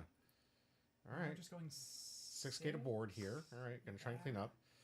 He could bow a block for a 1K if he wants, or just 2K that we got back from the Gecko play. Yeah, I feel like, man, this is a really tough position to be in. Yeah. Dofi just feels so in control of this game right now. Yeah, we'll see. what Sam wants to do. He's debating on whether he's only got like 3 cards in hand, so he doesn't know if he really wants to lose the Gecko early. Having Jay Whistle down to 1 life and no blockers on the field, you're getting close to the point where separating the Dawn on your 10 Dawn turn gets easier and easier, even though Jay Whistle does have a fat hand right now. But what Sam doesn't with no counter. Yeah, we just saw him get rid of 2 cards without counter, but then again, those cards are now gone, and now we just keep pressuring the Gecko, letting it live once, getting rid of it the second time. Yeah, that's understandable. It at least traded for 2 attacks, and now we go 7. That's our last Dawn. We just take, yeah, because we're so low on resources that we're just giving the resource. I almost don't know if attacking there was correct. I know we're probably hoping to like trade for a blocker or something, but I feel like you always would just take there. Mm-hmm. And wouldn't, like, I don't know if it was worth doing that attack, but I mean, eventually we had to put pressure on, I know, but like, it's getting to the point where he knows he's out of action that he can do on each turn, right? So getting his opponent down to a lower life total can make those Gecko swings actually potentially lethal, especially with Sam with so little cards in hand here. He's a properly starved Sam in the number of counters he could possibly have. And Sam has been giving him the counters at least that Jay Whistle knows about. So being smart to not play his hand out, to have knowns. But we might just die here. Yeah. You have to get rid of, so that's 1 9K. Yeah, that's going to be 3 cards. 9K swings, which versus 1 life. And then we also have the leader swing to worry about, which is going to be 6K. Potentially come with another body, yeah. Or no, it won't come with another body if we load everything up for a 9K, and that body would be rested, so we don't have to worry about that putting pressure on, at least. Okay. So I feel like Sam still has the option to put out a body, though. Yeah, as we are right now, but I'm almost unsure if that's the play. All right. Well, Whistle kind of indicating he doesn't have much in hand, so let's see if Sam sees it. I mean, I just go 9996. Because if he can, because even if he has like a bunch of cards out of hand, if we take these next 2, that's 6 cards minimum that we would have to get rid of. So a 6K swing would probably be pretty easy to go through. Yeah. So I just feel like the game's over here. Could be. We'll find out if Sam can see it. Sam also has to realize that like this is a championship. He knows that the player could be baiting him into these attacks and doesn't want to basically concede the game by swinging out and then allowing him to come back and swing at life. Because the hand that Sam has, only 4 cards, the math is far easier for Whizzlepizzle to attack Sam than it is Sam to attack Whizzlepizzle. Whizzle... Right, but we also have 3 life, which could potentially have a trigger. Gravity Blade would go crazy here because that gets rid of one of the Toshigis. Yeah. And potentially stabilizes us, so we only have 4 attacks, so if we get rid of even 1 with some lucky trigger, we still are very favored. Yeah, Whizzlepizzle going to have to take this 9, see what he has for counter. What he discards might be the indication. We got a 2K. 1, so that's 2K, we're at 7. Another 2K, that's 8. Or not 8, 9. And 10. 10, yep. Okay. All right. Looks like Sam Just liking loading it up, just going 10 maybe, or maybe we're keeping up a blocker just in case. Yeah. Actually, that's probably the smarter run. Keep up the blocker. Yeah. Oh. Oh no, we're just gonna go 10. 10 in. All I right. mean, 10's not gonna get another card out of hand. Yeah, but he didn't have any more counter left. He Oh, had there's 3 Ice Ages. With a We jack. only had 1K encounter in that hand. We only had that Kobe. Sam taking down game 1. I think legitimately what we didn't see here was probably Sam like looking at Whizzlepizzle and trying to get a tell to see what he had left in his hand here and how comfortable he felt about getting rid of these cards. So I think there was some signal that Sam probably got, and he's a legacy TCG player, guys. So this is I mean, he just took so many hits without having any way to counter. I feel like that telegraphs that you're very bricked. Yes, it is. It's usually a great indication. Something that Sam's definitely going to pick up on. Is a guy who's played multiple TCGs and someone who's been playing for so long. These are the things that after a while, when you get used to playing these trading card games, you're going to see more regularly, and you know the line you should take just based on your opponent's reaction, their frustration. If you wear your emotion on a sleeve to a player like Sam, that is just gold information. So you got to be careful. And Whizzlepizzle usually pretty stoic, Yeah. but maybe I don't know, because we don't have the face cams yet. We're going to upgrade soon. We're going to get face cams coming up soon. I've been saying that for almost a year. I'm trying to get money right now. We're barely breaking even with the boxes. Fair enough. with all this stuff. But we're breaking even at least. Yeah, it used to be I was in the hole, but now I'm finally breaking even. We're no longer in the red. Yay! Hey, we're going places. We're going places. Yeah, the community boxes used to put me in the red, but it was definitely worth it because I wanted people to feel rewarded. I mean, every business has to go in the red in the first place. You have to make an investment somehow. Right, and that's why I'm investing in all of you out there. So I do appreciate you guys coming back for these, constantly coming back for these streams. I really appreciate it. You guys are helping us grow every little bit, and it helps a lot. Because I wouldn't have these mics if it wasn't for you. I wouldn't have these amazing boxes that I get at the OPTG with if it wasn't for you. And I wouldn't have the opportunity to like really potentially give away some massive hits. We've already gotten a lot of alt arts. We've gotten some alt art leaders that we've given away. Cards worth hundreds of dollars. I'm still waiting to get that manga. Man, I really want to get that manga away. That would be nice. You just got to get that off the plate so then I can say I gave you guys the manga before I ever pulled one. Well, I mean, you'll have pulled it, but you'll just have given it away. Exactly. And I'd love to see what that feels like, to know what it, to pull a manga and just go. Because have you seen the video with Bear? He put this thing in there and he was just like, we have a new said chat. anything. Hey, all right. Avon, what are everyone's thoughts on Dopey post ban list? I mean, I think it's going to be all right. It's going to be a lot less explosive without Jinbei. We're going to have a lot less combo potential, but I feel like it's still going to be a decent deck. Even here, like, we're Jinbei on that perfect into turn 2 play. Boa, that's a real solid play, and I mean, we're gonna be losing out on Jinbei's just constant board presence. Yeah. But here it looks like Whizzle Pizzle making Dofi go second, so that it just has less aggro. Makes a lot of sense. Yep. Doesn't want to have that perfect turn 3 play, turn 2 play. Sorry. I mean, this was a pretty good turn 2 play. It really was. That is the downside because it can play in the evens just as well as it plays in the odds. I mean, you prefer to have the aggro, but you're fine being on the back foot too. And so I would say honestly, I see this deck being represented less because the consistency factor has been significantly reduced, but its power factor, it's still a good deck. It still can go wide. It still has answers. Yeah. Just, it's not going to be near as consistent without Jinbei to go as wide as you want in the early stages, which is why people played the deck. They loved that most players couldn't respond to a turn 3 Jinbei something. Hey, thanks for the follow. I appreciate it. All right. And now, that Boa blocker is gone. Yeah. Because we have Brook. Helmeppo, Brook attack. Yeah, this thing's no more. Yeah, -3. And then the Brook attack here. That should or we produce could it. Smoker first, just so that we get that +1k. And we're just Brook attacking unless we already Smokered first. Doesn't matter. They don't need a counter out of it, but it gets rid of the Boa, which is exactly what you want. Avenue says, I agree, Dolphy will just be more mid-range now that I see people playing Sanji Mihawk again. Yeah, exactly. Man, I'm not sure Sanji Mihawk is the best way to go. Sanji always seems like a high roll card until Blue-Purple Luffy, where that card's going to be crazy, but that's because you're stacking your deck inherently with leader effect, so you can always know, because Sanji always needs to be paired with a card. I know you do a lot of stacking with Dofi, but I'm just not sure if it's quite got the...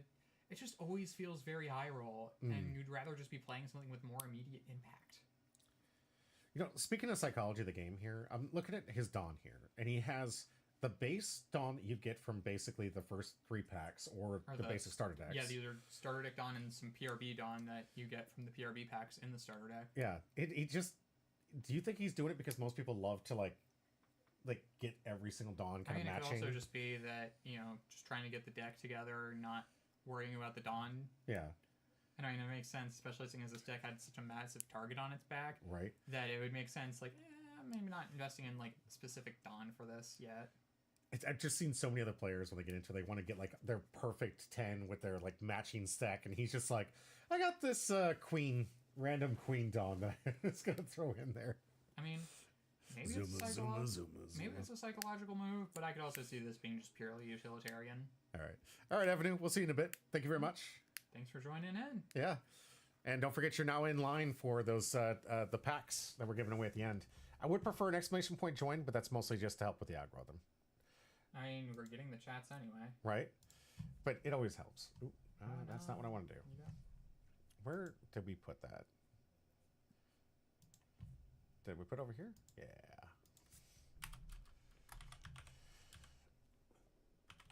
Yeah. misspelled that. Yeah, I did. Thank you. Don't want to get like, but maybe I'll get some more chance if I misspell it. Well, they couldn't see it anyway. Right. Right here, we're 7 Dopey you effect. effect. Yep, Jimbei the draw. Weevil. Oh, sorry, Weevil draw. Yeah. Sorry, Jimbei Weevil. Just seeing those two together, I just assumed that was what was happening. Right. Midnight. Thank you so much. And I mean, yeah, Ooh, now we just big go swing. 8 here. Maybe we just go for the Brook so that we don't have to worry about that anymore. But see, in the early games, sometimes, yeah, I agree that I want to get the thing that's removing my cards, but at the same time, it always feels bad because you know it's such an easy target to bring back with Gecko in the late games. I mean, usually you want to have a Rebecca, but like, yeah, but they're just going to bring back anything with. I mean, we're not okay. We're just going life though. I mean, and if we keep it on field, we don't have to Gecko. We can just, or we can Gecko and play more reduction off of the Gecko and just have the Brook on board. That at least costs them some tempo. Yeah, because right now any Ice Age and Brook is just pop. Yeah. Anything, especially in this deck, it's like it's just And against Dopey, yeah, I don't think there's anything above 6 cost because we have that one Jozu. yeah. That's the only thing above 6 cost in this deck. So So we're probably gonna attack maybe first. It's really hard to sequence it right with Smoker because you want to have that 0 cost to get that plus 1,000 power. But if you put too much focus on that, you can actually ruin your sequencing. So Right. I think that's why most people kind of took away from this one because the way that you sequence Smoker is far different than most black decks when it comes to cost reduction. And it really, like I said, it had a lot of power when people had 1 cost searchers constantly in the meta. Now without those 1 cost searchers and no one really feeding it with a 1 cost on board. and there's still decks that play a lot of 1 cost searchers. We're just not seeing that in this matchup. Yeah. It's not near as prevalent as I think it was back in the day. I looked at some old videos, and maybe, I mean, I might be biased because I didn't watch every video. But I remember when I was learning about the game and trying to get smart at it, I was watching a lot of the other creators like Egghead, Vampire, and who else was big in there? Luffy TV was pretty big back then too. And he still is big now. I'm not saying he's... Oh, there's a Tashigi just to get rid of something. Okay. Well, I should pop the Weevil. Yep. When I saw that, it's like when Smoker was in the meta, it seemed like everything had a 1 cost. And then it just fed the Smoker plays. I mean, Smoker wasn't fantastic on release, I believe. No. Because Black was very undertuned. I mean, Red was just so much better than everything else by Right. OPO2. It still saw some play though. I mean, people want to see it. Smoker, one of those bad guys that turned kind of like a good guy in some ways. All right, Brooke's going to reduce the cost of Jinbei by 1, so that's currently a 3 cost. Yep. Going to get a simple 1k counter out from Jozu. And I think that's 7. So likely Smoker going to reduce again down to 2 cost for this Jinbei. I mean, I think the Smoker's already at 2 because what we probably did was Tashigi minus 4 cost to the Weevil, and then use the Smoker minus 1 cost to the Jinbei. We still get the plus 1,000 because the Weevil's at 0. That's right. Yep. So The Smoker defended that doesn't on it. need to make something 0, but it needs to have a 0 on the board. So we got an 8 Dawn turn here for Sam. Definitely looking a lot for worse given this matchup here. I think Whizzlepizzle definitely has better cards because the sequencing we saw from his yard from the first game was terrible. Yeah, I mean, we can't even see his yard in this one. Yeah, I think, but it looks like he's coming a lot stronger here. It appears to be a 3 versus 4 life here from what I can see. 4 life. Yeah, looks like that. Yeah, tough to see where I put the overlay there, but no worries. We got what looks to be. I love that they have the same sleeve colors too here. But he's definitely in a better position. We saw him in this stage of the game here, getting up to his Gecko play And turn. yeah, we definitely have a board, which is infinitely better than not having a board. Fair, absolutely. And we're definitely going for just trying to give Dofi as few resources as possible to play with. All right. I mean, yeah, we can potentially generate a resource off of leader effect every turn, but that's going to be rested and easier to get rid of. All right, 8k swing using the With- 1. Ooh. Oh, that stays actually revealed on top. Yeah. Well, I mean, Jay Whistle knows what it is. Yeah. So Gravity Blade not going to see some life. That is not what you want to see. This is one of the things about the deck. It rarely ever misses, but man, when it misses, it hurts. Yeah, So- because you're rarely ever just blind leader affecting. Usually that's kind of an act of desperation. Mm-hmm. And a good indicate to Jay Whistle here to say, ooh, he doesn't have much in resources here. Probably wants to keep the cards in hand. But Sam's going to have to dedicate some bodies to the field here if he wants to get ahead of this game. It looks like he's got Edward Weevil, so he can draw and replace the card. It's an easy 4-cost play. Okay, but right now we're drawing no counter. Fair, but at least then it doesn't... You want to dig further into the deck to try and give...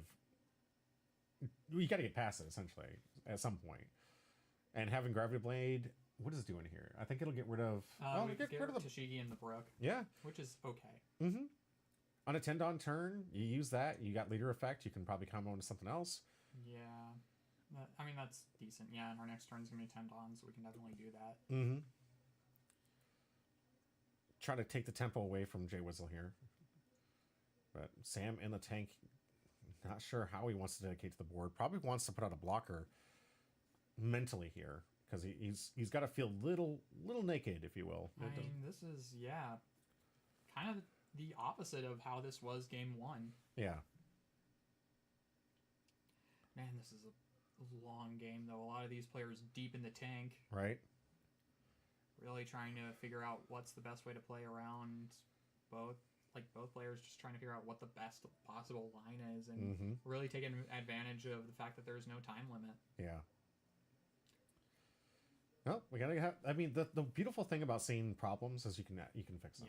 Yeah. And I like that we have the crew that we can get together, figure out how to make these things perfect, and by the time we get into like Series 10, everything's going to be smooth. Like, we'll have all the mistakes made, hopefully all the mistakes made, and have just the perfect knowledge of how to make all of these run smoothly and get even more than run. Because I want to do these for Uni Arena, Gundam, Grand Archive. I want to do these for my Magic players to get those back, my Dual Commander back.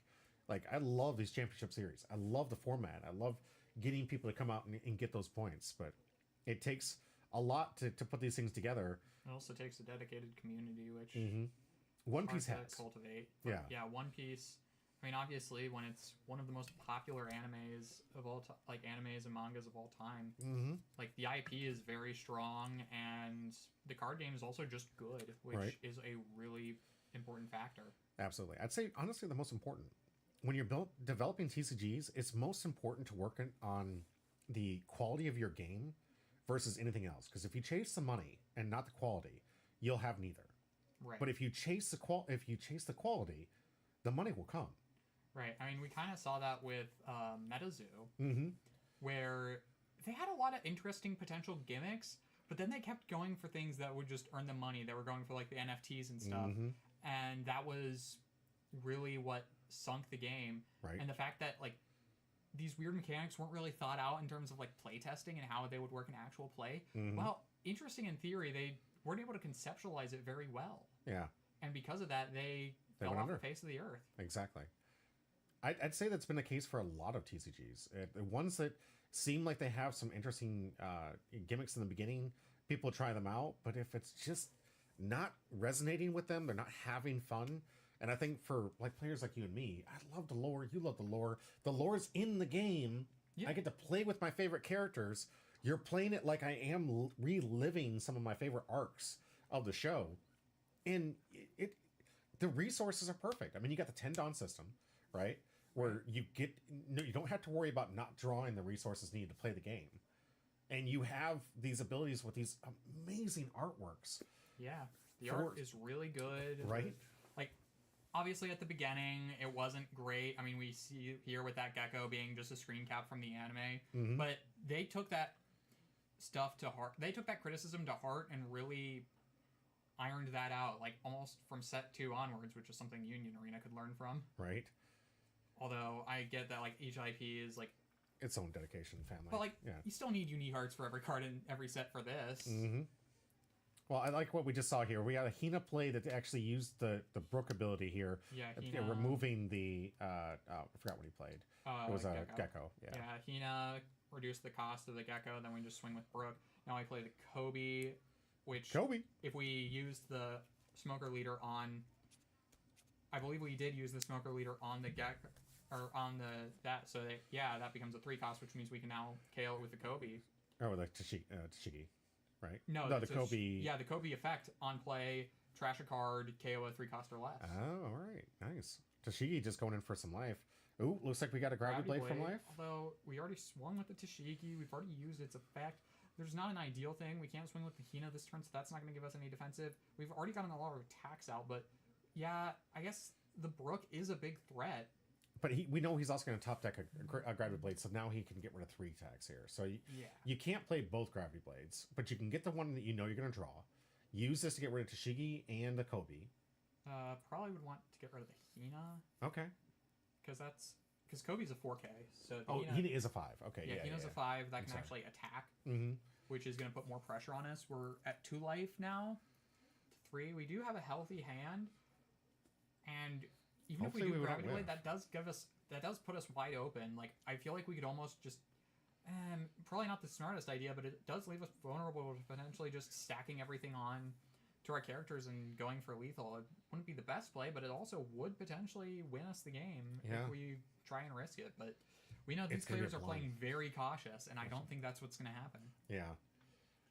He's definitely playing a lot more conservative than I've seen from other Dolphy players. Like, a lot of them pretty much know the case and the line they're going to take, and Sam just really doesn't want to screw up here, especially in the hot lights. Like, you get people on camera, you put them here in the hot seat, they know that the people are going to be observing these games. So now they're probably taking it mentally like, man, I really don't want to look stupid on camera. So they're going to take the time. No more Douglas Bullet off a stage moments. Right. Which makes for a good meme. I'll give him that. Yeah. I mean, personally, I have stopped caring about, like, I try not to make misplays because I want to play the game properly, but I do understand that, like, having my potential errors, like, being under so much scrutiny is probably a better thing, because that way I can actually learn how to be better. Yeah. That's one of the best things about doing this. We get to watch the gameplay, see the lines, see if we could see it differently, being able to overanalyze these things, so that it leads to better decisions in future games. If we're going to see the matchup, we understand it. Like, I credit a lot of my wins, especially in those bigger tournaments, to the fact that we're doing these castings twice, if not 3 times a week, where I get to look at gameplay and see how people strategize their decks. It's just as helpful to me as it is playing the game normally.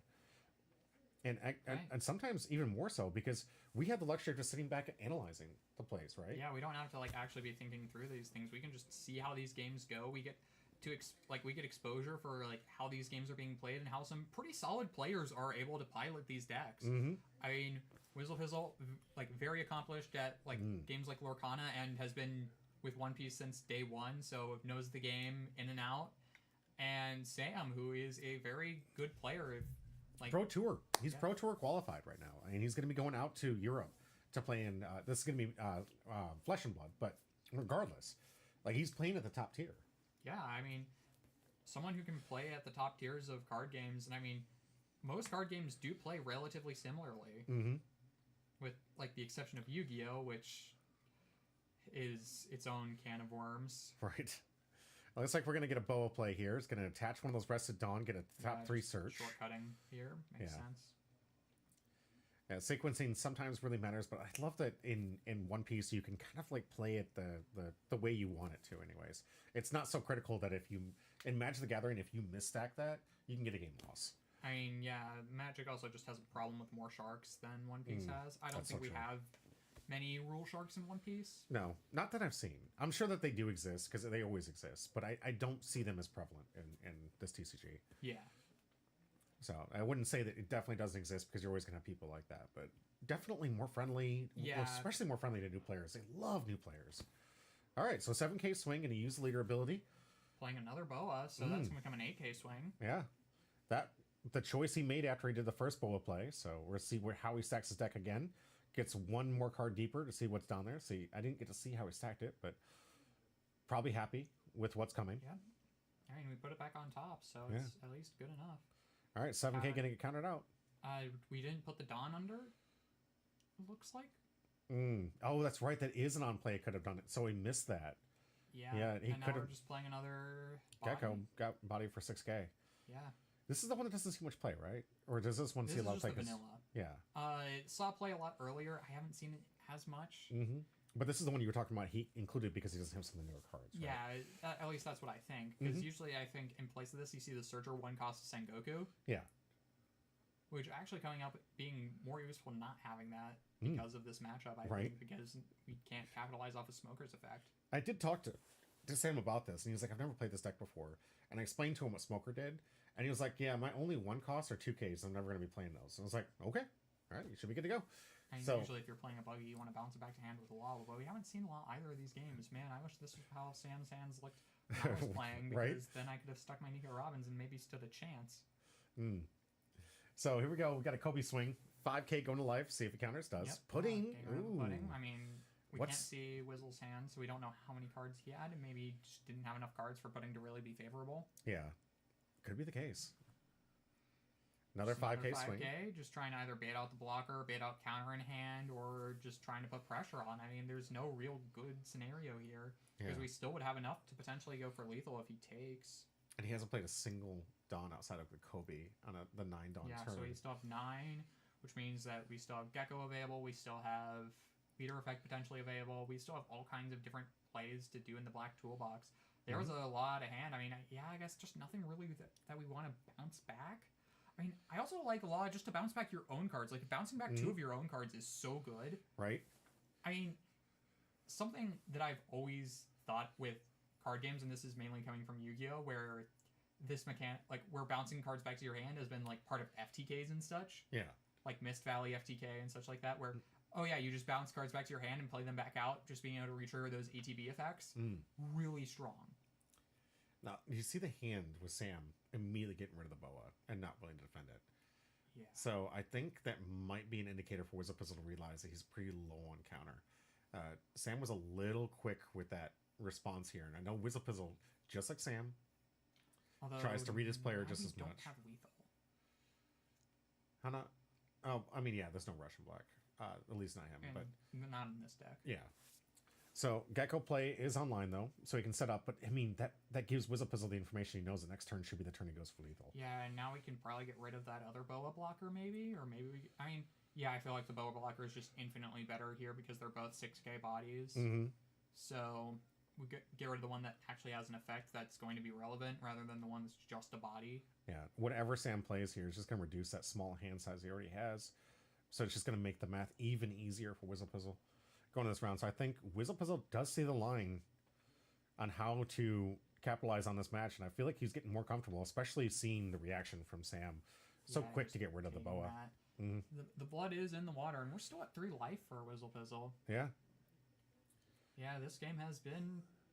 this game has been long, but it's been one-sided for most of it. Right. Yeah, whenever you're just able to control the board off of Dofi, okay, we're just getting a blocker there for the Borsalino. Okay.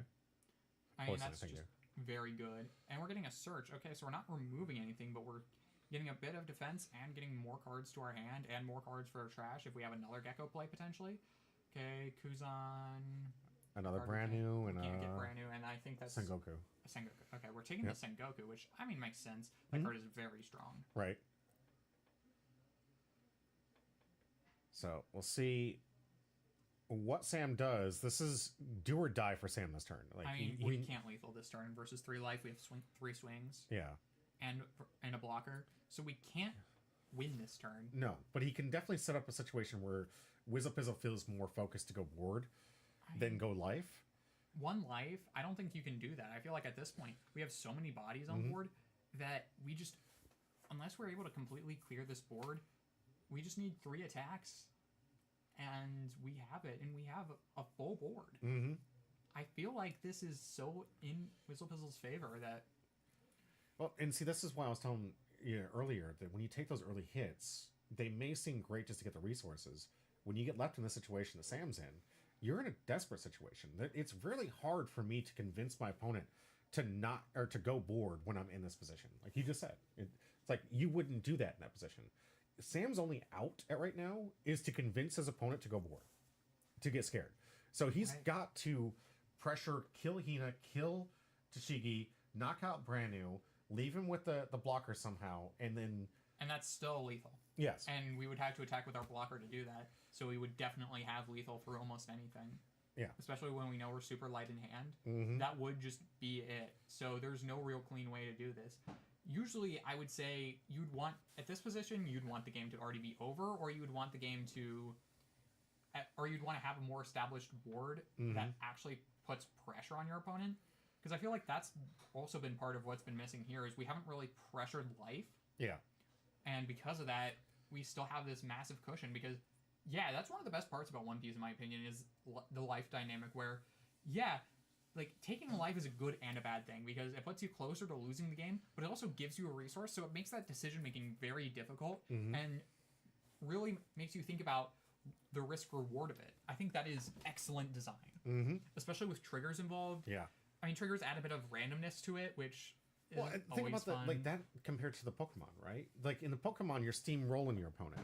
Yeah. But in these games, when you take a life, you're helping your opponent maybe come back in the game, and that's another mechanic thing. The fact that life is a comeback mechanic is really nice. I do really appreciate that. Yeah, Sam is deep in the tank. Like I think he's already thought the same thing that we did.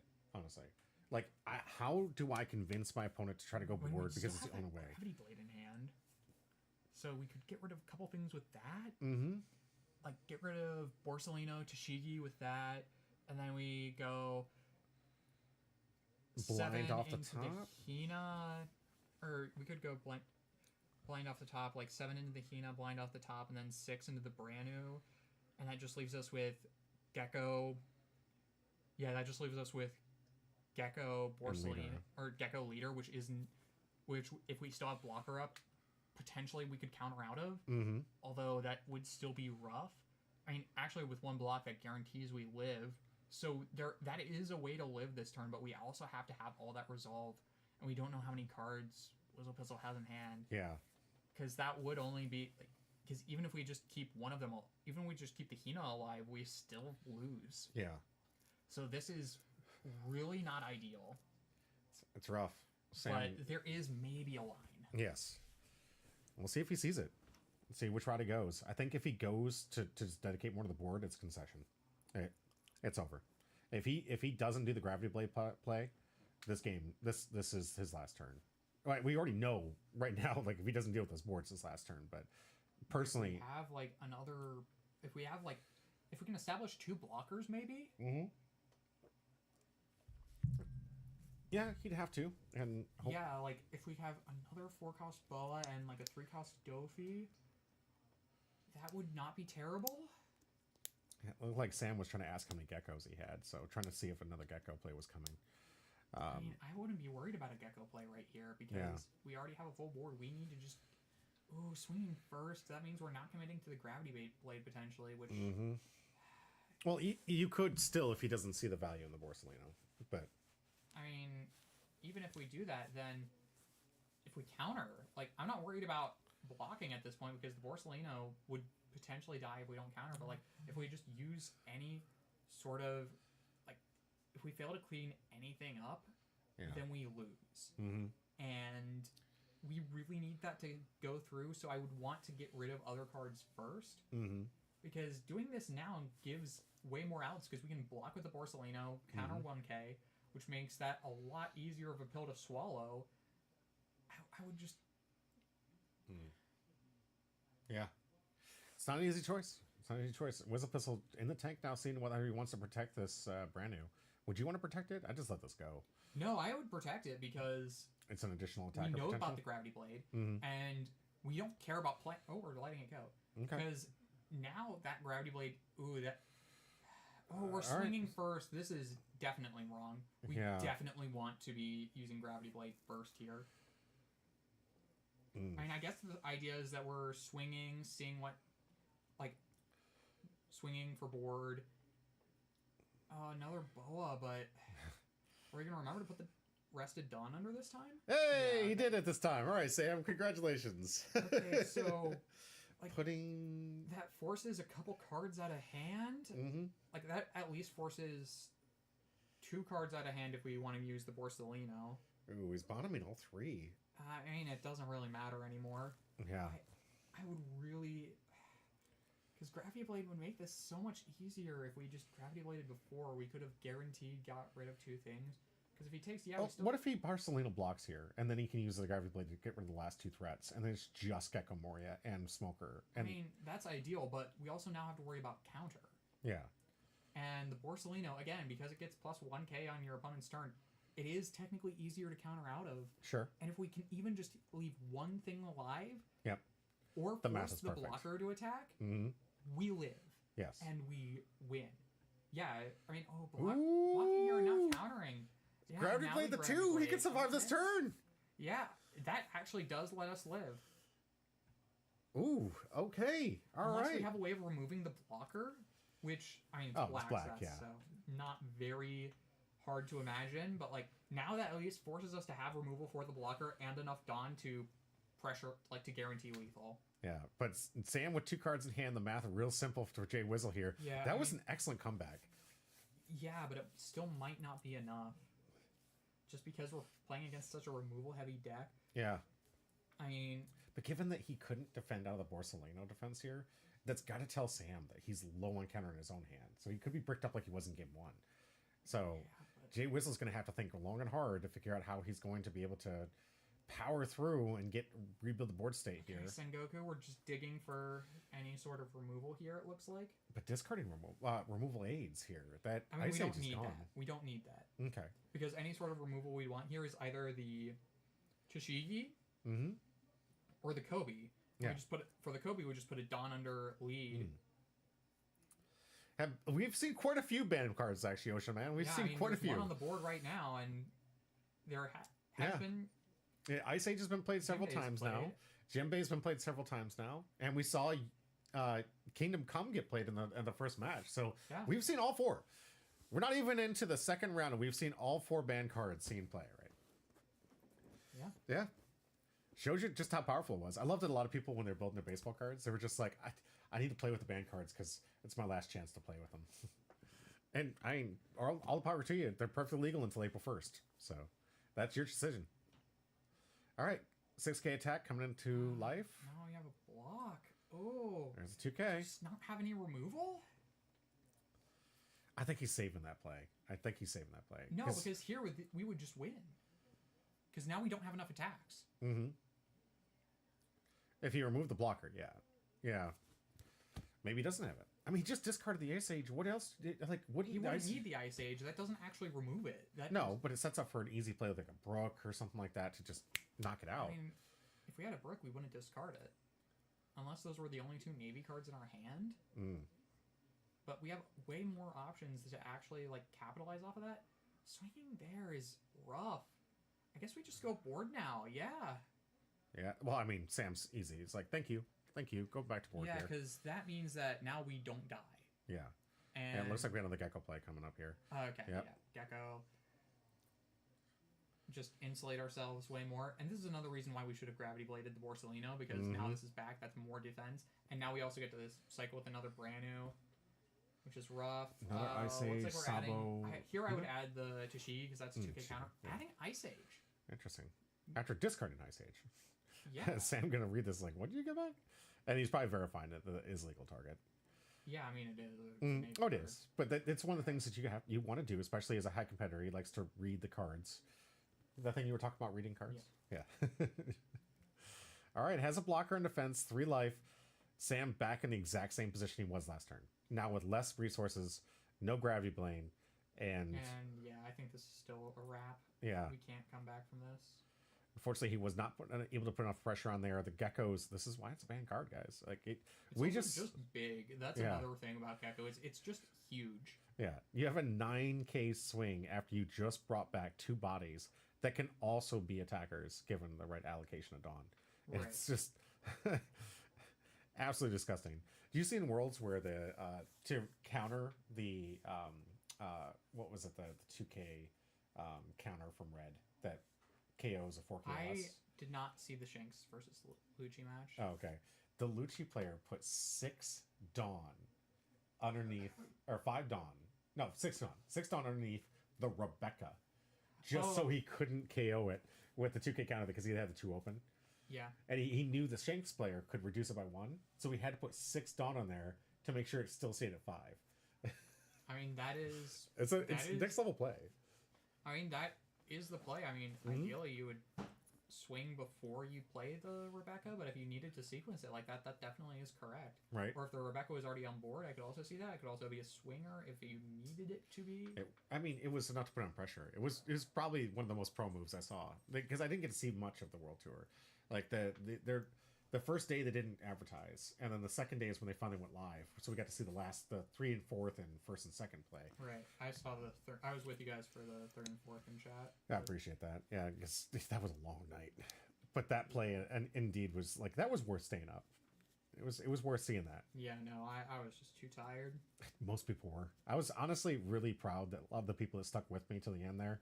But even then, they were just like, I would guarantee you over half the people that were still in my chat had passed out with the phone on. Like, yeah. There was, as well as they were there to help get the stuff. And hopefully you guys should have seen your packs by now. That stuff went out last week. So hopefully you guys got your packs. Thank you for joining the stream. Had some good giveaways. Wasn't the best. I think last night we had a really good hit with the Altart Stussy, which I think might see more play. I mean, 9 cost, bot, like, to KO anything? Yeah, but you also had to KO something on your board. Or trash, I believe. It doesn't. I think it's trash from hand. No, it's trash from board. Is it? Okay. Yeah. All right. Regardless, it's still a nice big body, and it does KO things, which is what Black needed after losing Ice Age. I mean, I feel like there are so many better ways that are way more versatile. But would you be playing Stussy? Like, they're way more versatile than Stussy. No, but I'm saying, but would you be playing Stussy with that? See, the joy is playing with Stussy. That's half the fun. You get to play with your favorite characters. I mean, fair enough, but Stussy is a very recent character, so I don't know how many people... Yeah, I don't know how much... Yeah, they got her in Whole Cake. Yeah, she was, like, there in Whole Cake for a little bit, but mostly Egghead was her arc. That's when we actually got to find out what was going on with her. Yeah.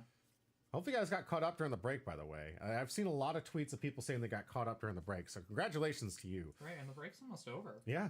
We're getting close to the point where we're going to kick off, and we're going to be in step with the Japanese releases. So get used to it. Guys, we got a lot of great content coming your way.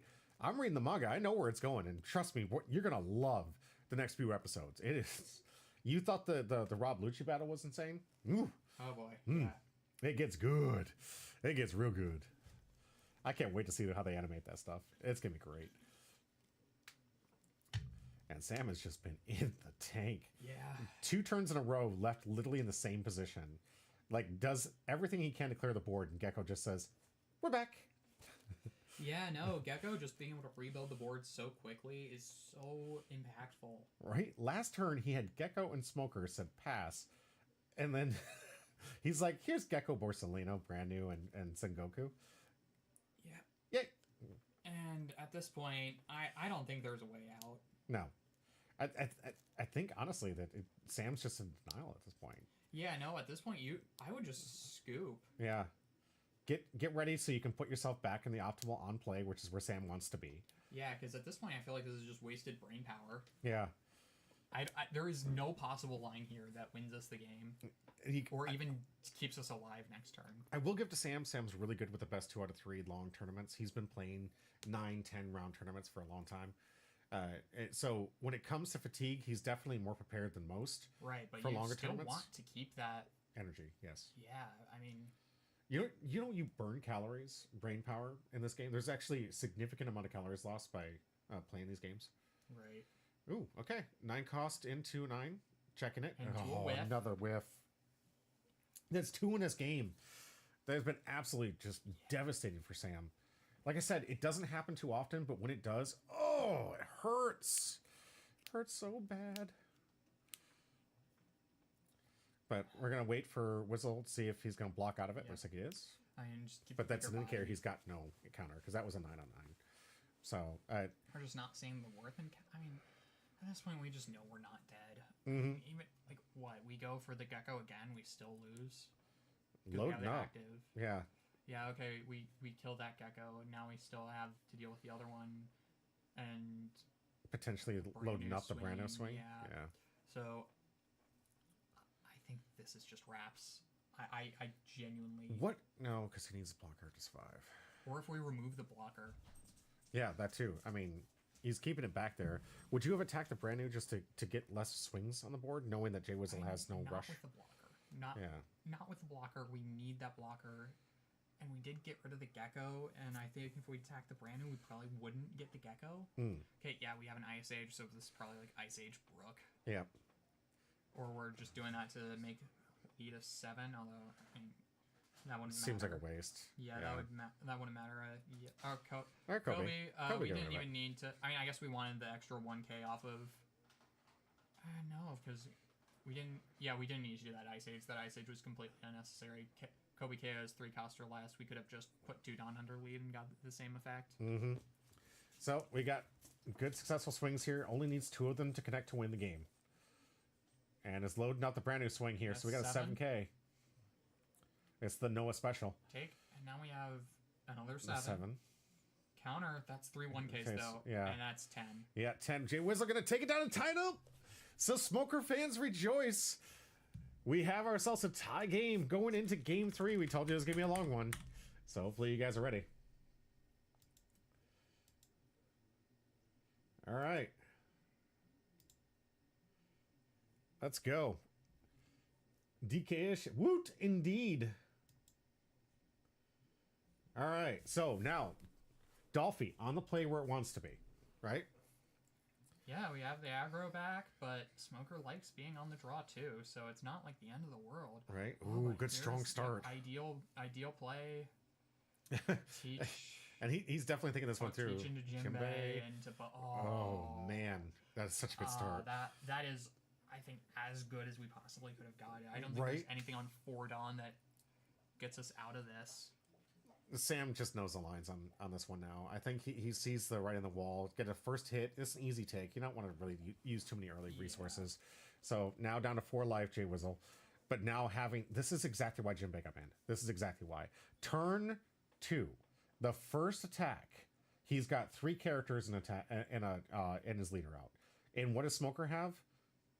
Nothing. Like this is the reason they went after Jimbei, guys.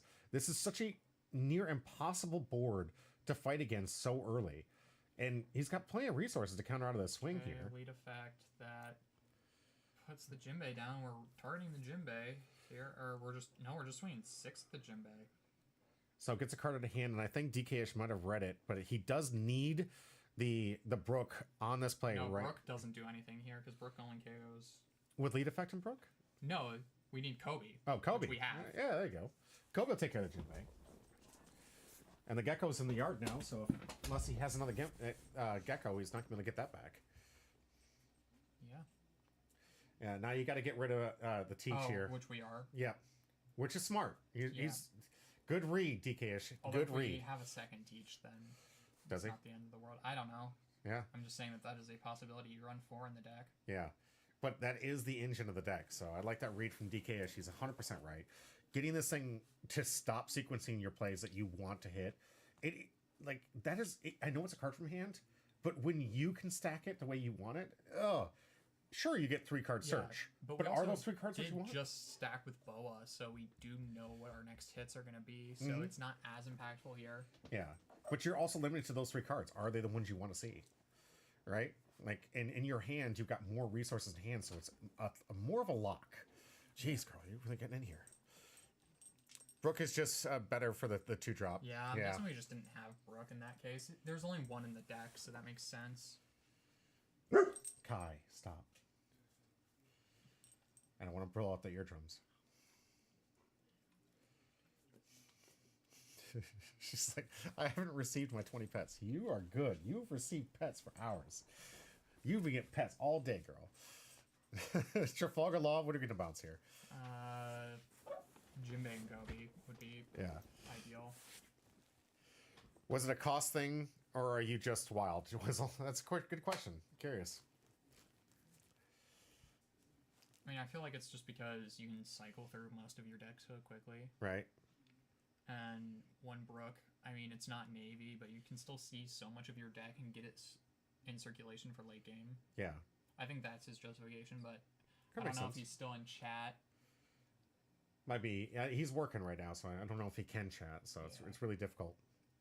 Probably would be better to hear from the man himself. Right. The question is out there to you, Wizzle. Curious on why you're only running one copy of Brook.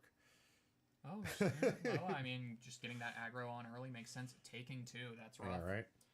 That means that we're definitely low on counter and not in a good position. Oh, we're playing the buggy. All right. I mean, it makes sense wanting to just get things out. We don't have the... We might have the Trafalgar Teach Loop anymore? lock, though, here, too. So, it, I mean, did we bounce anything with that law? I don't No, we remember. didn't. But if he gets another one, he can start recycling his own Trafalgars, right? Yeah, I mean... Next turn, he could put him in a Trafalgar lock. Doesn't look like we see that off the top. That looks like he's going to be drawing Gravity Blade next turn. Then Boa, play off of lead. And then a Teach. So we're going to have another Teach back in rotation, although Teaches look definitely a lot better early game. Late game, when you're able to play these Boas and stuff back to back, and you actually have access to just being able to look at the top cards of your deck, it's definitely slightly weaker, but it is still just a lot of value. Right. Yeah, Whistlepizzle not in near good a position he was in the last one, but this is primarily because of the Jinbei play. Yeah, this is a rough position, and not really having the way to remove them, and being on the back foot in terms of, like, aggro, this is real rough. Right. Sam's line do seem kind of simple, but he's really trying to think these things through. Like, hopefully he doesn't stack that Gravity Blade off from the leader effect here. I don't feel like that would be a play that would be made right now. Yeah, I don't even think he needs the Gravity Blade right now. I think he can put it down one 3. card on board. Yeah, no. Yeah, it's not the lane. You right now just wants to keep the pressure on. If he has what I think he has, we might see a Trafalgar Law loop here, and just showcasing why I thought that the Trafalgar Law would be the ban card. I mean, I always felt like they're not going to ban anything from the starter deck. They want those to sell. That's fair. That's absolutely fair. I figured it was going to be Jinbei or Sengoku, depending on how severely they wanted to hit the deck. Mm-hmm. And they chose the more severe option. Yeah. If Sengoku was the one that was banned, I would have picked the deck up, but Jinbei was the one that made me not want to pick the deck up. All right, a simple 5 and a Jinbei. We'll see if he wants to protect it. Not much resources left from Sam here. I mean, yeah. I mean, at this point, the Jinbei has done so much. I feel like... You can let it go. You can let it go, and you have geckos and stuff to get it back later. You have 3 others in your deck. You're at 5 life. Yeah. If you're that low in hand, then I absolutely would not keep the Jinbei on board right now. Like, it looks like Sam really debating this. Really want? I mean, I think he just wants to end the game a little bit earlier because he knows later game if Jay Whistle can set up and start establishing board, it's very difficult for but him we have to another deal. swing, so Yeah. Oh, putting countering out. All right, but now I mean, leader is just going to kill Jinbei. So was that the last card in hand? it looked like. I mean, maybe he separated that from his hand to debate, but it looked like that was. I mean, That's a lot of cards on board, so Yeah. I wouldn't be surprised. Which would mean he wouldn't have the law loop. Mm-hmm. Especially from one on the top. So he has to have cards in hand if he wants to do the wall loop. Here comes 6K and a 6. That's gone. Just get rid of the blocker makes a lot of sense. Do we have any removal? Removal would be real nice here. Right. Allowing Jay Whistle to come back in this matchup. I mean, Sam just went all in for this early start. Putting Jay Whistle down to what I believe is 3 life. Oh, Rebecca? There's a Rebecca.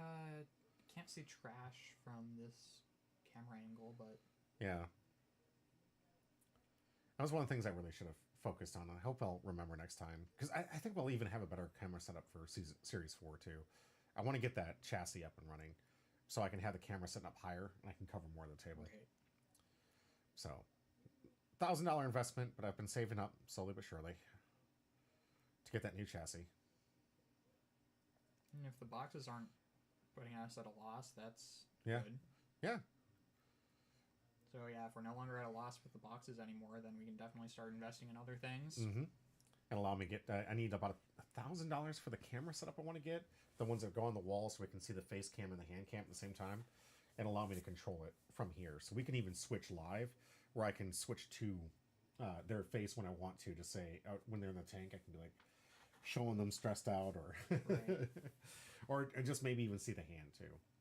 So a lot of really cool upgrades I can't wait to bring into the channel. We're really thinking here.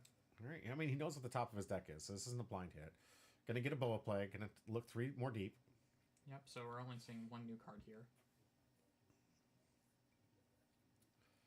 Let's hope that's a good one, though. Mm-hmm. But all these bodies are just we're ready to be bottoming. attacked. Interesting. Didn't like any of these. So, Jinbei gonna come in for 7. Yep. Jay Whistle down to 2 just life. Rebecca for a blocker. Interesting. I didn't notice that till now, but we didn't get anything off of the blocker. But he could have got something back for a 2K in hand, right? I mean, maybe, but we can't see his trash. So Yeah. Has he even used a 2K though? I don't think so. I don't think he has anything in trash. It makes it hard that we can't see, but still. Yeah. Oh, he's got to take. Oh, man. Blood is in the water. The shark 7, Jinbei is sniffing it out. 1 life. Is that 1 life? Yes. Oh, this game is... I don't think we can get back from this. Yes. I genuinely don't. I think this is way too much of a life Way too lead. early. He's not at the Gecko play yet, from what I understand. Or is this 8 for him? I Yeah. think it's maybe 8, but like, I mean, even if we play Gecko, we have so many bodies on board. We would need to do so much. This Right. just feels unwinnable here. And if there's a perfume, blockers don't even matter. Right? So, I mean, like, DKish called it right in the chat. He's bricked up so hard right now, but he got the taste. He got to see it. He's attacking with simple 7Ks and getting these easy life hits where Smoker should be trying to fill the yard at this point. You would think it was trying to fill the yard for some later game plays, but it hasn't been. He didn't get anything back from Rebecca. Probably added a 2K if he played one at all. We haven't seen one yet. But, man, Whizzlepizzle just not doing well with the hand in this situation. His top deck's not helping. And probably in the tank right now, realizing that he's already given Sam the indication he's low on counter. So how can I retake the board? And for Smoker, that's not an easy sell. With 8 Dawn, no. I don't think we can wipe 3 bodies off board. And even then, we'd have to worry about getting the buggy loaded up and swung at. Mm-hmm. Because if we're super low on counter, we could just slap 5 Dawn on the buggy, swing 7. Right. And then put 5 Dawn on lead, swing 10. Yeah. DKH, thanks for the assist. Appreciate that. But the Kobe, I forgot about the on play. It does have to trash cards. So we know he's trashed something. We don't know what it is. So we know he's trashed something for the Kobe play. Right. But I don't... Actually, did he KO anything off the Kobe? Oh, Yeah, yeah, he did. Teach. Mhm. Yeah, that's right. Want to get the thing off the board early. It was a play. I almost feel like we should have gone for a body. Right? Because, I mean, we've stacked the deck and we've known what our hits off of lead are going to be every turn, so I feel like the teach wouldn't have mattered much. Mm-hmm. And Whizzle just in the same position Sam was in game 2. Yeah. Just trying to figure out how he can change the perspective of this board state. And it's not looking good. You don't want to feed him any more resources. Sam has 1 card in his hand, right? So the attacks are going to be easy, but how do you... We would need to be able to remove 2 things, then swing in with 1. Yeah. Which Gecko can't get back 2 things with removal. We don't have enough cards in trash for a Lucci, so couldn't even be a Lucci, and we wouldn't have enough reduction for a Lucci anyhow. Right. So I think the best line here for Whistle is just attack the Boa, attack the Jinbei, get those 2 off the field, and try to establish some board state. Yeah, and then like maybe have something with removal. If we have a Tashigi, maybe we can. Yeah, we're just attacking the Jinbei. Asking for that 1 card. He counters out. Yep. There's the counter from Teach. That is not no cards in hand, so we can just. Now we know that the Kobe attack's going to go through. Yeah, but that's the only attacks he had for this turn. That's it. That's. Yeah, but Here's a Gecko. So, which means we can get the Rebecca. We're not having a Kobe attack. Yeah. So that's a blocker at least. And we'll see if the Rebecca actually plays something this time. Helmeppo, but that doesn't do anything. Yeah. I'm guessing Helmeppo was the pitch off of the Kobe, because I don't understand how else that would have gotten into trash because we hadn't countered out of anything. Yeah. And the cost reduction, unless we have something in trash, because I believe Rebecca has to get something from trash in order to play something. I think that is the black text, yeah. And the one you had to get something back from there, and then you get the opportunity to play a 3 cost or less. Yeah, because it was like, okay, we're Helmeppoing, and then we have like a Brook or something. I could see that, but if we don't have, okay, All right, Kobe. So we did have something in trash. Mm-hmm. Also, his deck is blinged out. Not sure why 1 Brook was the cost thing. Yeah.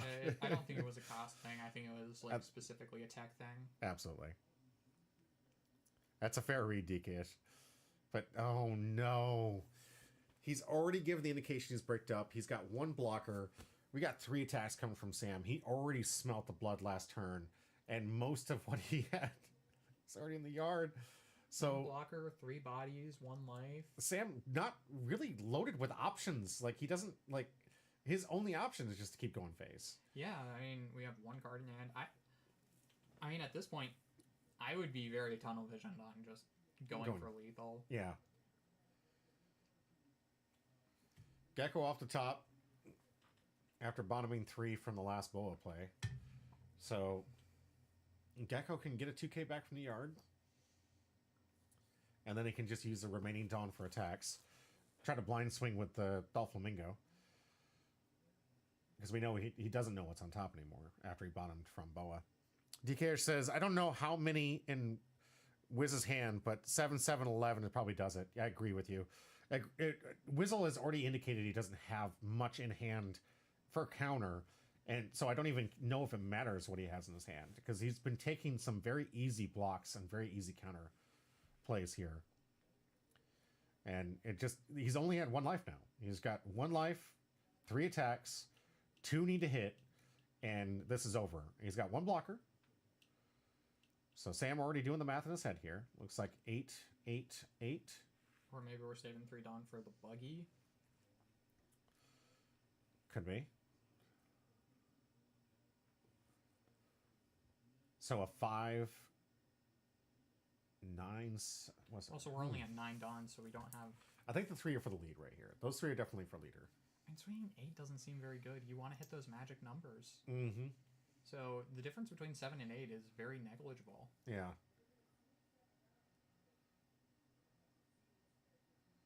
All right, here comes we're 7. Just using that other Dawn for lead effect. Whiff. Corona, that's a whiff.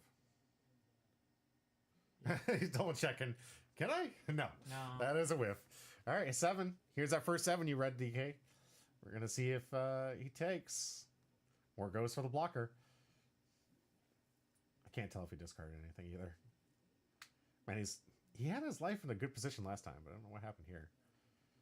All right, he had his discard pile in a good position last time. Yeah. Little upgrades. Little do it. Gonna make it good. So, waiting on Wizzlepizzle. We'll see what action he takes here. Because I know Sam's already figured out the math for this.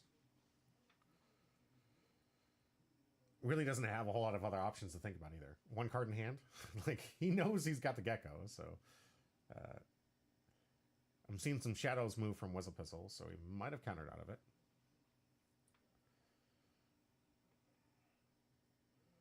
Definitely wants to take his time to not give out the indication that we already have that he's bricked up. Yeah. I don't know if Wizzle's trying to play for the bluff. Takes the hit. Yeah. Not looking good. Okay, now if we have perfume, we just win instantly. Mm-hmm. We'll see if he has it.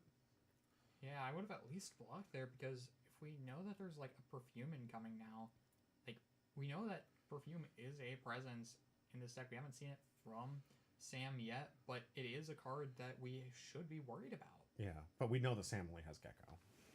Yeah, but Wizzle doesn't know that. That's fair. Yeah. And I mean, the odds with 1 card in hand, I mean, you got to play it. But I think Wizzle, that stall right there was just Wizzle trying to make him think not to go for lethal. Because he's got to get his focus on board. Like, focus on board, please. Focus on board, please. So I can Gecko next turn and rebuild again.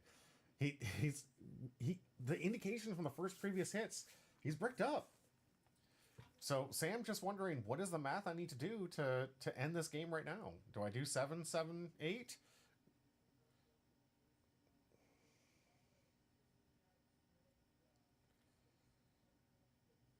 What am I doing? Here comes a 7. 8.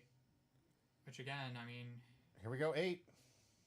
Not ideal. Yeah. This is going to get the... But if he gets the blocker, it's 8. And it's game. If he gets the blocker, it's all the indication Sam needs to know that he's bricked up and has no other answer. Right. Like, this is the turn that you... like, for Wizzlepizzle, yep, it doesn't have it. This is the turn. Because he's not going to have it in the backswing. Yeah. Didn't have it. All bricked up. Oh, my gosh. Look at the series of bricks in that hand. Sam, our winner. That was a long one. Woo! That was a long, long game. But man, just absolutely bricked up. Whistle Pizzle not able to get in there. Sam able to take it out in the late game, had that early start and showing us exactly why Jinbei is such a menace in the format.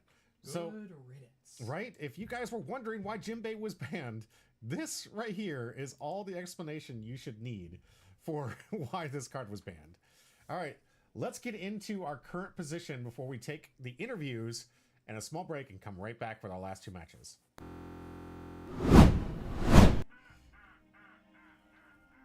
So going on in the back end where we weren't seeing play, we have Spencer again taking it into the next round. And this was also a long match. Yeah, I caught some of this one. It was brutal. Yeah, Big Merc was definitely exhausted after playing this one, but Spencer able to, like he said in the interview, starve him out, starve him out, starve him out. Now he's going to have to play up against Krustin, who took down the Bonnie. Like I told you, that Rush Shanks, it's a perfect counter to the Green Bonnie. Rush has always been a counter to Bonnie. Yeah. That's why in Sanji versus Bonnie in this in those the pre-release stuff, it's Sanji like is a lot more favored. Exactly. Yeah, nowadays. like every single time. And Bonnie was a good leader at the time, but that's why we're switching to Rainbow Luffy just for that reason. Yo, how do I know if you're hosting something like this for the next time? You can follow me. We host these things every single Monday and Thursday for these type of events. We also do some live events on occasion, but anytime you want, you can follow me, go live. And if you get the message that says we're doing One Piece, you're probably getting this format. So if you like this type of content, you like this format, not to mention congratulations, you're in the running for one of these free packs at the end of the stream, and you like free stuff, follow me. Out of nowhere, just, hey, there you go. Appreciate you.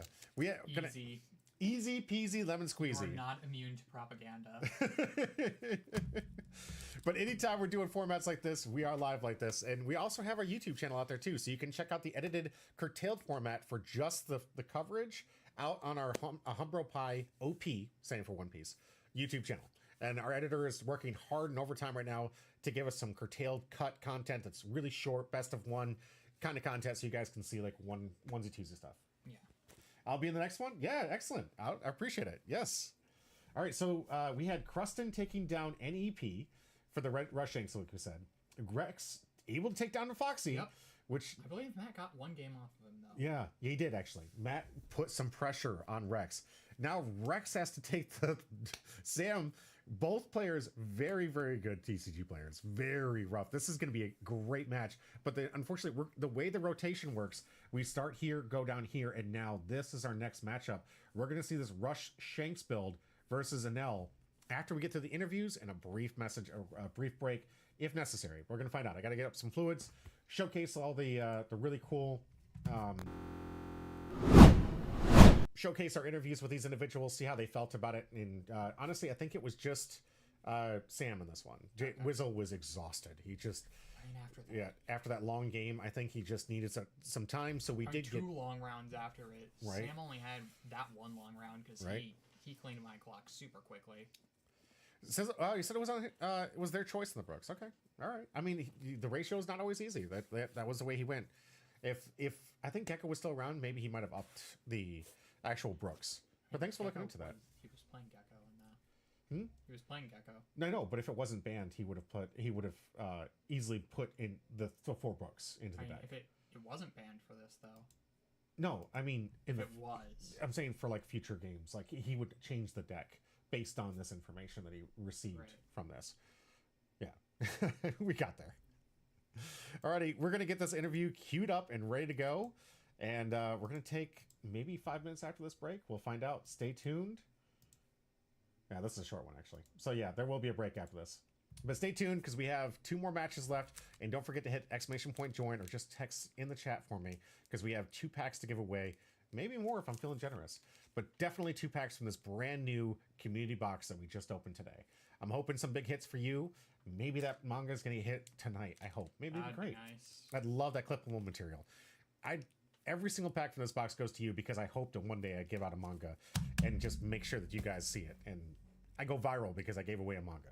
We'll find out. Until then, let's check out this interview and we'll be right back. Hey, Box of Juice, hit something in the chat so we can add you. But thank you so much for the follow. I appreciate it.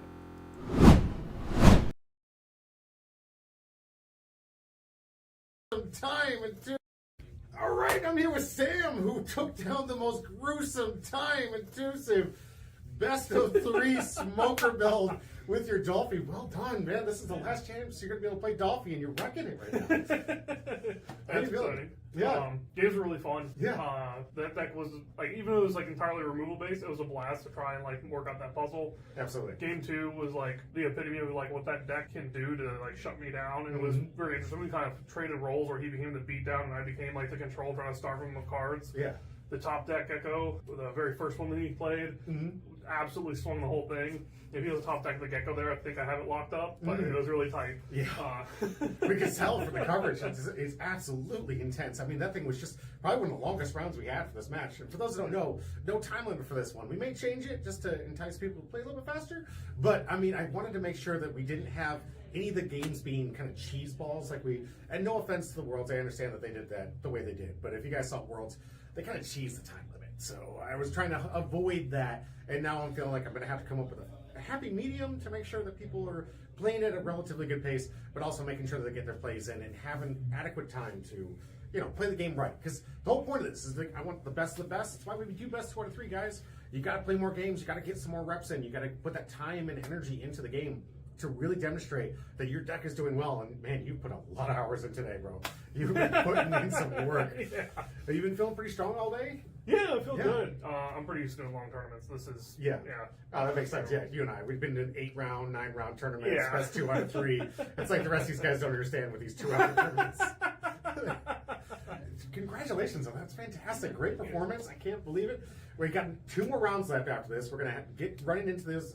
So it's going to be you versus Rex. Yeah. So you and your opponent Rex, we're going to see if Rex's Sapo deck can take it away or the Dolphy's going to take up there. And then I got to find out if Spencer going to win this thing? Because Spencer's on camera next. Let's find out. Spencer and Shanks. Justin. Yeah, let's do it. Good luck. Let's get the next round.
understand the elements.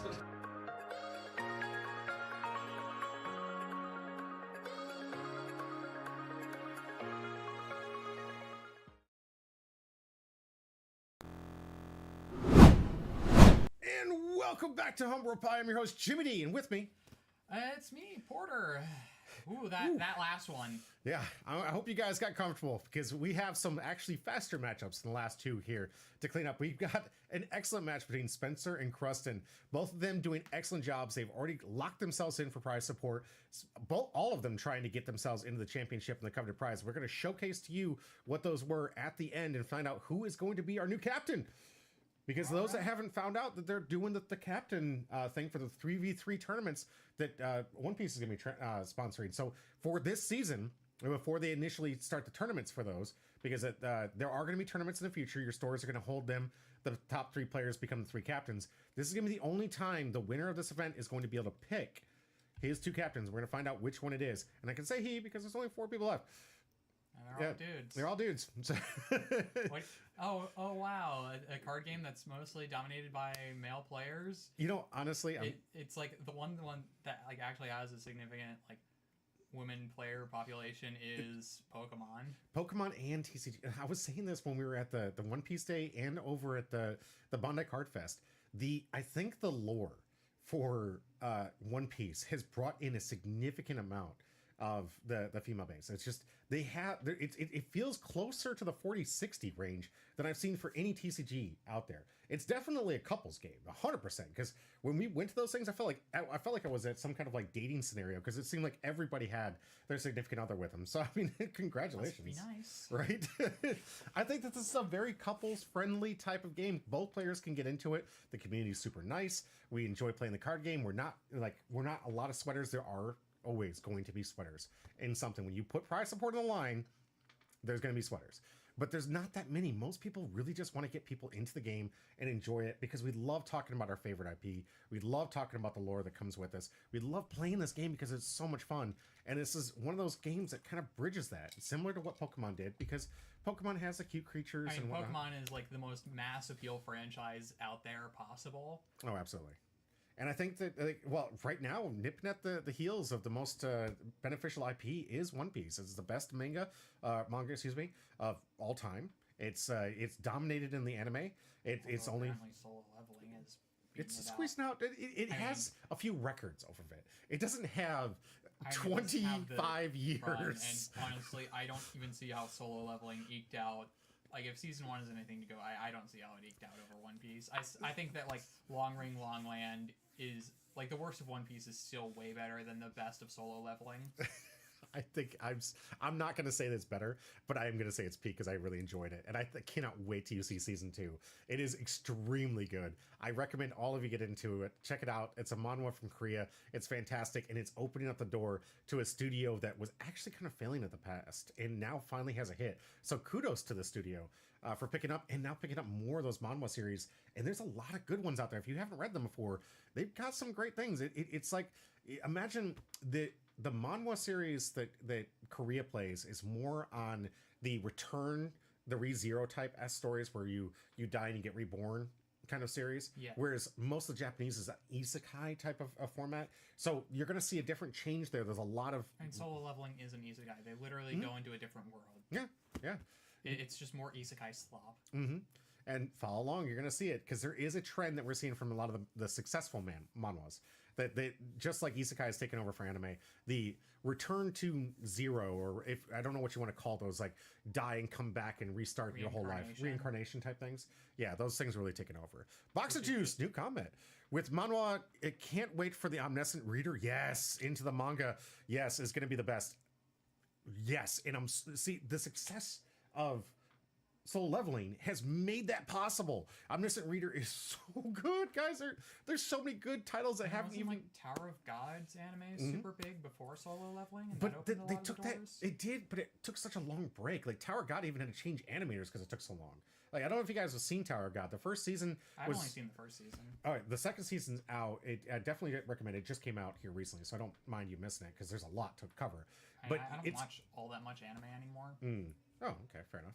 clearly they had to do a new animation studio because that's definitely different artwork and definitely different pacing, but it still continued on and was faithful to the manhwa. But yes, there's a lot of great creators out there, especially surprisingly out not that surprising, but out in Asia, there's a lot of great creators creating some amazing new content, which I think is something that the West needs to learn. We need new stuff, guys. Stop repeating, rather repeating the old stuff. We need new stuff. We want to see some new great ideas coming from creators. I would say solo leveling is not new. I mean, from what I've seen, it looks like the next arc is going to be a rehash of the Chimera Ant arc. Yeah. I love that take. There definitely is an argument to say they are ants that are evolving. I just saw the little stinger at the end of season 1, and I'm like, and I've heard everyone call it the Hunter arc, and like, it seems so derivative of Hunter x Hunter, also just in like how things are structured, but like without any of the intrigue. Solo leveling dares to be like actually interesting at points, and then just never follows through on that. And I hate the dialogue mostly. The dialogue in that show is terrible. Are you reading or are you listening? Like, what are you? Are you a sub or a dub? I'm doing sub. Okay, so do the dub. I know most people don't like dubs. I know it. I get it. Trust me. I like reading this stuff, but trust me, the voice actor for Jinwoo. That's not going to save the dialogue, because the dialogue is just the characters explaining what's happening on screen, and that's the worst part. It's literally just not doing like, it's telling and not showing. If DKS, we won't. That like that. I mean, I don't care about the sub versus dub debate, so long as you can enjoy it. I think that, like, so long as you're enjoying the story and this, like, and the translation is at least faithful, I don't really care. Fair. Now, the actual voice actor for Jinwoo has put a lot of work into it, and yes, the voice acting matters. And I think if we're gonna have a debate on whether the voice acting matters, you have to watch this to see the heart that he puts into each one of these scenes to really carry a lot of hard-hitting moments. And I'm sorry, but like when the dialogue is, he gets cut and he's like, "Oh my god, I got cut."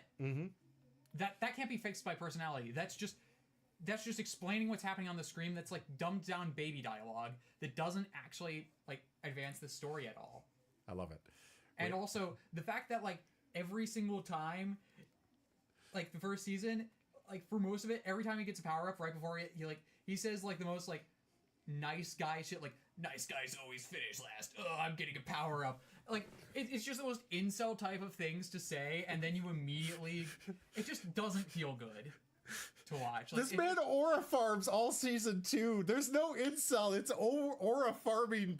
Okay, but an aura farm doesn't give you an actual character. You're gonna see, guys. I can't wait. I can't wait till he sees season 2 and he comes back here and gives us a synopsis. It is now an absolute goal. You have to watch season 2, and I want to hear your synopsis. The only thing I know about season 2 is he names a bear Tank, which is stupid. Tank's a pretty good character. I like it. He also gets. I'm not gonna spoil it. Guys, don't spoil it. Let him watch it. Let him enjoy it. Let him see the greatness of it. Please watch the dub. Listen to. Okay, I'll switch to the dub for season 2. Thank you. Check it out. You're gonna enjoy it. I promise you. And I can't wait to see him back in the studio when he's telling us, okay, it got kind of good. It's okay. I mean, the last couple episodes were decent, mainly from the animation. Like, yes, I am able to appreciate when my monkey brain just goes like, ooh, fights, cool fights, and like my neurons snap. That, like, there were those moments, but that can't be all there is to a story, man.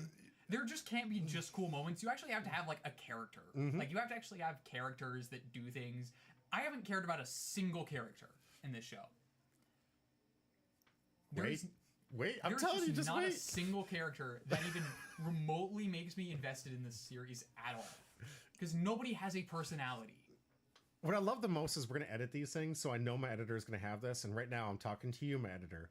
Clip everything we just heard and clip that together with the new synopsis when he watches season 2. I want to see them back to back, and we need to post it on Patreon, and I need to have this amazing video. Me still have the same conclusion. We'll see. Don't be biased. I'm not going to be biased. No, go in there with an open mind. I want it to be good. I want it to be good. I don't want to watch something that's going to be bad unless it's going to be like The Room levels of bad. Because then it's just entertaining. Did you just compare The Room to this? No, The Room is way more entertaining. God. Oh my god! Yeah, The Room is so bad it's good. Solo leveling was just kind of mediocre. To be fair, OP was rough from the start. It was. I at least cared about the characters. I could at least get invested in Luffy and Zoro and Nami and all that. I couldn't, like, there was at least something to leech onto other than just the action. Bro, we're gonna get flailed so bad. Well, like, you're gonna get failed because I'm still a big fan. I'm a big stand for it. I don't care. I don't care. I've let it known that I'm not the hugest fan of Demon Slayer. I don't like Sword Art Online. In fact, solo leveling feels a lot like Sword Art Online without some of the more grotesque and gratuitous scenes in that show. So, I mean, if you like Sword Art Online, you'll like it, but not for me. I can't wait to see season 2. All right, guys, I think we digressed enough off to the side. Thank you so much. We're going to get into the deck list in the final round here. It's going to be Spencer, who is playing the NL that we got to see in the first round, up against Krustin's Rush deck. So this is the second time we've seen him play some Rush. He tried to start from out last time. Can he do it again? Or will the Shanks come over top? We're going to find out next after we get into these deck lists. Right. And all I'm going to say about last thing about solo leveling, generous 6 out of 10. Generous 6 out of 10. That's actually kind of fair. I mean, it's definitely worth watching if you're going to give it a 6. Let's get into the deck list. I mean, it was episodes of season 1, so. All right. Let's check it out. We got Shakes, and this is the Rush build, which is surprising me because he's throwing the Yasop in there to just make me a liar. Because I've always said that Yasop was a good indicator that this is the control version. I mean, building Snake's the better indicator. We're playing 1, but that's just still a decent utility to help beat over things. Right. You're not seeing the Whitebeard, which is what usually is why we call it the control, because it has that constant. Control because it's removing things. Yeah. And trying to grind the game down to a stop. Fair. And now just using the Yasop in this matchup here in the Rush, I think maybe Krustin watches the channel and he's like, look, I'm going to make Jimmy D a liar by adding Yasop. I mean, Yasop's still just not bad because just making it a bit harder to hit into leader makes a lot of sense. You do have that once per turn 1k reduction on the opponent's turn. Yeah, which also does matter because put a Dawn under that, swinging into a 6k body, that's now a 5k body. Yeah. Versus 7, not bad, not bad. And takes advantage of the fact that there is going to be a little bit light on counter here. You guys can see how many no counters this man is running in deck. We got the 5 cost, the new one, this one from the structure at 21, our new Rush Monkey D. Luffy. We've got the no counter from Silver's Rayleigh, which is arguably just one of the best cards been printed in a while. This is like the sole reason red is playable. It really helps in this meta there. I wonder if it's going to make as big an impact in the next meta as it is in this one. It's still too good. It's still too good. Even if the boards are going taller, it's still going to be good because they're still going to want to have blockers and stuff. And still a reduction is good because that also lasts till your opponent's turn, meaning that they have to invest more resources to attack with things. Exactly. It's just still good. You also have this amazing Monkey D. Luffy, or Dragon, sorry, the father of Monkey D. Luffy. This one, almost an auto-included in most red decks just because this is the best thing you can be doing on an 8 Dawn turn. No, Rayleigh is. If you're putting the pressure on your opponent, I'm going to say that this is the best thing. I mean, if you're going early in a rush deck, in a rush strategy, this is the best thing you can be doing. Right. I mean, to me, Dragon either feels like the best card in my deck or the absolute worst card in my deck, and I don't want to see it. Yeah. I've been through that, the worst part. But I do love having that card. And that's, I think, why it used to be a 4 of in most decks. And I think it got reduced to 2 because of that same emotion. It's so breaky. Yeah. And we have Tengoff's Shanks, which late game we want to be playing that more. Yeah, absolutely. And then we have this one, which is just easy removal and a big body, which is just solid. Yeah, KO is just about everything you can imagine on the format right now. Outside of itself, of course, trying to get rid of the other Shanks is a little more difficult. But if you got 2 Shanks out, you can reduce the Shanks and kill Shanks. 2 Shanks out, you're winning the game. Right. Yeah. I mean, maybe not versus an L because they'll just live forever. But I feel like still, with 2 Shanks up, you're probably still winning the game versus an L. Right. A lot, as we see in here, how many 2Ks? We got 4, 3, 7, looks 10, like 10, 14, and that looks 14. That's 14. 14 2Ks. That's a lot. It's good, healthy. But as we saw, I hope we don't see it today, but we saw in Worlds the counter half of the deck was seen versus the actual action. So yeah, that's just kind of a problem in the deck is I guess sometimes you just draw the wrong half of the deck. You either draw all bricks and no counter or all counter and no bricks. Right.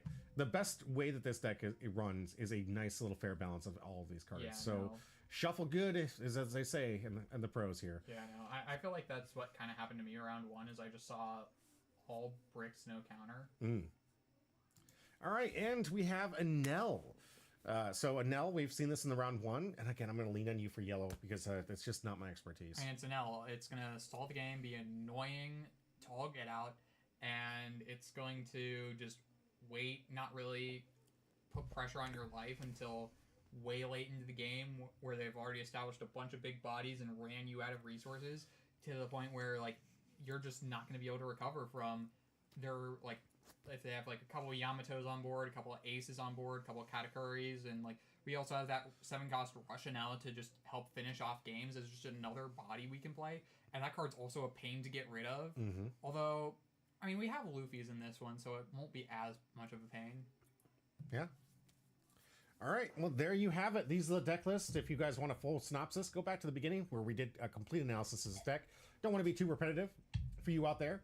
But all these deck lists are available online on Patreon. So if you join my Patreon on the link down below on both my YouTube and my Twitch account, you can get access to all of these deck lists in their entirety for absolutely free. You can become a free member and become someone who gets called out during the ends of my new YouTube videos coming out as a huge thank you for becoming a member, where we can get in touch with you, let you guys know when we're going to have new products and new gear and special prizes and special tournaments. So it's a great way for me to keep in contact with you and provide some service to you, where I want to say thank you to everyone who supported the channel. You can also donate money. That always helps, but you don't have to. I want to give you guys quality entertainment before You don't asking. have to. Let me provide you the quality entertainment first. But let's get into round 3 of this tournament, the second to round. This is the semifinals. Spencer fought through, beat the curse. Can he make it into the finals? Versus Krustin. I think this is his first time in these tournaments. Yeah. Like, he's participated in the events before, but he's never made it. But Yeah. Krustin was able to make it this time. I mean, I believe Preston's still going to school and stuff, so this was all like it finally fell into his schedule, and he was in town for it. So I think that was like the main big deal. Went too far ahead. All right. That's 3 to 5. Then nothing happened. Both turns they apparently didn't play anything. I don't see Zoro on this board. What do you mean nothing happened? All right, so Spencer obviously going to play in the Starvation game, so not going to really dedicate anything to the board until he has to respond to anything. Most of his Gedetsus or the rest are going to attack the board. Just so, just yep. life. Pinging the life, trying to get him into a more reasonable situation, I guess. I guess we're playing slightly more rushy, but it never feels good to hit an L because we're just giving them more cards. We know they're going to live forever. And we're already starting up with a Shirahoshi blocker here because he realizes it can't go board, can't start a Kuzan to put the 3 cost. Right. And I almost feel like, even though we're playing a more aggressive Shanks deck, I feel like we still just wait till we can put like a bunch of big bodies on board that and now just can't answer, and just. All right. Yep. He's using, it was a card that's on the table, right? Someone asked for it and I got too many of them, so he was just like, was that the King Kong gun that I asked for? Yes, I gave you too many. Yeah, so they were still on the table. So okay. So we got to rush Luffy coming into life here. 7 life. I mean, we just took. I think. Yep. Well, I mean, he's safe at 2. Yeah, and Nell doesn't care. Cross is just trying to keep the pressure on, trying to build some board state here, but I think this Monkey Luffy not going to be too long for the board here. I mean, yeah, if we have a Gadatsu, it just dies. Yeah. All right, going to discard Nekomamushi. Yep. So it obviously sees that Krustin's going to be playing a little more rushy. Doesn't need to play something that attacks stood characters yet. So that great card if your opponent's trying to starve you. But sick. We're going life. Interesting. All right. Interesting. Is this Rocket? Nami. Okay, so that kills the Luffy. Discarding. Although we're not going to get the draw off of it, I don't think. Yeah. No. Yeah. Still, this is what we thought, and he's going to be using. Though, and we gave Krustin a resource and put more rush on. Maybe Spencer doesn't realize that this is a more aggressive version and thinks that it's maybe the more controlling version, and he wants to put more pressure on. It's entirely possible. I don't think Krustin really gave him the indication, and if he watches this channel, he probably would have seen this Yasop and been like, "Oh, it's the control variant." So I mean, he committed that play before we saw the Yasop, so that I don't think made that much of a difference. Fair. We don't know what he might have seen in the shuffling, or might have seen in the bottom of the deck too. Like, sometimes I like to get those reads. So if he saw a building snake, like Krustin probably plays one of just to play like the fake out, plays a building snake, and he's like, "Oh, building snake's still a decent card, and as a one of, Yeah. just helps you in corner cases. So I can definitely see the utility of that. Looks like we're debating on whether putting something in. This kind of telegraphs that we have the Red Hawk, although there's nothing we really would want to kill off the Red Hawk, because the Shirahoshi would be terrible to kill off of it, and the Nami, we could, but it's 5k body, which isn't threatening us this turn. Yeah, especially with, is going to force the Dawn commitment. But I think Yasop is probably going to be the thing that Spencer removes this turn, trying to make sure that he keeps control of the board state. This is the Starvation along with board control. Spencer loves to play characters that can put these things into life, bury them, KO them. Every single turn just wants to keep the bodies off. Done, so we could Katakuri put it bottom of life. Yeah, looks like we got 8. And here's Katakuri. Oh, we're putting the Nami back in life. Okay, but that puts us to 2 life, which makes sense. And we're putting that. Oh, okay. Top of life? Or no, bottom. Okay, bottom life. All right. Okay, yeah, we're doing that. Clear up the board. We do have Rush, so this is kind of rough. It's gonna be the 9 Dawn turn for Cruston. Good play right here. There's a dragon. Yep.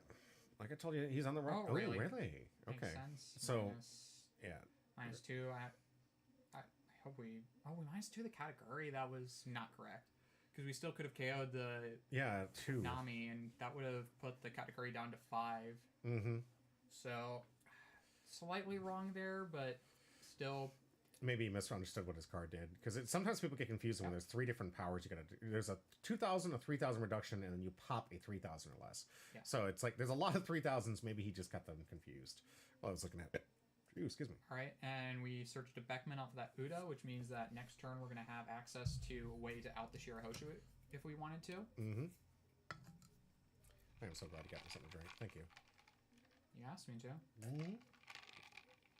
This is me showing appreciation. Yeah, I'm your unpaid employee. Okay, and here we have that Kuzan putting the Uta to life, getting a card out of hand. That's rough. That's rough. What are we getting out of hand? Yeah, Crescent still hasn't discarded yet. Thankfully, keeping the stuff where we can see it. Yeah. Makes it easier to commentate. Mm-hmm. Find out what he wants to discard. Crescent not liking the idea he has to discard, which is only good for Spencer. Taking this long. I don't like getting a card out of my hand. That's right. Ooh, this is a dragon. Did not want to let go of that, but 0 counter. So 5k. Imagine he just uses leader ability. Oh, we're taking. Just I mean, we're going to be starved so much. Yeah. Oh, right. Oh. Kingdom Come has come.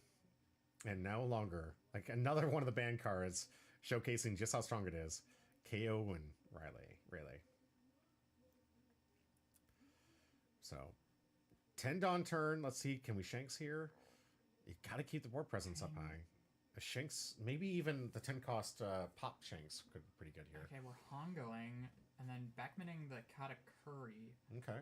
Okay, Doesn't this get around the Shirahoshi? Yeah, because it trashes instead of KOs. So I almost wanted to dedicate that to the Shirahoshi. Right. But I also understand wanting to get the body off the board, but now that Hongo's vulnerable, if we have another Kuzan, that's going to be rough. Or we're just going to swing into it because, that's a 3k swing that basically forces 2 cards or leader effect and a card. And then we still have the Kuzan swing to get rid of it.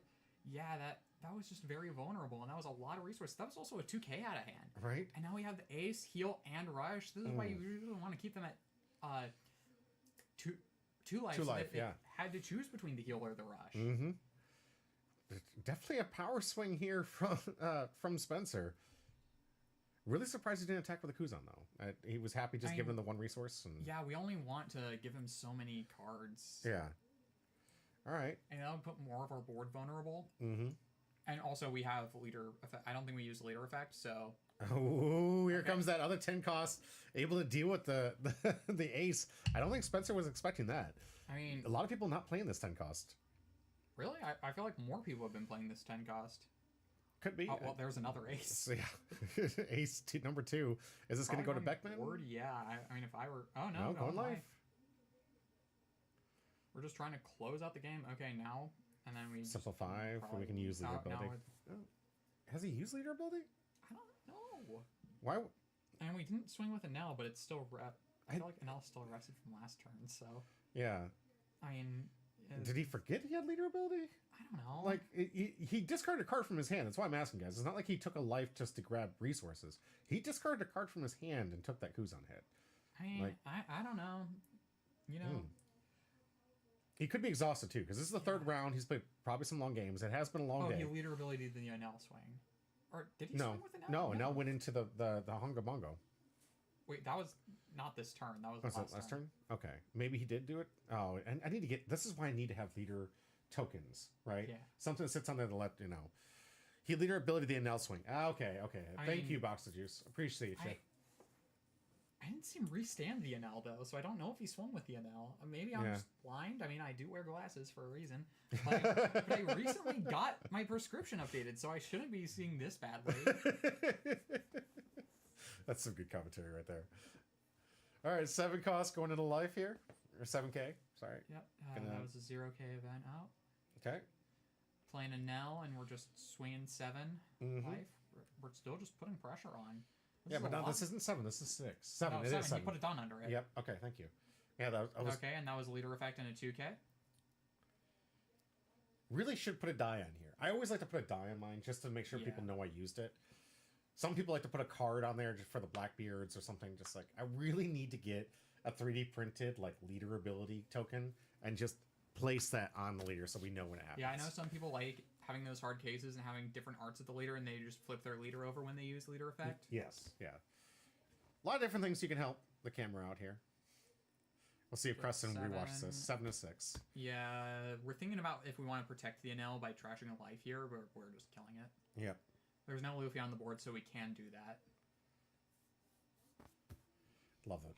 Love the canonity of that. Okay, now we Beckman out the Shirahoshi. A perfect answer.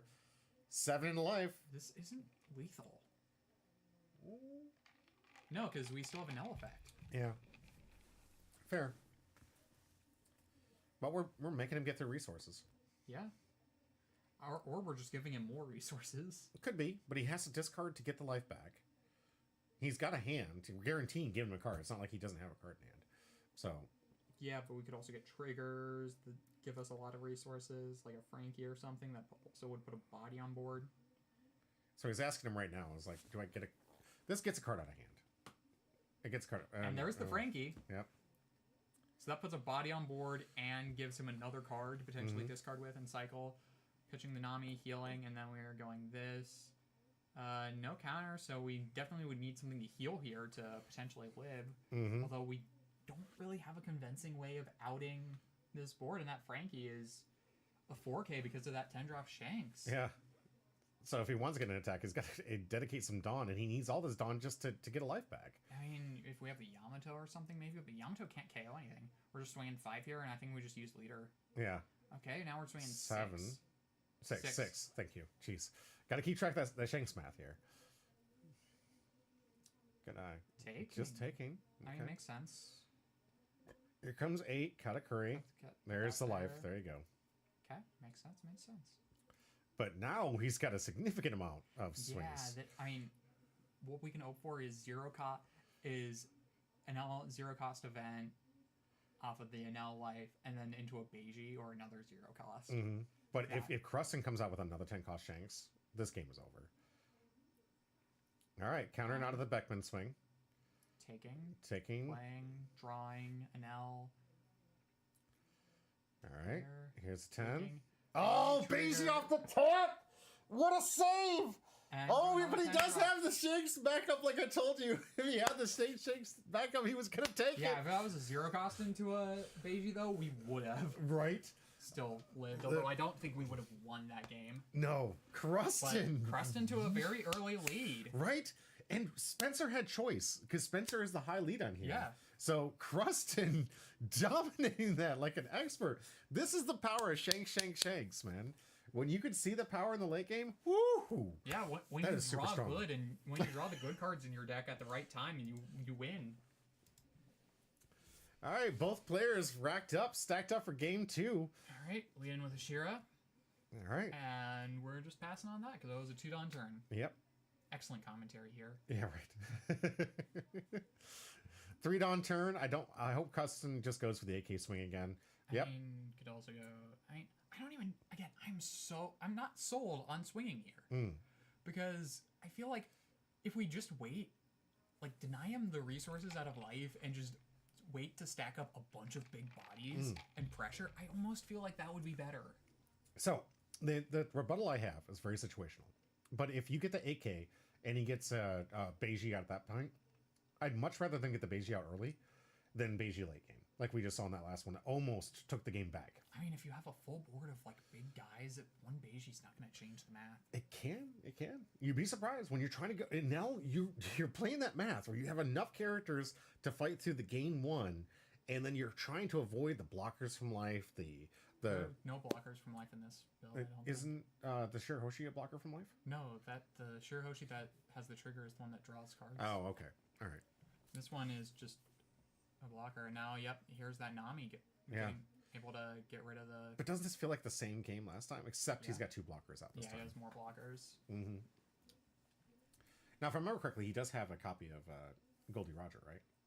Yeah, but Roger isn't. Did we? I don't think we saw Roger. All right, we're gonna pause and just double check. I'm curious. Super curious.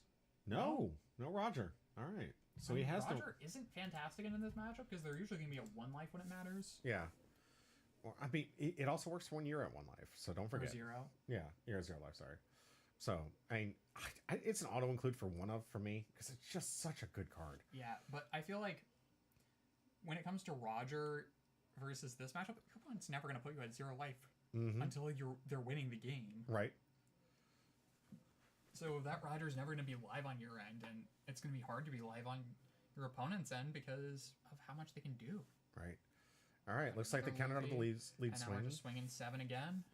Taking one. because I mean, why not? It's free cards. Yeah.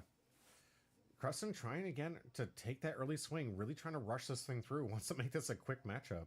I mean, this is 8 done already, which potentially means that we're threatened by a Katakuri, which isn't fantastic. Because if we Katakuri, put that Luffy in life, that's not going to be great. We can just do so much to take care of board, although it looks like we're maybe trying to set up... I don't know if Raigo is great here. I mean... It looks like he was kind of separating the Dawn out that way. It looks like he's definitely thinking. McRib, welcome. Okay, set. Spencer's doing some math. All right, 5K, leader ability. I mean, yeah, we lead, and then the no, he's reducing the because Nami. we have the 2 open. I mean, I feel like that was a pretty telegraphed play. Yeah. I hope the wheel doesn't violate me again. Same here. And then, yep, here's the Katakuri into the Luffy that I saw. Okay. 9 Dawn turn for Cruston here. Yeah, I mean, that's still rough. Yeah. Spencer looking a lot healthier than he did in game 1, I'll tell you that. It is 4-1, but even against an L, 1 life is... how long to the card giveaway? It's 2:34 in Germany. You can watch... I will message you. Win the card giveaway. You do not have to be present for it. How did we KO the... So, oh, we had the building snake. Okay. But we have another round after this one before we do the pack giveaway. You can also check out the VOD on YouTube. We are doing live right now on YouTube, and you can watch it on, which I prefer because I actually get credit on YouTube where I don't get anything from Twitch. But if you want to watch the VOD on Twitch, but I will be messaging the winners at the close of this. I always do. So the giveaway is after the last round. You're welcome to go to bed. I really appreciate you staying up this late. But if you do win, we'll find out, and we'll have the VOD. I'll let you know to go to the VOD at what timestamp to check it out. Where's the bingo, bongo, bongo, big man hongo? It was played in the first one, and it just killed instantly, Mr. McRib. Okay, yeah, we have an L just putting a lot of pressure on. This is a lot more aggressive than Spencer was playing game 1. Right. Looks like we got an 8K swing into life here. You too. Have a great night. This is rough. Right.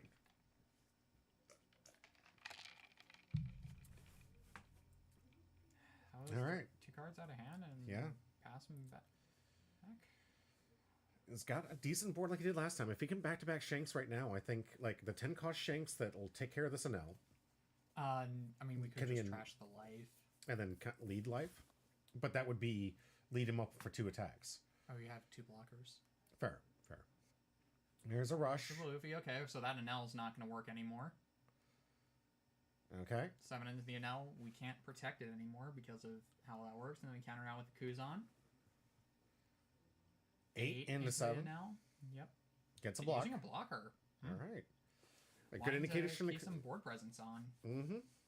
Good indication to Cruston that he needs to. He's seeing himself a little vulnerable here. So we'll see if Cruston uses this to his advantage. We're seeing him tap 4-9 going into 9. an L. This is a Nell Luffy lock. Does it matter if the leader is an L? Is Luffy? Or is it just a character? If Luffy is on board. If you have a leader Luffy, yeah, you're screwed. Surprising. I think that might be the reason why Nell isn't played too much in the future OP11, because there's a lot of Luffy This leads. is a one-up in Spencer's deck, mainly there for finishing out games, but it can just be kind of a sticky guy at times too. Fair enough. I mean, once we get the big NL, that's going to change things as Oh, well. quite a bit, yeah. I think this deck gets very strong during the EBO2 release. Yeah, which is why I'm kind of glad that we're getting rid of Raigo, because now it means that they also don't have a one card out to anything. Mm-hmm.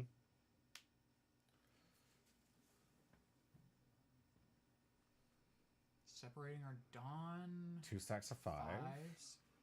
I don't have any 5-cost blockers. Nothing we can carry. Here, Rocket Nami has taken care of this Luffy like every single time. Yeah. Nami's got a vengeance out for Luffy, man.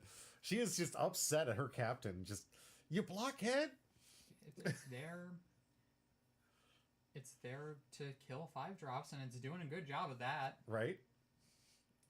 Going 8 in the Beckman. Beckman, so we can't leader effect to make this harder, but like I said, we can't just leader effect for the free counter out of, but Yeah. still.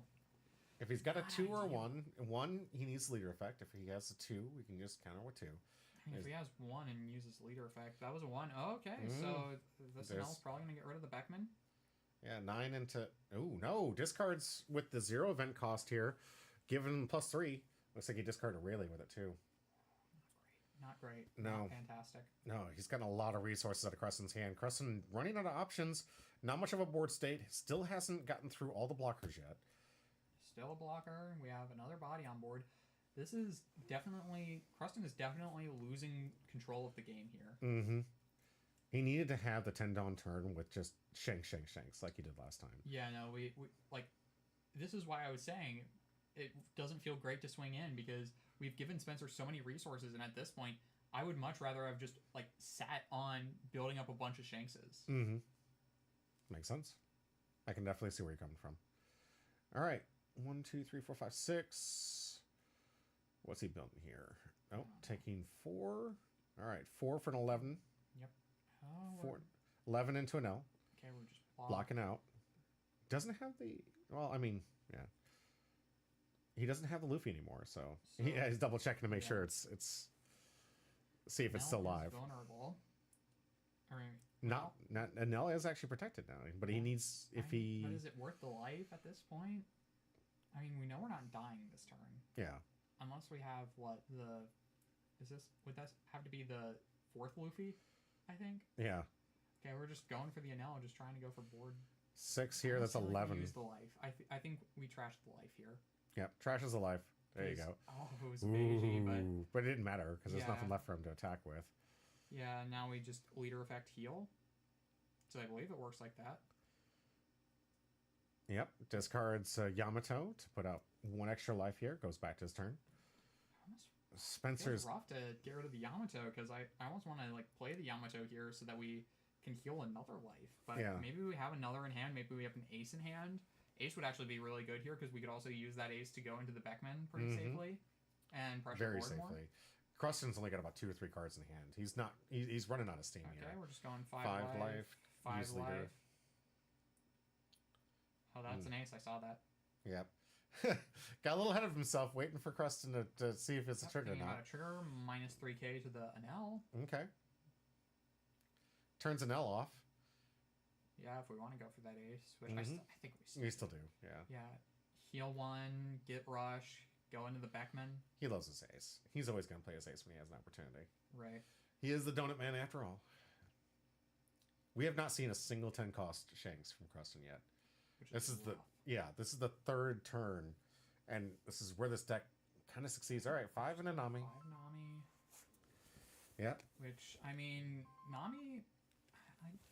I get that we have to clean up the board, but Oh, There's a finally. Shanks finally getting out some pressure. Nami stays though, so that's gonna be rough. I mean, now it's not gonna be able to threaten lead immediately thanks to the Shanks. Mm-hmm. I mean, we already got a lot of value out of that ace. We're back at 2 life. Spencer, if he knows the math, he can actually win this game right now. There's 1k reduction here. Flambe. Okay. Oh, I think I see the line that Spencer's going for is we're Flambe into Yamato maybe. No. Or no. Oh, Raigo. Raigo. So that way we don't have to trash the life of Raigo. That makes a ton of sense. So that way we get rid of the Shanks. Playing it very safely. See, another one of those powerful banned cards, and exactly maybe why it's getting banned, but it's just what he needed in this situation. 6k coming into life. We'll see if he gets 2k. 7k. Oh yeah, it was 6k because the Shanks is gone. Now 7. Lead and 2k, Okay. and then another 7. But now Crustin at 1 card in hand. The math real simple for Spencer here. And I don't think we have a way to lethal. Yeah, he would. Because we've seen too many of the Luffys. He Right. plays 3, and I believe we've seen all 3. Yeah, Because I believe 2 have been KO'd, and one's in the life. and one's in... Oh, yeah, no, those are all the Luffys gone. Yep. We would need to see 2 of them here, and that's just not going to happen. Ooh, it's looking rough. I think Spencer is pretty much locked this one in. We'll see if Crustin can come back from this, but not looking pretty. I don't think there's a way to come back, because we would need to clear the entire board this turn, Mm-hmm. and I don't think I see a way to do that, because that Enel is going to live. Yeah. Man, this is rough. Crustin in the stage of denial at the moment. Maybe. Or maybe sees a line that we don't see. But with 2 cards in hand, I imagine he's in the state of denial right now. And just seeing if there's any way out, or if it's just over. 8k could have top decked it. Okay, Rayleigh. Rayleigh. Killing the Nami. Did he do it right this time? No, he still screwed it up. Maybe It's 2-3. 2-3, but now yeah. we just protect the Enel. Yeah, there's no Luffy. Just All right, counter out of it. Tapping that Luffy, saying, I wish you were here, Luffy. Yep. Yeah, Spencer, I think, sees a line. This is an easy 3 attacks. Crustin, only 1 card in hand. So. I mean, 1 card in hand, then we just swing. And he's getting no K counter We from the swing life here. 8, and then. Then 8. And then we just put the rest on the Enel and win. Yeah. Easy line, easy scene by Spencer. Congratulations, tying it up. Now Crustin gets to choose, though. Now, for the first time in this game, Crustin's going to get choice to how he wants to play his turn. Does he play even, does he play odd? I mean, Enel doesn't really care, because going odd curve, you can still Yamato at a very similar pace. And it's just... Enel is such a versatile deck. Right. Which is why I kind of understand seeing Raigo go, because that makes it's one less thing the deck can do, Mm-hmm. and it gives the deck one very definitive weakness. Right. Let's see if Crustin likes his hand. Yep. Gonna go off from the top. Starts his hand. Says, "All right, it's good enough." Another reason why I really can't wait to get the upgrade. It's going even. Yep. Getting those hand cams so we can see these things and make that to judge them even more. What they think is a good hand. But Tudon, no play yet. He hasn't hit any of his searches for any of these games. Oh, okay, an AK swing Makes sense. coming from Enel. Ooh, that telegraphs that we have the Red Hawk in hand. Yeah. So, but didn't get out. It just took a life. Okay, Yeah, I mean, it forward on makes turn. sense. We want to take these lives early because Enel's not going to swing at life too much late game. Right. Although Spencer has been kind of switching it up and playing a bit unexpectedly, trying to throw his opponent off. Yeah, it's one of the skills. I've played Spencer a lot of times. He never likes to play the same way twice. It makes it difficult. Like, usually I excel when I can find out a play style or a certain way a person wants to play and try to play around that. He's just loading up leader. He's Okay. just spamming life and just being like, okay, counter out of this. Crustin thinking about it. Doesn't do it again. Wants us to hang on to it, but leaving the 2 open Dawn is going to be detrimental to you, bud. I mean, going to 6 and he's constantly having to leave 2 open. I mean, I don't know if we keep leaving the 2 open. Yeah, I think at one point he's got to abandon the strategy, but I think that's what Spencer's trying to do. I feel like early game it's fine because we don't have a lot of early game plays, but look here, we're playing the Luffy. Yeah. Putting Arrested onto the Luffy. So how much you want to bet? How much you want to bet? And I realize we're now late. Way too late for this one. Oh my god. Whatever. No one cares. Right.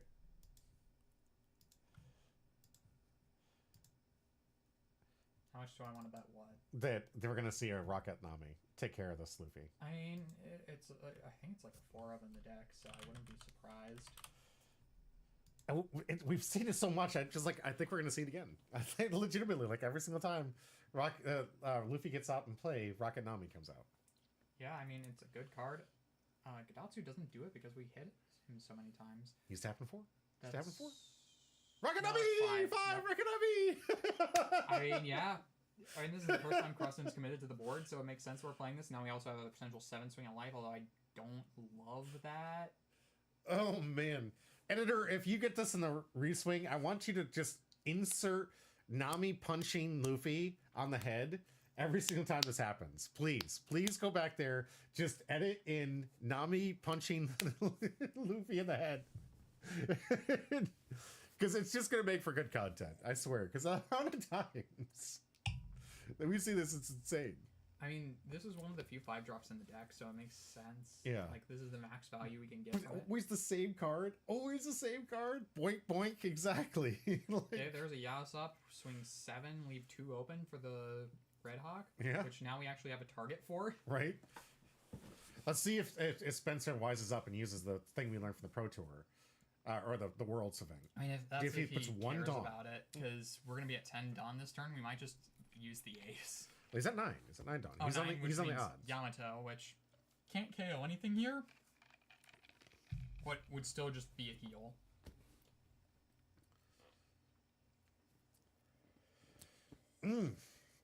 We shall see. I mean, if we have a Katakuri, we could put 1 Dawn under it, swing with it first to guarantee that goes through, and then play the Katakuri, put that back in life to use the trigger, which is the on play. Yeah. Potentially, depending on how many cards in hand, we could also cycle, but we've never cycled, and NL usually keeps pretty big hands. So Yes, he does. Yeah. I don't think that's too likely. Putting 2 aside, so that maybe means a 7-drop. Put the Dawn underneath it. I mean, 6K he has swing. to swing because of Yasop. True. But the order made sure that at least that. Yeah.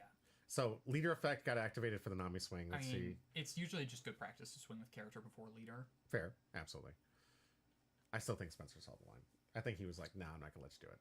I mean, it is very telegraphed, so I wouldn't be surprised. Okay. 7, so we'd need a 2K for this, because we already used the leader on the Nami. Are we finally going to use this 2 cost? I mean, at some point, I feel like we just got to get it out of hand. Just get out of hand. Just like get it gone. Okay, no, discarding. Using a 2K. I mean, we'd have to lose a card from Lime hand juice. anyway. I mean, Yeah. I guess we're just being really greedy.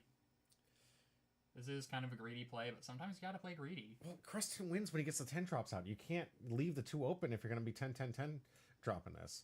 And I don't understand the amount of reason. 10 drops in hand. Here's 5. Why did he move the Shanks all the way over there? I don't know. There he comes back. Okay. I think he was just to take the Dawn from under it. Okay. I don't know. People do strange things. Right? The world works in mysterious ways. Okay. Oh, no. He's going after an L. Okay. Yeah, and I mean, we can't protect the NL with NL's effect Liffy. anymore. Yeah. So he's going to counter out. Oh, just 5 going for the... Nico Robin. No. I'm sorry, the Nami. Jeez. The Nami. Man, it's been a long day. 7 into an L. Which is 7 into 6. Because of the reduction cost by having the Dawn attached. Yep. And we're playing 4. Lucky Oh, Roo. Lucky Roo. Okay. Which, I mean, it feels kind of late because the only thing we would actually be able to get rid of is the Nami. Yeah.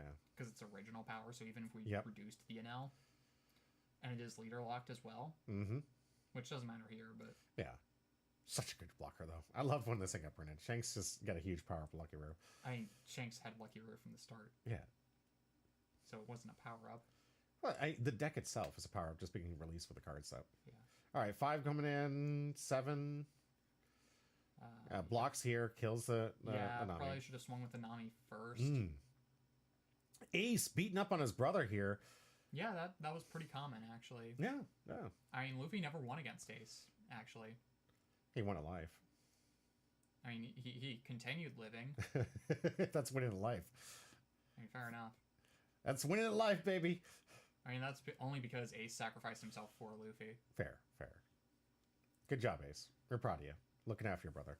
I mean, you shouldn't have gotten aggroed by Sakazuki to begin with and could have just kept running away. Mm-hmm. A hero in the making. His hole recovered. No, it didn't. No, it didn't. He's dead and buried. Let's talk about the hole and Luffy, which is kind of recovered.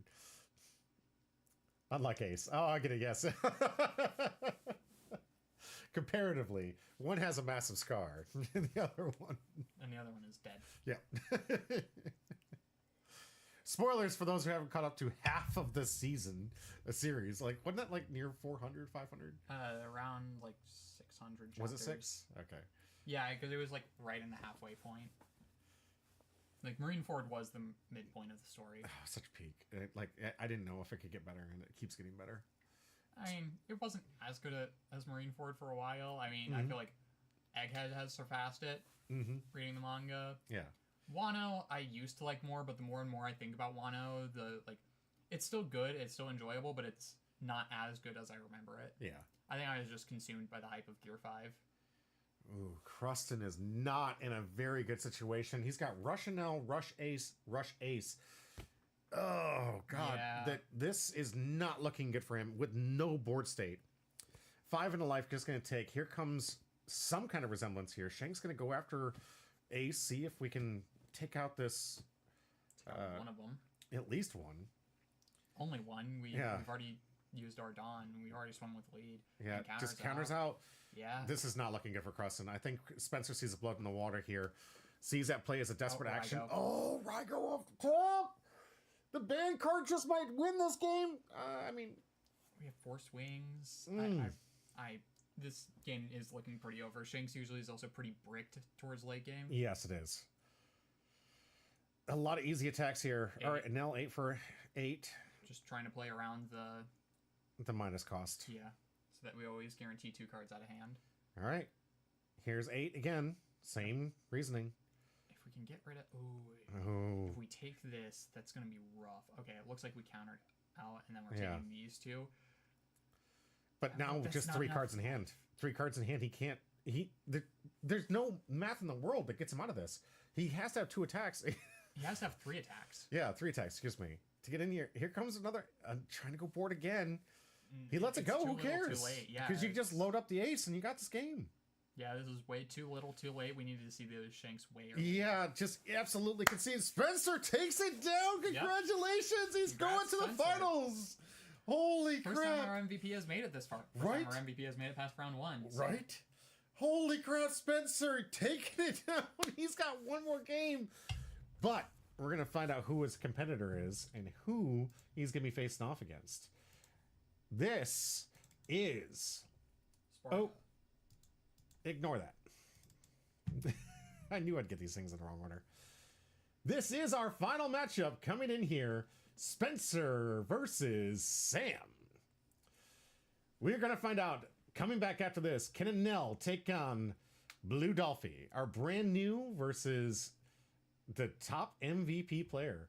This man, a Pro Tour qualifier. This man, absolutely just dedicated to the sport and just really good at One Piece. We're going to find out which one of these 2 is going to be able to take down the win. Right after this, and after these awesome interviews. Please stay tuned.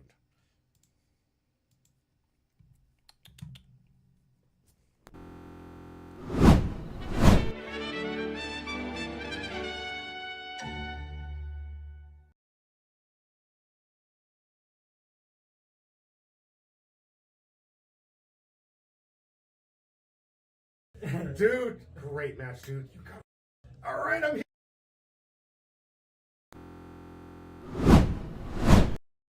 here with Krustin. Dude, great match, dude. You got all the way to the semis.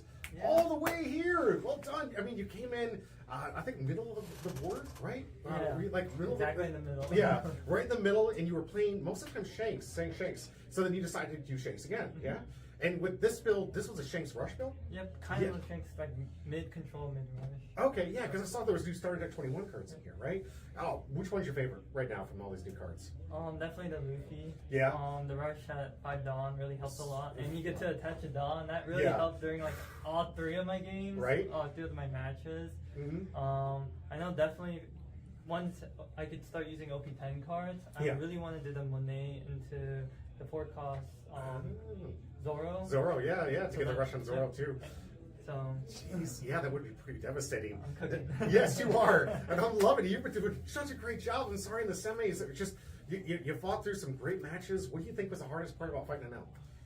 Definitely the hand star. Mhm. I was lucky enough to win the first match, and Yeah. I think definitely the KO shanks helped a lot. Mhm. For the other 2 matches, I couldn't really see my KO shanks, so when he dropped down the 10-cost ace, I couldn't really answer the board because if I put down my 10-cost rush shanks, he couldn't block it because he has so many cards, and then Raigo it next turn. Yeah. So I lose that 10-cost shanks. Mhm. So I really needed that KO shanks, but I couldn't find it. It's okay. I mean, sometimes you're just trying to get there. I mean, the matches, it seemed like he was just trying to starve you, and it seemed like it did the work. Yeah. Right, but how did you felt through the entire experience? I mean, you won the first 2 rounds, you got here at the table. How was this? I think it was really fun. Excellent.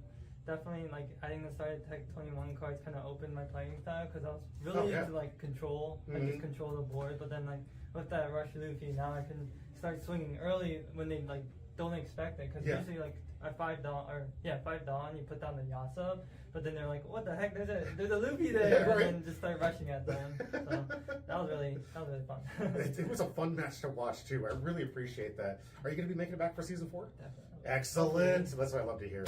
I wish you the best of luck in season 4, man. Congratulations still getting this far. You did get prize support, so don't forget to collect it at the end of this day. So got to make sure the 3rd and 4th know they're going to get some prize support. You guys are great. The thing keeps growing, and the more the tournament grows, the better the prize support gets. So stay tuned. We got some great stuff coming your way. I got an interview with Spencer, our winner from this matchup. Looking forward to seeing how he's feeling because that means he's going into the finals.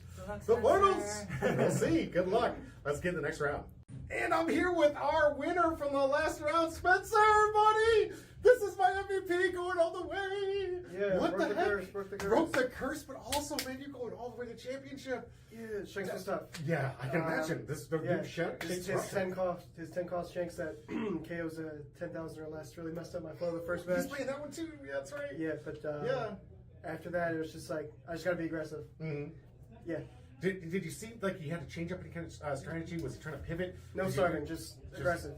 So be aggressive. Just swings. I swung at face. Be aggressive. Yeah. That's the way. No, I mean that's what I had to do against it. Yeah. Well, I mean, I didn't think I was gonna get it.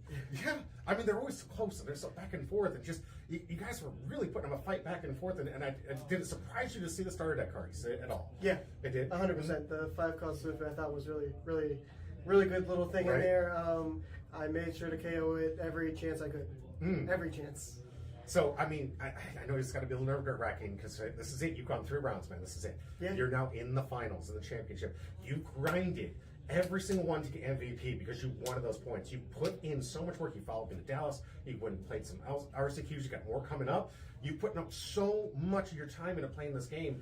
And most of the time it was with Zoro, but now, I mean, your pet deck, it's going away after this. Yeah, that's all right. I got Zoro. Do you feel like all the accumulation of all that effort is really leading you to this moment to potentially be your champion?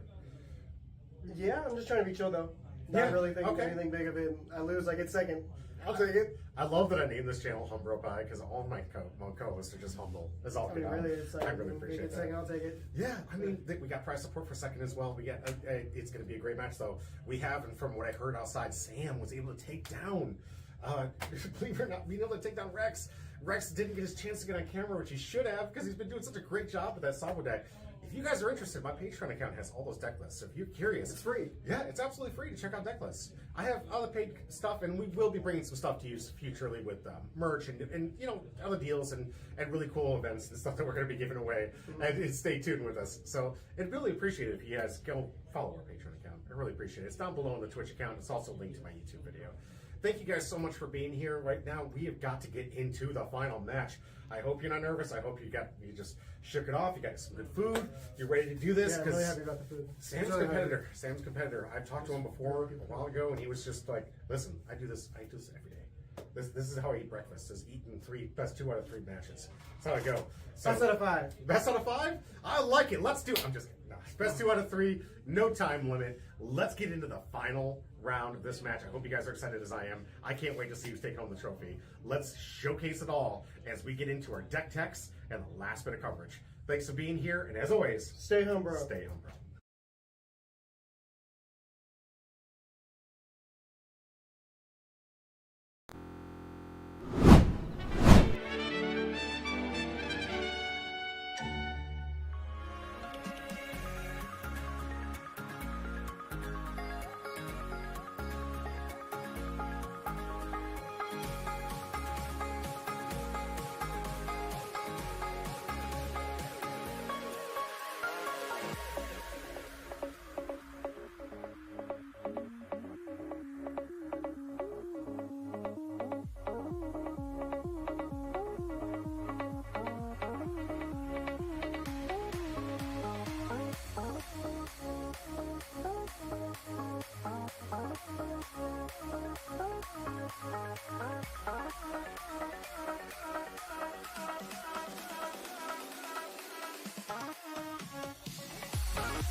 And welcome back to Humble Pie. I'm your host, Jimmy D. With me.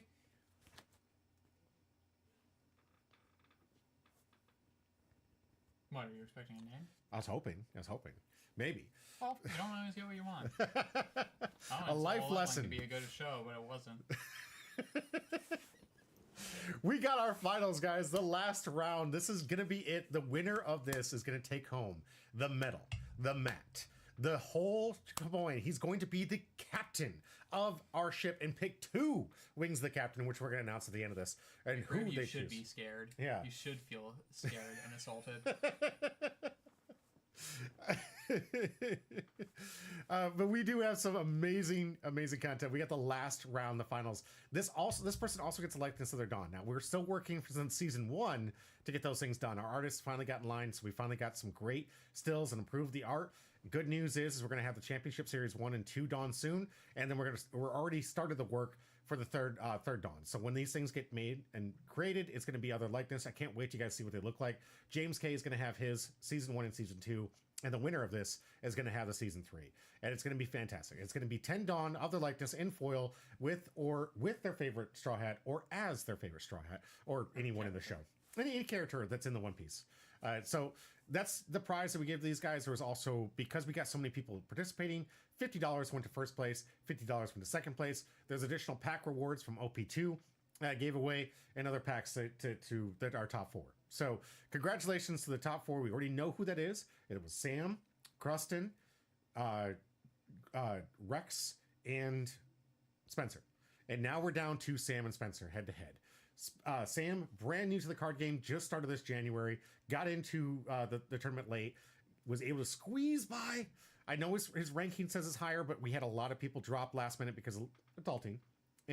But he was damn near down the bottom of the tier and got moved up just slightly into the 10th place here down to the finals and just squeezed in last minute to make it to the finals, and now is representing himself quite well in this situation where Spencer, our MVP, the man who put up 30 points, the most we've seen in any championship, came out every week, put up the numbers, kept winning, kept putting up some big hit numbers, because if you win, you get 3 points, 1 point per participation, so each week guaranteeing of 4 points.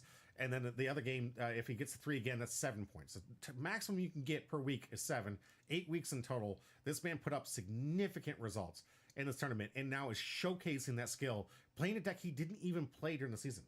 And Nell... He did play Nell a little bit. Did he? Because I remember him on Zero for the longest time. So he started the season with Ploofy, then he switched to an L, and then he played Zero towards the end. Yeah. And switched right back to an L because he knew that out of all the band cards... Do we want to do another ode to say goodbye to some of those other new people, or do we want to just kind of like let that die? Let's just say good riddance and move on. Yeah, because this is it. This is the last you're going to see of this OP09 meta. Now we're in OP10 and not like just locals tomorrow or something. It's right? still legal for a couple days. Couple days, but likely unless you watch other streamers too. But this is the last you're going to see from us. Everything is now ban list prepared. Everyone's getting ready for OP10. Everything we've built has been ban list prepared because we're not going to test out decks. What about the sealed events on Saturday? Well, sealed event's just a sealed event. So I mean, you can't ban a card in sealed. Look, if for any reason any of those ban cards are in the sealed event, you can play with them. There are no ban cards from Force. So okay, we're good. I just wanted to test you. All right, thanks. No, we got an awesome, we're going to try a new format coming up this weekend. A lot of new things that we're trying out. We want to try out draft, and that is this weekend. We're going to be recording that, showcasing what we did for the draft and what the people came up with, and kind of explaining to people exactly how the draft works. Because we really want this to be another game to entice Bandai to print more product, so there's more people to buy these cards and play in another new format that we think is very viable. And we'll explain the rules come this weekend. Probably Monday, I think, is when we're going to have that recorded because we have so much going on. We are 1 week away from our big reveal of the reopening, if you will, of Lifelink Games as we expand into this new player space with near 100 seats of participation. We're going to have some awesome stuff I can't wait to showcase with you. I'm going to work with my editor to walk through all the stations when everything's built up, so you guys know everything that we did to build the Lifelink Games from what it was into what it is now, and really showcase all the growth that's been possible because of people like you out there just watching this content, and also people coming into the store to help us build this community up the way we have. It has been a phenomenal trip that just keeps growing. And I want to say thank you personally from the bottom of my heart to all of you. Are you okay? Or I have a joke, but I can't say it on stream. okay. No. Okay. It's not appropriate for stream, No, so I'm not going to say it. It's still going to be family friendly, guys. Family friendly. We're going to stick to that. But I do seriously want to say thank you to all of you for making this possible, because every bit, if you guys watch my very first stream, and one of these days I'll actually do a video for all of you to see, we started in a corner with a sheet that I bought from Walmart to try and fix the light on a tiny table in the corner of this room to what we have now with a championship table, good lighting, good professional gameplay. The Overture, we got these brand new mics here that is brand new to this. We've got better and better products that's been coming out to you guys before, because I feel like we've had 9 or 7 for a while. Yeah, I mean, this is an older set that actually still has some hits on it, so I like this. After the ban list, not as much. Yeah, it lost Jinbei. It has Dragon. And it has some really good alt arts. And it has alt arts are nice, but alt arts are in every set. Yeah, and Egghead might be a viable target for someone in the future. Who knows? We saw a lot of play from the Rocket Nami and the Rocket. The Nami's from 8. That's right. You Rocket pulled Luffy? art from the Nami. I know, but it's like I could keep track of it. This literally has Rocket everything in it. Egghead, I would just assume it was in here. Alrighty, we do have some good hits in here, and I can't wait to get these away. Let's get into the final deck list of our 2 leading champions in the final match, as we find out who is going to be crowned Lifelink Games Championship Series 3 champion. Might help if I had the deck list ready. Maybe. And when you look at that, it's an L. Yeah. I mean, it's still an L. An L has been around since OPO5, over a year. Mm-hmm. I mean, yeah, tail end of 2023 was when this deck first popped up, and it's just become like this yellow slop deck that fits every single good yellow card in it and tries to like stall out the game. Yeah, it's just an L yellow slop, and that's always been how the deck's been played, and probably will always be how the deck's been played. Yeah, I think, especially going in the future, this thing's going to get a massive power up in EBO2. It did take a hit with Kingdom Come, obviously. A huge card that allowed them to KO just about any body for 6. We'll see if they replace it with something else, with maybe something that didn't synergize too well with an L. We'll find out. But I understand that when they gave the reading about why this card was banned, it actually made a lot of sense. And I think to the rest of the players out there, you got to realize that how limiting some of these card designs can be, as we've discussed quite a bit in this channel today, just today. They're limited not only by what cards they print, but the effects of the characters, because they try to stay straight up with the actual characters in the manga. So, or in the anime. They try their best to make their effects in line with what you would see in the show. So not only in card design are they trying to balance the format with a very fun game, but they have to make sure that they're introducing mechanics that match that of the character during the arc to which they're being covered. So with those both in line, you understand that sometimes a card can get too powerful that they can't necessarily get rid of, because there's nothing that makes sense within the arc that they're building the set around to counter that. And it just, when you limit card design as hard as they have already just to make this feel like One Piece, it's double trouble. You really want to make sure that this is as balanced as possible. People can play the most amount of leaders and can not feel restricted to needing to worry about constantly countering the Dolphy and the 7 Warlords strategy, or constantly having to worry about an L in the synergy with the Kingdom Come, and especially with all the random black decks that were playing Gecko Moria, not as Gecko was intended to be played. Gecko was designed for Gecko decks. It wasn't designed to be the literal linchpin to anything that was a black leader, which is what it turned into. And now with Rebecca helping out with Usopp, you've got other cards that help similarly with that strategy but not near as like. Maybe when we see a reprint, we'll see it leader locked as it should have been. Okay, I have one refute. Why does Ace heal you when he dies? He protected you. He protected you and gave you another chance. It's the second wind. Okay. He protected Luffy, which gave Luffy another opportunity to get away. And that was the life. And then with that life, Jinbei took that life hit because Jinbei took the next punch. Right. Oh, then why does Jinbei bring out a warlord when every time we see him, he's not cooperating with the other warlords? He does work quite well within the organization up until he gets arrested. Which and is the first time he's on screen. Mm-hmm. But if you notice, like back when he was a warlord, he was very cooperative with the other warlords. Yeah, but we didn't see much of that. That's true. We only heard about it. So it was one of those things where we knew that he was a peace-loving person that tried to do what he thought was best within his Fishman pirates, and he did cooperate quite well with the other fishmen. So I think bringing in others, I mean, he has allies. People respect and love him. Like he really does have that type of huzzah to bring people with him. So I like that effect with him.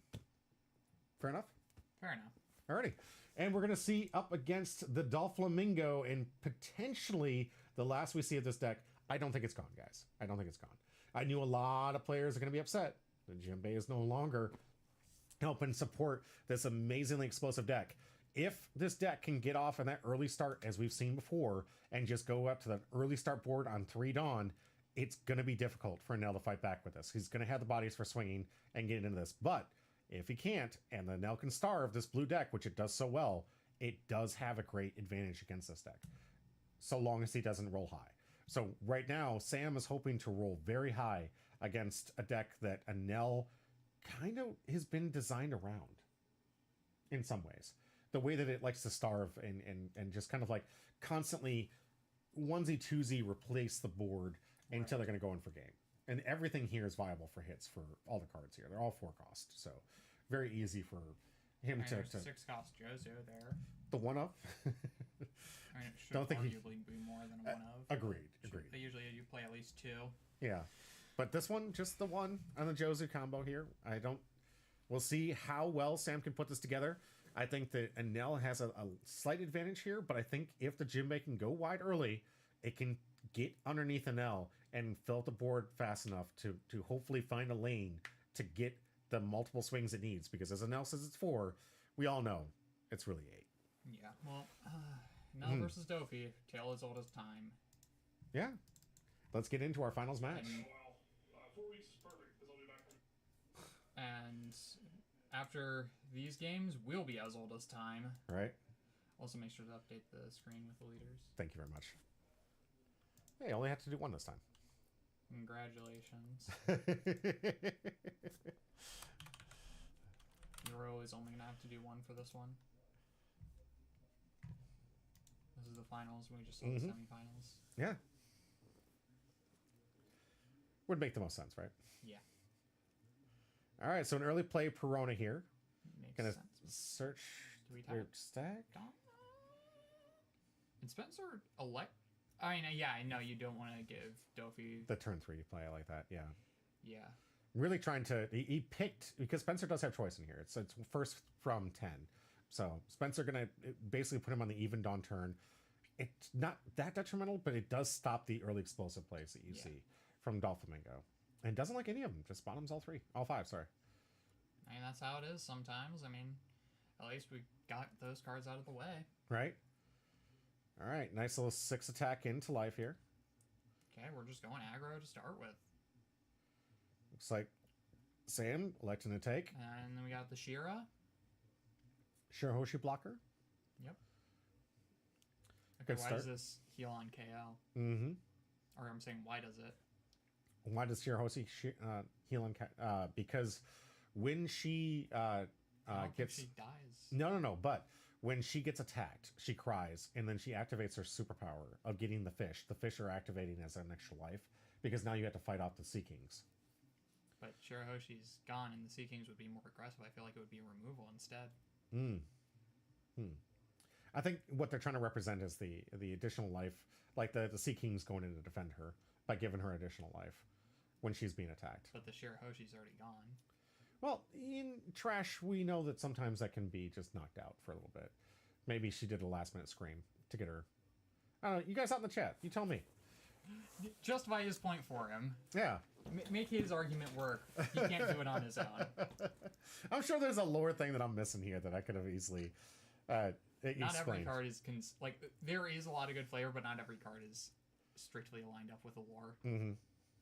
I don't think it's as like tightly woven as you think it is. I think that there's a large amount of it, but maybe some things are just getting in there just so we can have an effect here. 8, is this going to Jinbei, you think? I don't know. I mean, personally, I don't even know if I mean, yeah, you probably want to get rid of board here. I don't know what Spencer's thinking, though. We have 2 open. Now there's He's changed his strategy like multiple times. Yeah, he was very unpredictable. Mm-hmm. What probably got him this far. Right? So 8, looks like Sam's thinking about it. It's going to Jinbei. Yep. Let's it go. Playing the other Shirahoshi. Knew it. He had the 2 open. Mm-hmm. That was a very obvious play. But now he has left that teach there, so Sam. I mean, we had no way of outing that teach that turn anyway. Mm-hmm. So, what was the alternative to get rid of the teach? Hmm? How are you going to out the teach? On a 5-down turn? Yeah. Rockinami. So you want to use all your Dawn To stop the advantage? Absolutely. and a card out of hand to get rid of a 2-drop.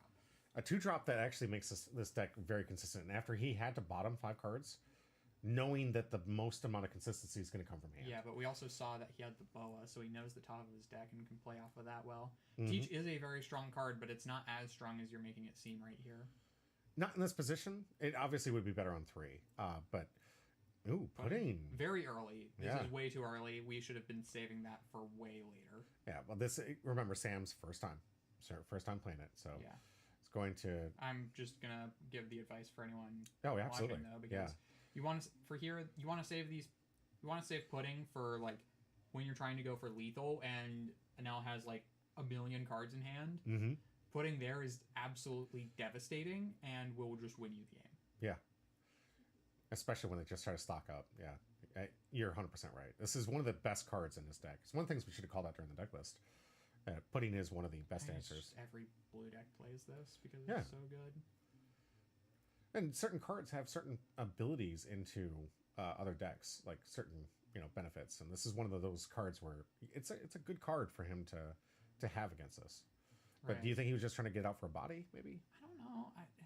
We don't want to put too many bodies early. Yeah. We're activating Teach. Gonna activate. Yep. Using. Tapping and maybe showing our hand a bit too fast if we're already trying to attach Arrested. Oh, Mhm. Gecko, though. Okay. Gecko to get Jinbei back. Yep. Can't play the Jinbei this turn, so Yeah. can't really combo it. Taking because it's an L. We And don't care. The board's kind of long here. Blocker, just trying to get at aggro again. I mean, maybe we can go under, but we have 2 blockers. Oh, Rygo just killed a Boa, looks like. Okay. Almost went for the Teach there. See, he values it just as much as I do Like, sometimes. the Teach is good. And, yeah, you do want to get rid of it, but the Boa is a lot more impactful here. Absolutely. Yeah, getting rid of the blocker is definitely the right choice. Yeah, we want to get rid of swings. Teach puts a rested body on board, which we can pretty easily deal with. Teach is a good card. Yeah.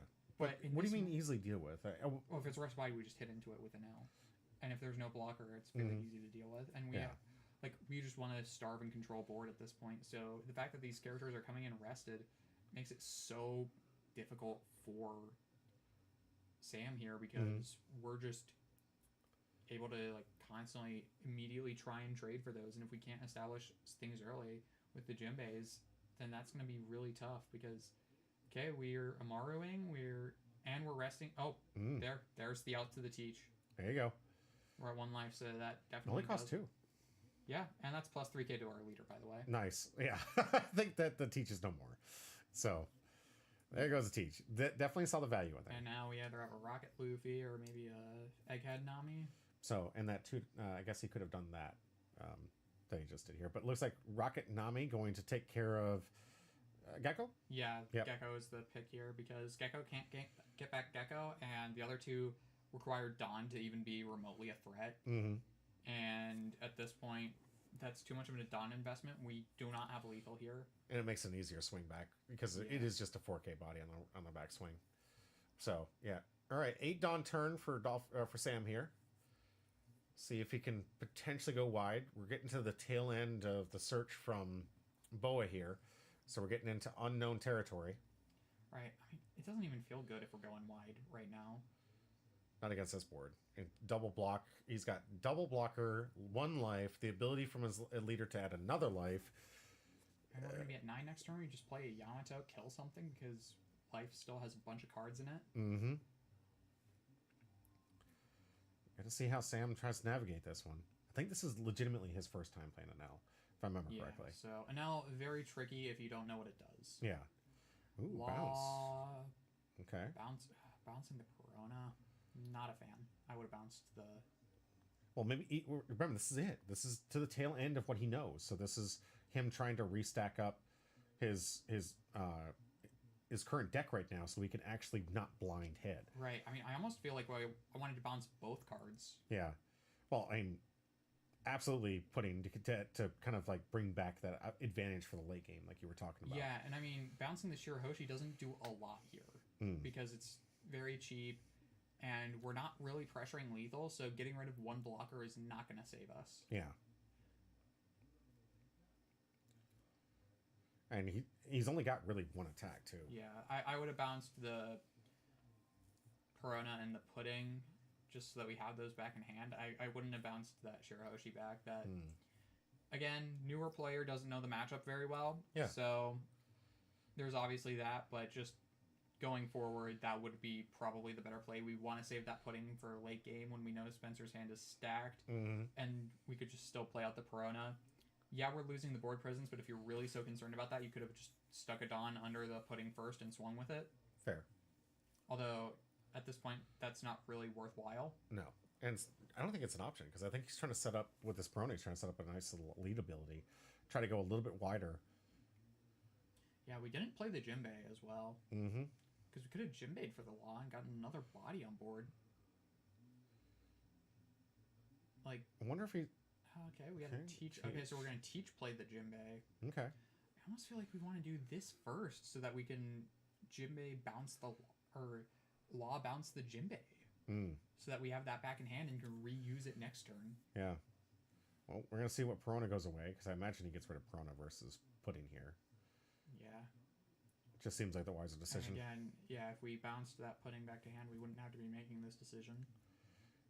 I think also because he sees the value that Spencer sees in Martial to Teach, he might be bringing that out there just to bring out another target, bring attention to the Teach, knowing that Spencer cared enough for it. All right, bow off from the top. We're gonna see a lot more removal now with those Yamatos that are gonna be live next turn. And we're taking. Oh, I mean, of course we're taking. Yeah. Now the Teach is potentially just gone, or we go. Like, we could go for the Boa. We could go for the Teach. Goes to the Boa. Yeah. Okay. Makes sense. And now we Anel effect, heal 1. So discarding, was that a blocker? Yeah, that was a blocker that he returned to his hand. Hey, see, there you go, got rid of the blocker. So return it to hand, gave it as a discard target. So now he doesn't have to worry about it because Spencer now can't. Or maybe he has another one in hand. It's possible. He does play 4. Okay, no Yamato this turn. We're just trying to clear up board. Okay, AK swing coming from Nami. Yep, and now do we have a Raigo? Nope. Okay. Ooh, big swing coming into life here. Going life. All right. Put that pressure on. This is going to be the 10 Dawn turn, though, for Sam. So if he can stack it up and see if there's math here. I don't know how many cards are in Spencer's hand. But if there is math here, that he could try to go for lethal. And we'd have to get 3 swings to connect. And we have a blocker. Mm-hmm. That would be very difficult here. Yeah.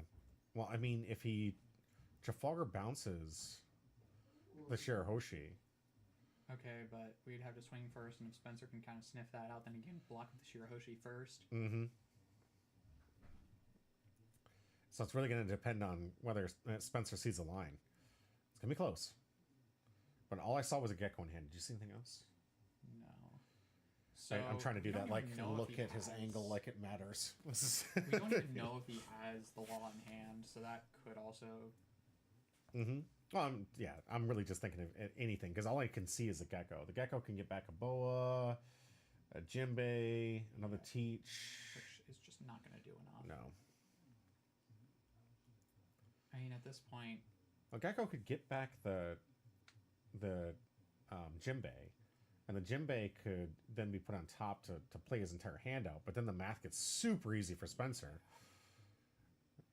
yeah. Because it's going to be the last bit of the resources he has left. And I mean, at this point, we just starve. Right. Because Dofi is really weak into starving. If you can get rid of their board and Yeah. start controlling their hand. Yeah. It's why I said that NL has an advantage over this deck, given the way that the deck goes out. And the fact that Spencer took him off from his turn 3 explosive start by making him on the evens, and then also has been doing a number on keeping control of his board state as it is. Spencer's playing the game that he wants to play, and Sam is not. Yeah. Dofi also struggles with decks that go tall, and Nell can go very tall. Mm-hmm. Yeah, I think that's why that meta has really been leaning. OP09 was a lot of tall decks. That was part of their answer to this Dolphy wide Right. board state. Georgios, good to see you. Thanks for joining us. Crocodile reveal the whatever Weevil. Can he add that to him? Oh, okay. Yeah, because draws 2. Mm-hmm. And then we put one on top of deck. So that at least lets us filter a bit. Mm-hmm. And Just gonna take. but oh, Oh no! The worst one to see in the last life. You're the one that should disappear. Oh, we got a 2-life gain swing back. Like, this just turns off the gas for Sam. This just turns off the gas. You got to stop at this point. It's gonna discard 2 Flampe's. Appropriate, because those would have taken life and now are giving life. Cute. right, but importantly, that is 2 2Ks out of hand, which means that Spencer's hand might just be loaded with 2Ks. Right. Or just top end that he doesn't want to get rid of. Which I think the latter is probably most likely true. He knows he needs to get to the top end. He's been controlling the board state pretty well at this point.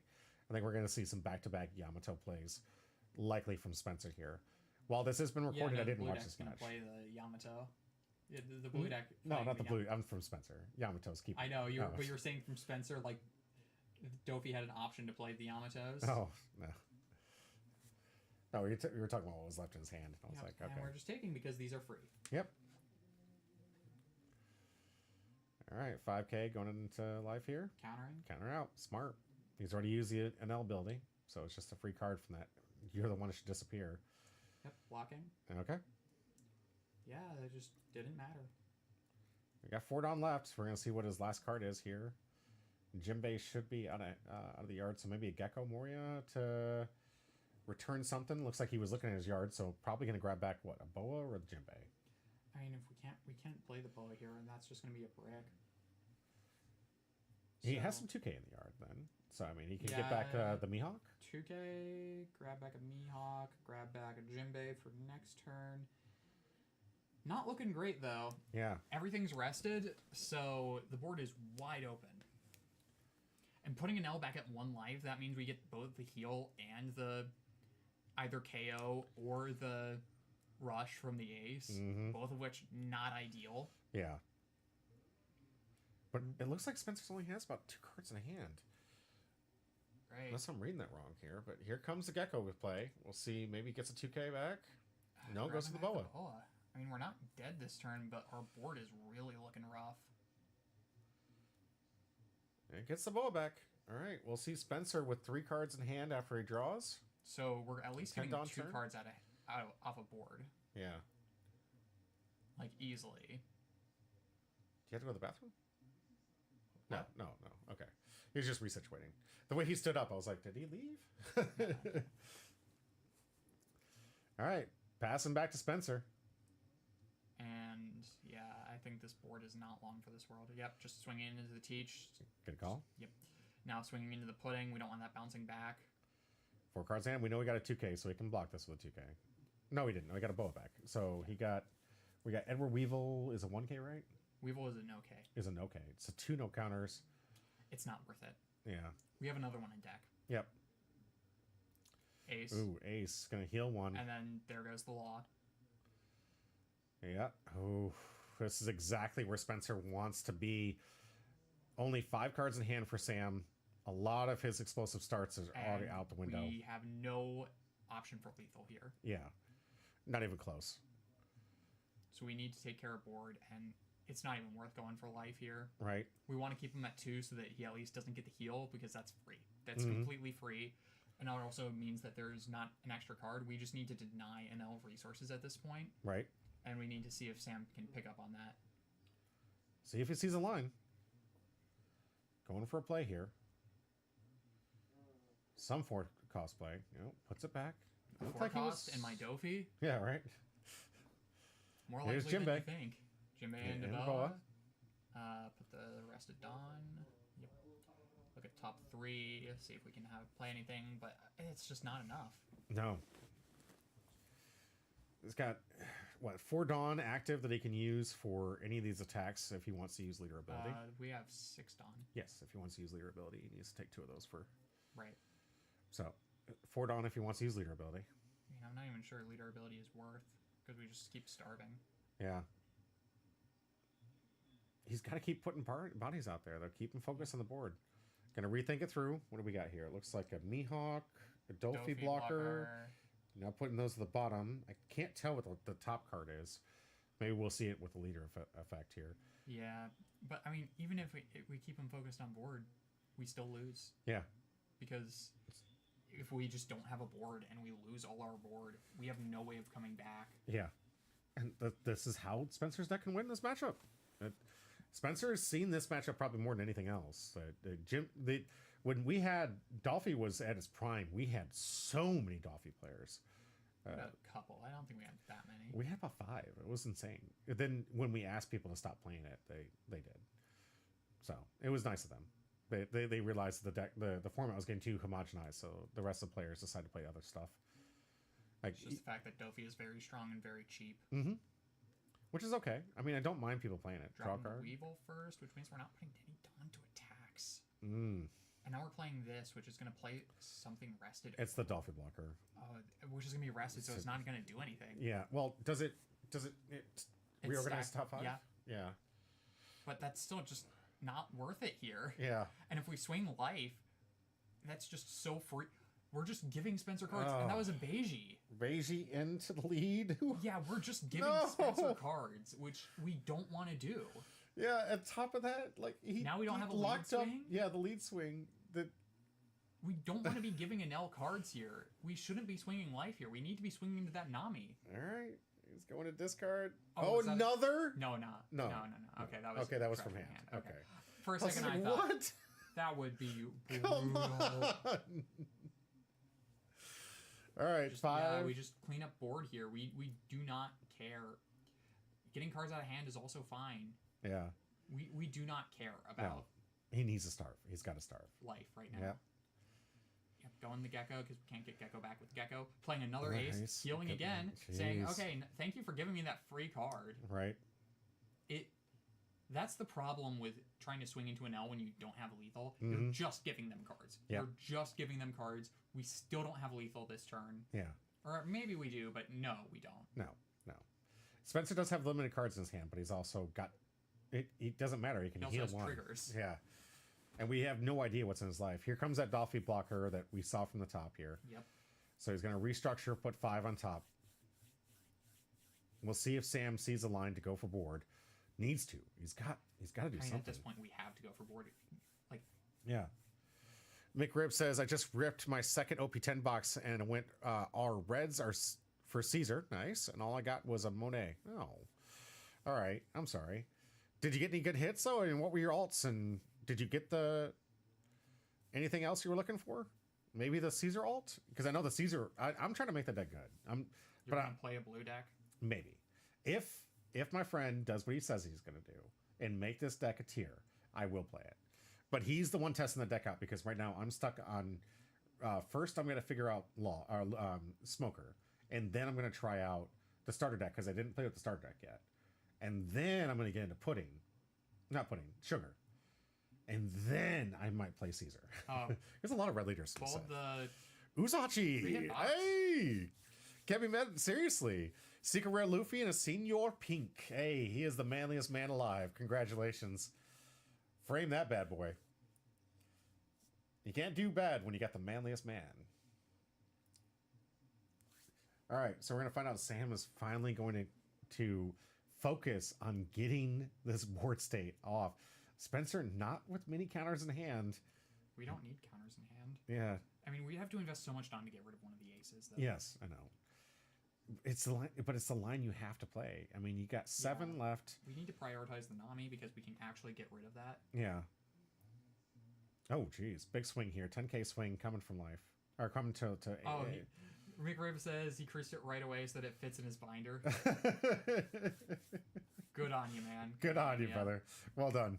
And All Might says second manliest man. Second? Who's the first? Well, Frankie won that fight. Frankie did win that fight. Is that what we're referring to? Is Frankie now the manliest man? I don't know. We'll have to hear from All Might. Yeah, I'd like to hear what All Might says about that. Curiouser and curiouser. Frankie, duh. Oh, okay, all right, fair. He did win. He did win the battle of the perverts. Yeah. Have you caught up with the new chapter yet? The one that just dropped here, 44. Today? Yeah. No, I am not. Oh, good. You gotta check it out. It's awesome. I have been quite busy today, actually. So. Oh, well, thank you for being able to make time for this. I appreciate that. Well, I'm busy because I had an appointment, like shortly before this, and then I had this, which is most of my day. Right.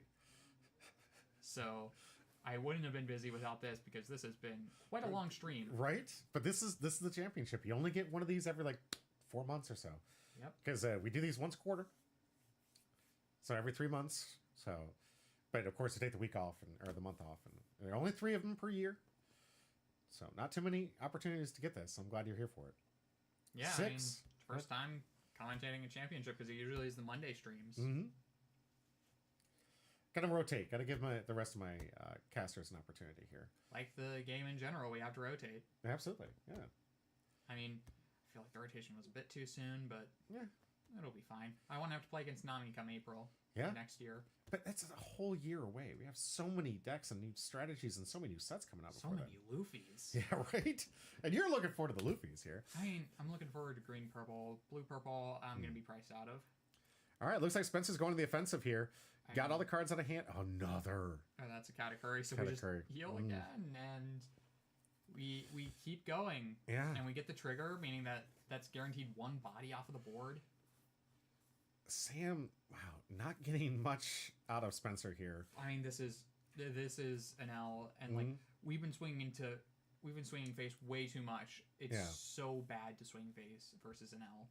Hopefully he picks us up on this game, because I feel like a lot of this has been going exactly the way Spencer wants it to go. And I think Sam, he is a very smart, intelligent person. I think that he could definitely see the line and say, okay, this is how I'm going to have to pivot in the next game if we get when we get there. Because right now all I see is Sisyphus with that boulder. Right. It just keeps falling back down. And I mean, yeah, one has to imagine Sisyphus happy, but Sisyphus also should have a way to... If Sisyphus had a way to actually finish rolling the boulder up, then maybe he should take it. That was brilliant. That was poetry. Thank you. Man, for those I haven't read, seriously, get into, was it Greek or was that? Greek, but like the quote, one must imagine Sisyphus happy is The Myth of Sisyphus by the philosopher Camus. Absurdism. Yeah. Brilliant. I know I read it at some point. I just couldn't remember what the reference was. I was like, wow, this boy's calling up the classics. Well done. I mean, I've read excerpts from it. Yeah. At this point, who hasn't? Or just asked AI to do it for us. I mean, I'm too prideful to use AI. I don't blame you. All right. Did you see the, what was it?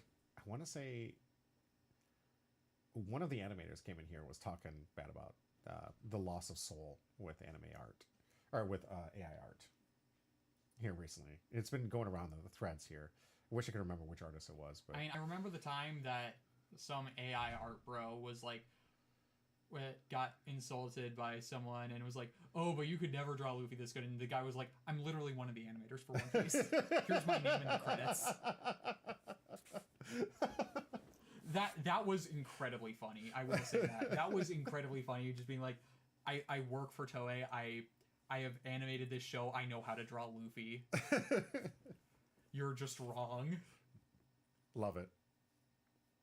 And AI art is just lame because it's never going to actually have anything of substance because AI can't doesn't have the capability of self-introspection, which is what creates real art. Because if the AI can't justify its own decisions, it's just doing it based off of an algorithm. Yep. It's just doing things to best suit the algorithm, which is how we get lame stuff. Yep. That's perfect. That's a perfect analogy. AI is nothing more than program code. Like, it's good for analyzing data sets, but art is not a data set. Right. So it's never going to be able to create good art. Ooh, 7 now, into life here. Hollywood will use it a lot because I'm sure it'll be another Beiji. Jeez, Beiji just going to stop the offensive immediately. Sam cannot be happy about that.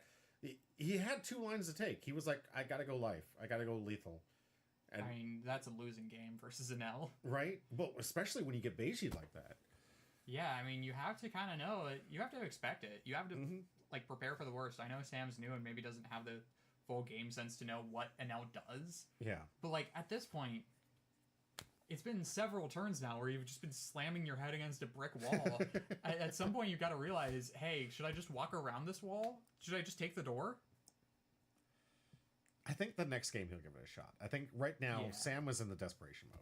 He was in the, I need to make this work. Does Jinbei have enough to attack into an ace? It looks like we have 6 Dawn. Yeah, I think we can get an ace. Okay, right? unless we have a 2K. In So, which case, no. Yeah, we'll find out what's in hand here. But I think We have to go board. We have to go board here. he's got... Oh, it's not enough. He's going face. What's the trigger? No trigger? Oh, No trigger. no life. We got him down off of... I Crocodile? almost just would have loaded up something. If he took that life, we maybe could have had it if we just put stuff on board. Playing the crocodile here is weird. Because this is lethal. We Where? don't have... For Spencer. Yes, I know, but that was his do or die moment. The Beiji stopped the whole plan. He was did going, he Beiji the leader? Oh, Yes. okay, so we couldn't have swung with leader. Never mind. Yeah. 9. And yeah, this is just game. Yeah. Load up the rest. I mean, Katakuri gets the final swing. I don't think he has enough for the Katakuri swing. We really needed to swing board. Yeah, he just discards his whole hand. It's like, all right. Well, yeah, we have 2 more swings after that. Right. Spencer takes game 1. Congratulations. We got ourselves potentially a best 2 out of 3 here. See if Sam can learn from what you were getting here. I guarantee you, like, Sam has watched our VODs often, so I'm sure he's actually listening to this right now as a VOD, not actually live. And he's like, oh, all right, that's some good advice. So I'm willing to bet you he's going to see this. And, Right. It is a learning experience. I've been here myself, and I've just realized it is completely futile to swing into an L unless you know you can get under it. Yeah. You need to be just going board and trying to beat an L at its own game of starving. Yep. You can also cheese ball it with the time like we saw in the Worlds. Like, if they're going to starve you out like that, like the Lucci player just... Right, but there's no time here. Yep. Yeah.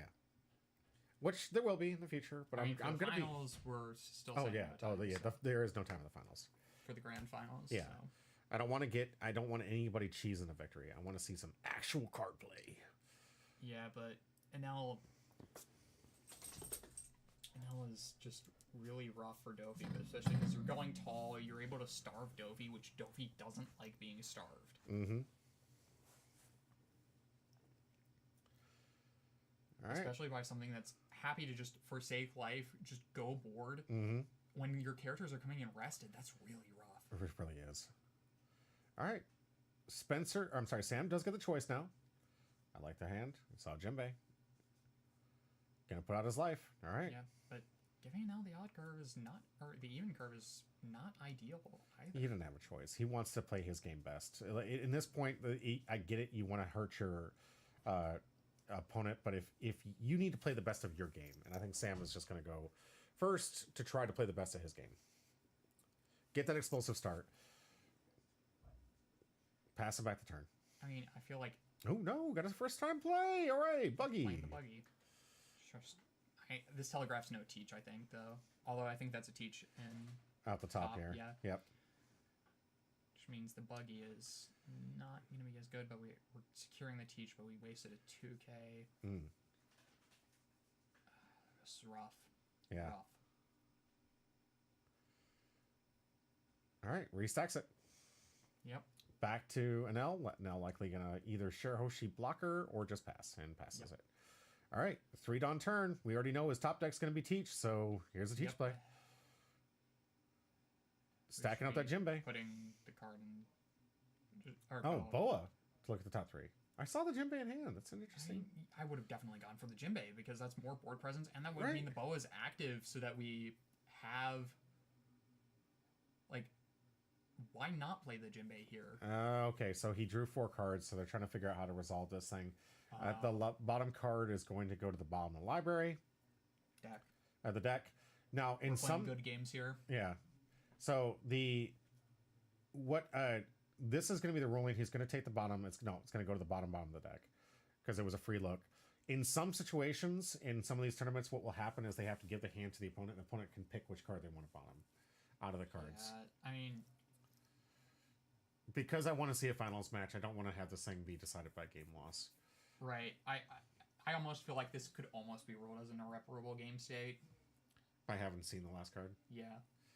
It kind of is, but it's his first offense. It's going to be a warning, and the resolution is just going to be bottom decking it. I did have the other option, but there is nothing in writing for me to dictate that the person does. There are 2 different TCGs that I play. The ruling for this one is to give the person a warning, then they hand the hand to the opponent. The opponent picks the card that puts it at the bottom and gives the last cards to him. That's how they resolve these extra card visions on MTG and in Flesh and Blood. Okay. Those are how we resolve those issues. Yeah, because I'm used to in Yu-Gi-Oh! Where an irreparable game state is just a game loss. Yeah. Well, Yu-Gi-Oh's kind of just like, it plays. It's hard to explain it in that situation, but yeah. All right, 5K coming into life. Obviously not Naboa. Kuzan gonna put the Teach at the top of life. Bottom. And face up. He'll fix it. He fixes it. Also, we need to discard. Yeah. Looks like we're maybe thinking about that. Yeah. It's a good tempo play for Spencer here. Yeah, I mean, Kuzan is so good in this deck. Right. All right, looks like he's going to discard a blocker Dofi. We'll see if he fixes the... He will fix it here in a minute. I remember actually walking in because they had to ask me how to resolve this issue. I was acting judge. Hey, look at me. Okay. See? You guys all like, you actually judge? Yeah, I actually judge. Judge, jury, and executioner. I took Sam out back and took care of the problem, so... You saying that just reminds me of Game Anonymous Agony, which is so bad. Obviously, that is just a joke to everybody out there. Sam is perfectly safe. Sam, say hi to the chat. I'm okay, chat. See? Sam is fine. Bless you. There's the fix. And it needs to go at the bottom. No, we'll fix that in a minute. Guy's like, you haven't pet me yet. Okay. 7, using leader ability. Off the top, Jinbei. Ooh. Earl, you just sharing so much stuff here.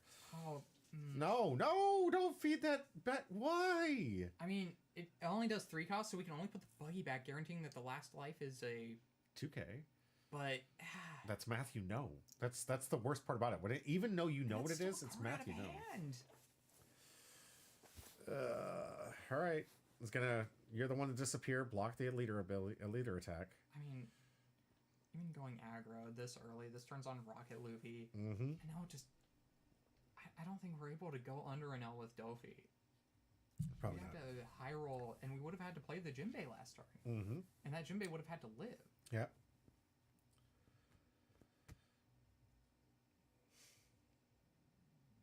All right. There you go. Replaying it.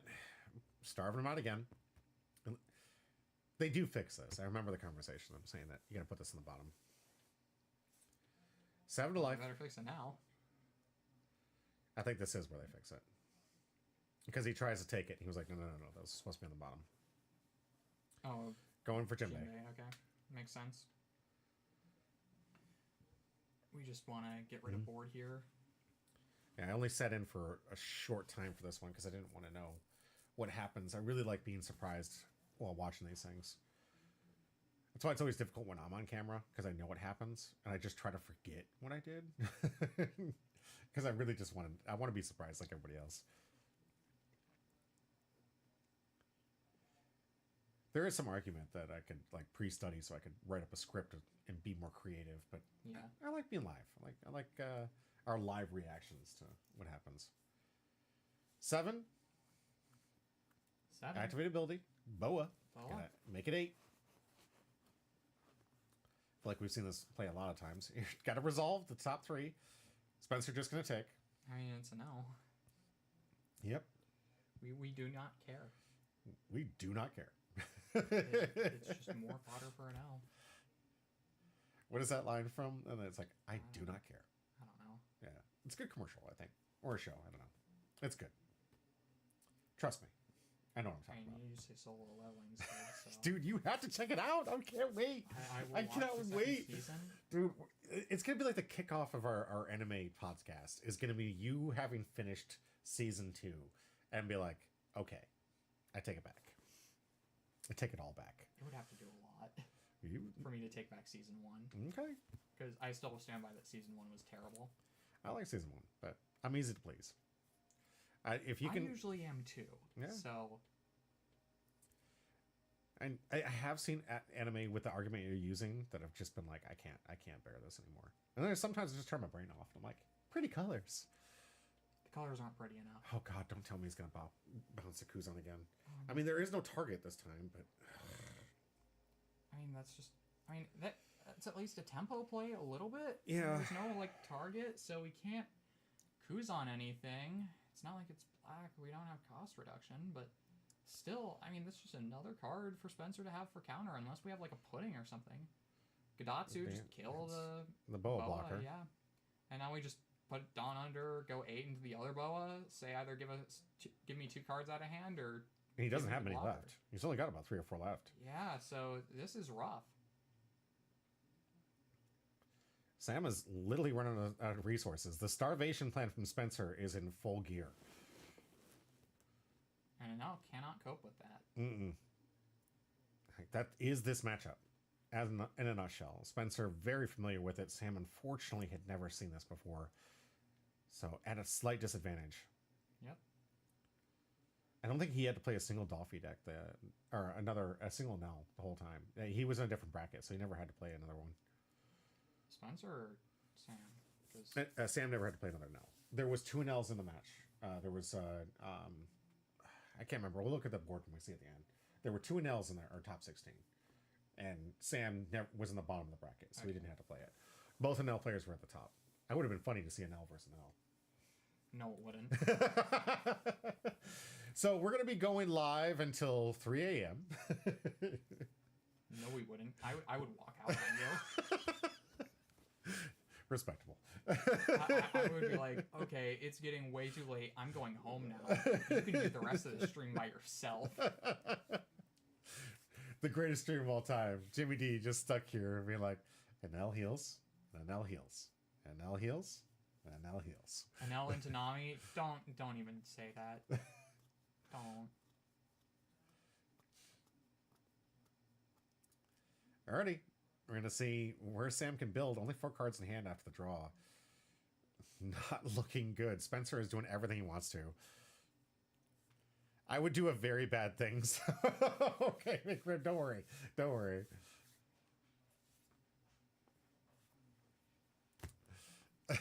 We don't have to worry about it. It's a fictional future.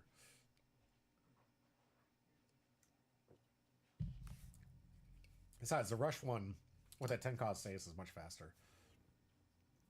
It definitely has like an aggressive play style when it That gets ace to 10 is cost. not going to get rush against Nami. You're not going to be at 2 or less life. Yeah, right?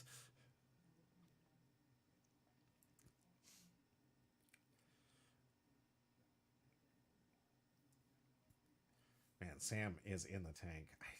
Right now, I gotta... The fact that he's thinking so hard, usually when I'm in these types of situations, I feel like they don't feel like they can see a way out. There's little confidence coming from Sam here.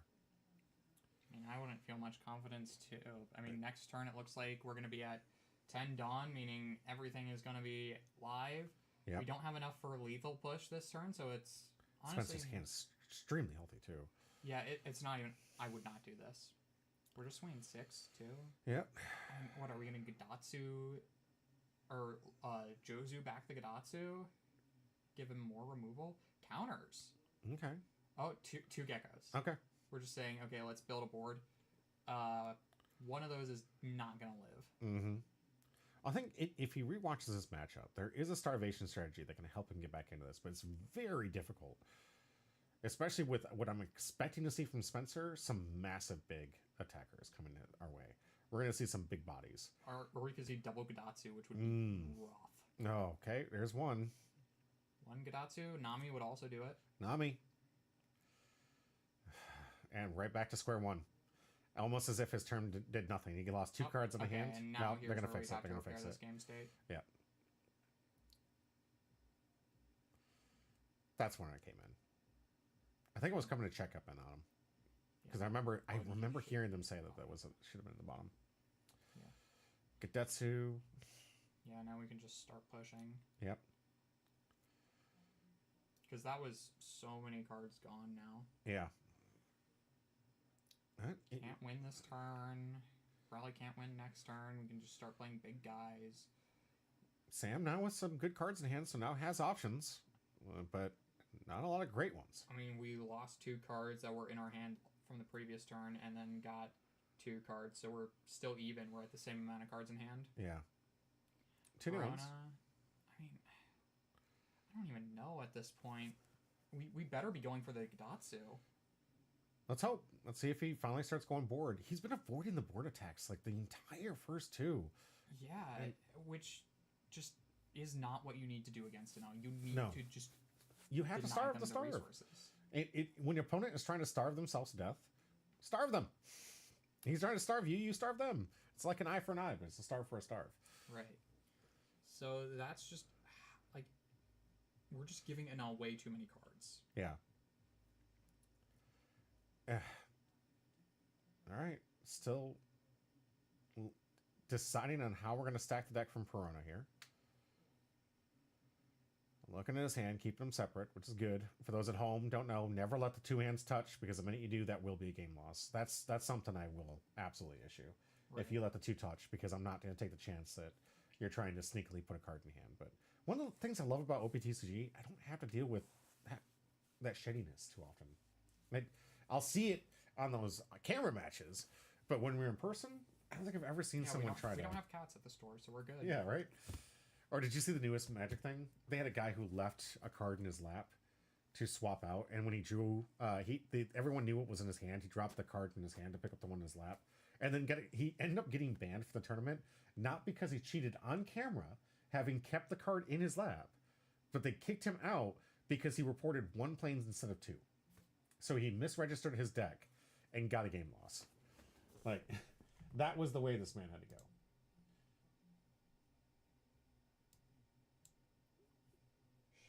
Shut up, Bob. We don't want cheap viewers. We want expensive viewers. Right? That'll pay us more money. All right, looks like we're going to get a lead ability. 7. Draw card from Edward Evil. Okay. Well, I mean... You got to take? Oh, that's a card gone. Getting rid of the law, I mean, you haven't personally gone for the Boa, but, I mean, Spencer's the... It was an additional attack. It was... I mean, okay, yeah, fair enough. Get rid of the attacker. And now we're just floating... and just deciding... No, he already just played it. Oh, that was one of his new plays. So everything in the board just came out this turn. So... But, alright. Ooh, what is this? That's a Yamato. Yamato Altart. Interesting. Yep. Not the crazy expensive Yamato Altart, but still one of the pricier ones. Yeah, it's... I just... Is he going board? Probably. I imagine he would be. Mm-hmm. Yeah, he's 1K'd those past two, and now we're going face with the Nami because we can't go board with it. He got everything out of his hand. Now, at 2 cards in hand after the draw, we know what his last 2 life are. 3K total in hand from that. And this is nowhere near lethal. Mm-hmm. Say I'm a little bit nervous, and I'm taking 2 off the deck, but at least he did it in a good fashion. Okay, we need to go for board here. If there's any way we win this, it's going for board. It is your favorite strategy. You know that?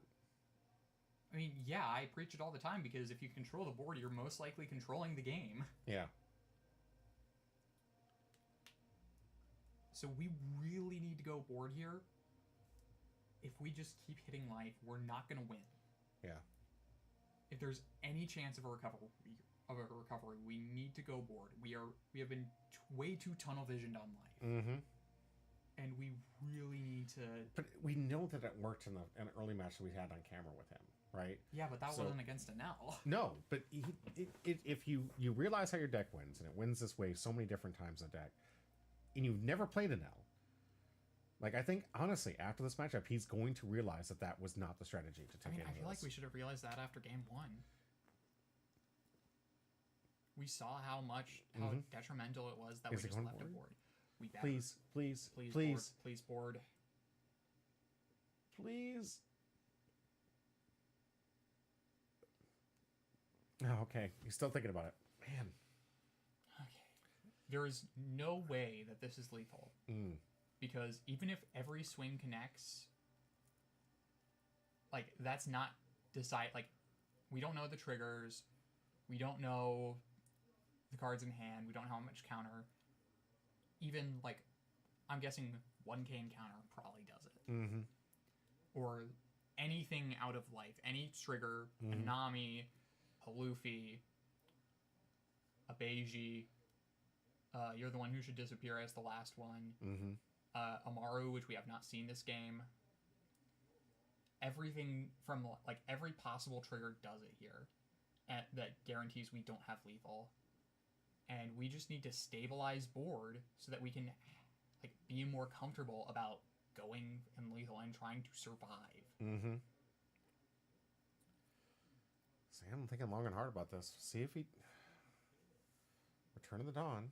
Return of the attack. Checking his yard. Is he trying to deck him now, maybe? I hope not, because I don't want this game to last that long. As we saw, this is going to last for about 4 more hours. I think you remember the timestamp on here. We've been streaming for 5.5 hours. Right? These are the long ones. These are always going to be the long ones.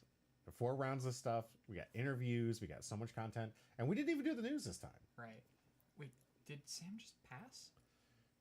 Because it looks like Spencer's freestanding as Dawn? Yeah. We should have at least started swinging board. That would have at least gotten counter out. I don't think he's passed. I think Spencer's just, yeah. I didn't think he passed. Okay.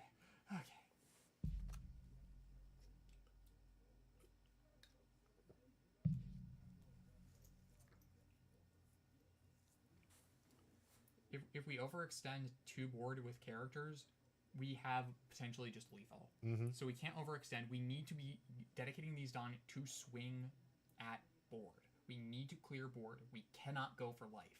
Right. Going for life loses us this game. Absolutely. Playing characters pretty much loses us this game. Mm-hmm. The only way we don't instantly lose is going to board. Yeah.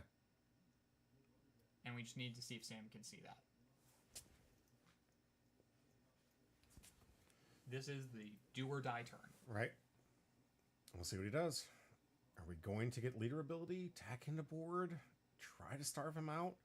I feel Turn like the tide? leader ability is maybe even a waste of a Dawn. 3 cards in hand.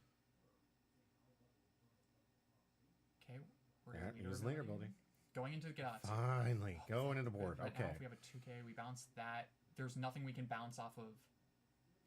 There's nothing we can bounce from Spencer's board. Mm-hmm. And even if that... You it would could. I maybe don't think be- you want to. Yeah.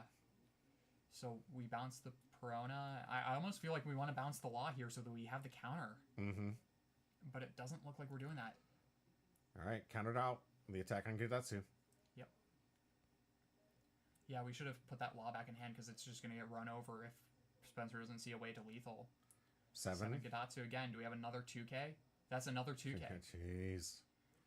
Going 7 again. I mean, this one's probably going to connect, but I still think that we just clean up board here. And I mean, at this point, there's no way.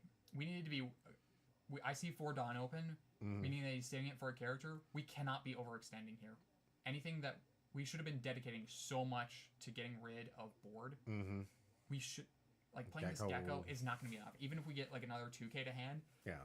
we're just overextending the Gecko. Like, again, keeping the Law on the board was overextending. We needed to be clearing board here. getting a non-counter for next turn, yeah, there will probably be a next turn, but the blocker's not going to be enough. All right. This is just overextending. We need to be playing a lot more cautiously. Yeah, we know Spencer's only going to have 2 cards in hand. However, we have so much on board already that we can easily clear board here. Leave him with 3 cards in hand, and next turn go for game. Yeah. I mean, we know he's going to have a blocker next turn, but yeah, here we're just saying, okay, give me a free card. Give me the card. There you go. Yep, Prono's gone. there's the prono we knew about. Okay, 6 into there. Needs a 2K. Yep. Saying, give me the 2K, and that it would have to be a 2K. It is. Okay, so that's no counter left in hand. So we need to go 6 into I would Law, or no? I would have gone Gadatsu or into the Weevil because that's slightly bigger. Now we go Weevil, leaving the Law alive. Oh, and then we have that. Are we gonna heal or are we gonna just keep the rush to clear board? I almost feel like we don't really need to heal here. Yeah. We just get the rush, clear off board. That's everything. Mm-hmm. And now Sam down to 2 cards. One of them we know doesn't have counter, which he's gonna play the blocker. Mm-hmm. But even then, if we see a Yamato, that's gone. Yeah. It's going to stack up. Going to be able to get something, hopefully. If And those we 3 cards aren't just duds. Better not swing life here, because that's only giving Spencer more chances at seeing a card that outs this board Right. and gets us game. Yep. We cannot go life here.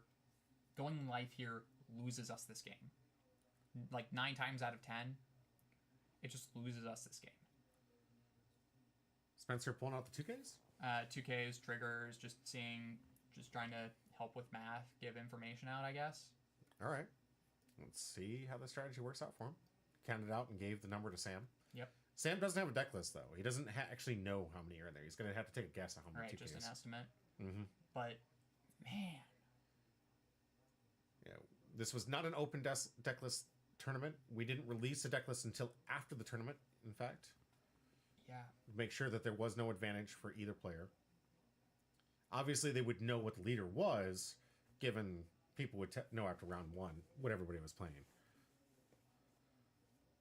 I think only 3 players did I actually say what they were playing before they got in there, but because they're players like the Nami player is always only playing Nami, and Sabo is always being played Sabo from Rex. Like, there wasn't anything to discuss. I knew Sam was going to be playing Dofi, and I was prepping for that slightly before, which is why I wanted to change deck lists.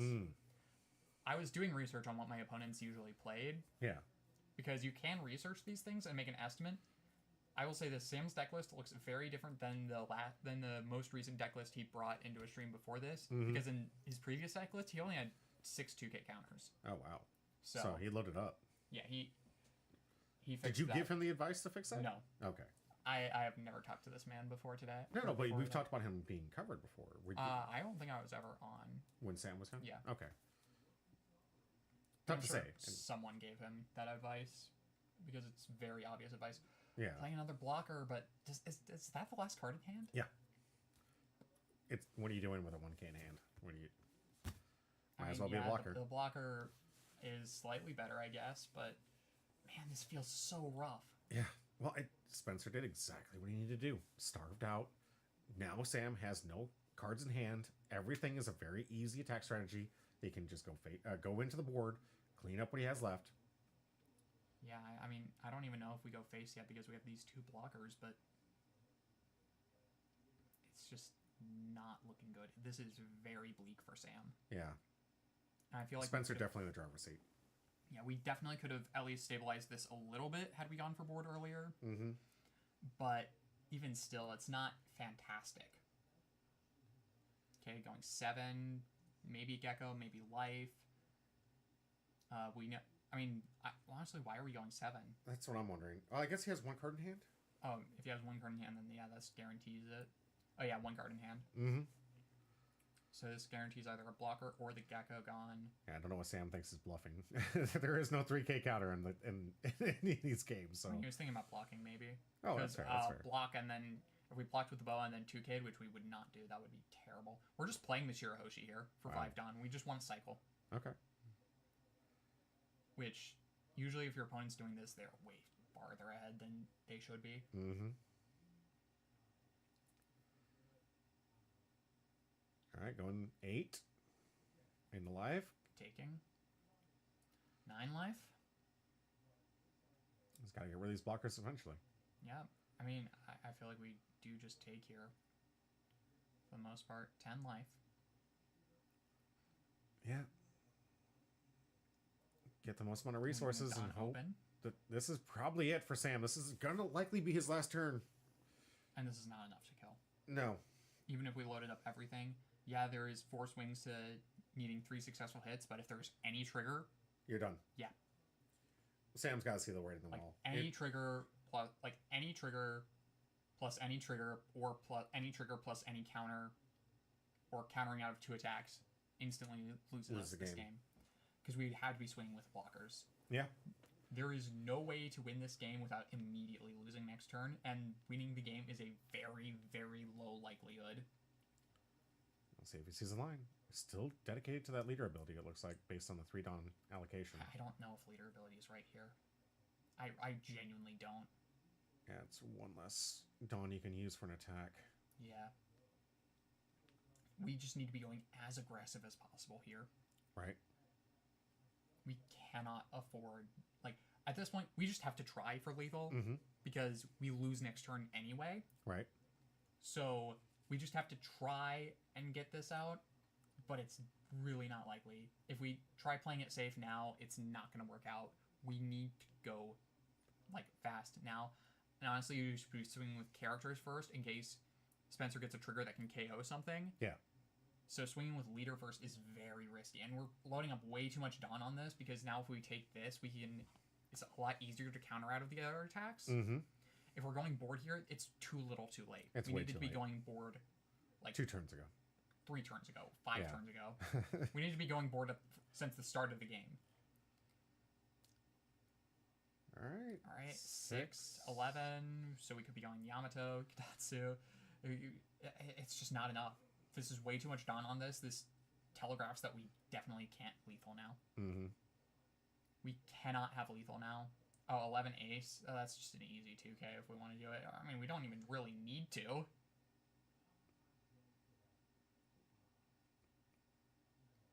He did 2k counter out, it looks like. Okay, and then we just... Go to Yamato, didn't care. Okay, yeah, we win here. Yeah. 2 blockers versus 3 attacks. And no cards in hand? No, he has cards. He got the cards from the last one. So we still have the Marshall D Teach. He got the buggy. Teach and the buggy. And 1 or 2 unknowns. Two or 3 unknowns. He's got 5 cards in hand, but... Okay. Okay, there's the buggy. Attack. Now this is 7.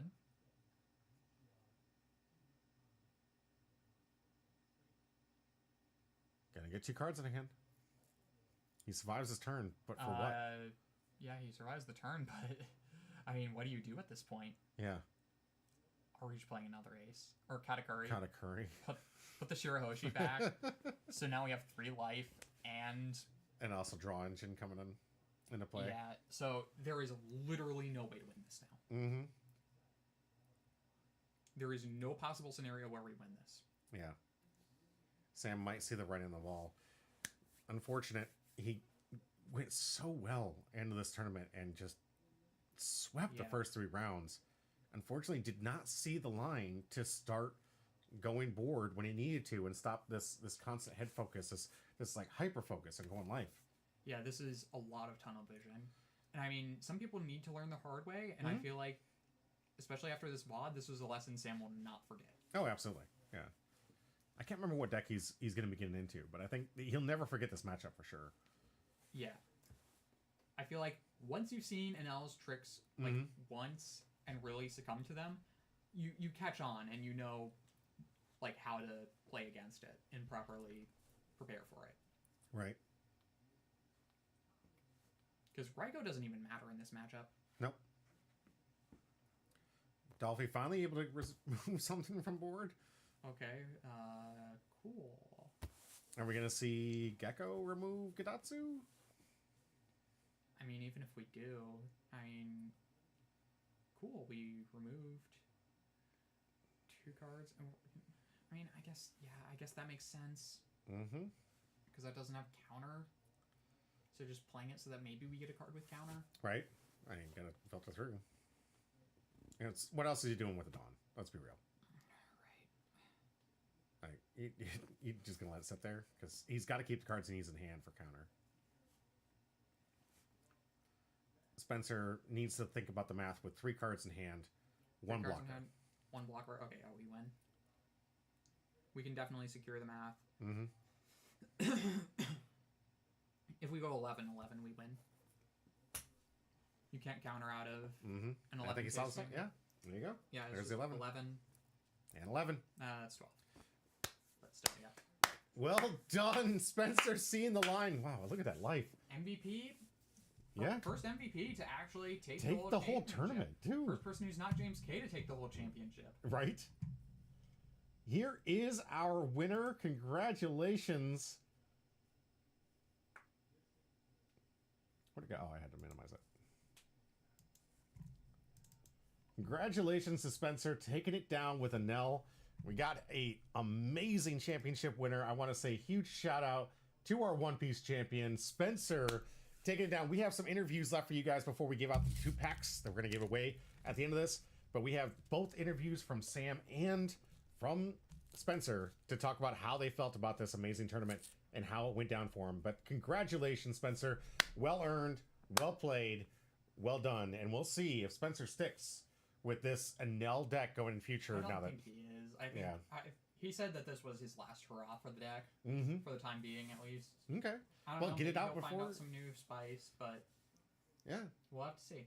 I know that he had a baseball card that we've been showing that he basically said he wanted to play with Enel because it was the last chance he'd play with full power Enel. Yeah. So, congratulations, good choice, good deck, and well navigated. Spencer, you did great. I'm proud of you. Let's get into the interviews before we get into our 2-pack giveaway at the end of this thing. Thank you all for being here for this championship. A serious applause. I need to get one of those buttons for the yay. But seriously, big congratulations to Spencer here. That was an awesome feat. And I did promise you guys we're going to find out who the Wings of the Captain are going to be. So here's the announcement for the Wings of the Captain and who he's chosen to be his 2 sidekicks for the Lifelink captains. His left wing, Marcus, and the right wing, our 2-time James K. Congratulations. This is the team that's going to be representing Lifelink in the first 3v3 Cup. Can't wait. We're going to find out from Lifelink who our 10 crew members going to be that fall behind this. But right now, Spencer got to choose. And this is the only time we're going to have this opportunity because going forward, these tournaments, the top 3 results, the ones that win, are the ones that get put into those top 3 spots. And then, of course, the 10 people afterwards are fillers just in case they can't get, they can't make it. Or those are for the Swiss match. That too. There's 2 things. So if any of them drop out, they text specifically about if anyone has to drop out, then the other person can step in. And it's out of those 10 people. So congratulations, Spencer. I like the choice. I think these are 3 great players who could definitely represent Lifelink and who I think some of them are going to be representing here at the RCQ that come to 26. I know you and I. Well, I'm not in this lineup, so. You might be in the top 10. I mean, yeah. We'll find out. We got Daddy Lifelink is the one that chooses. So, all right. We're going to get into those interviews and be right back.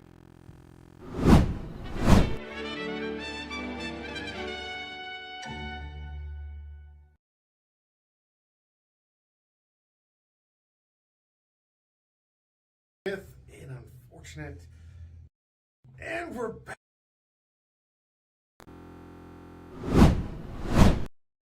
With an unfortunate but amazing run from our man Sam. Sam, congratulations on getting 2nd place. We still had some good prize support for you.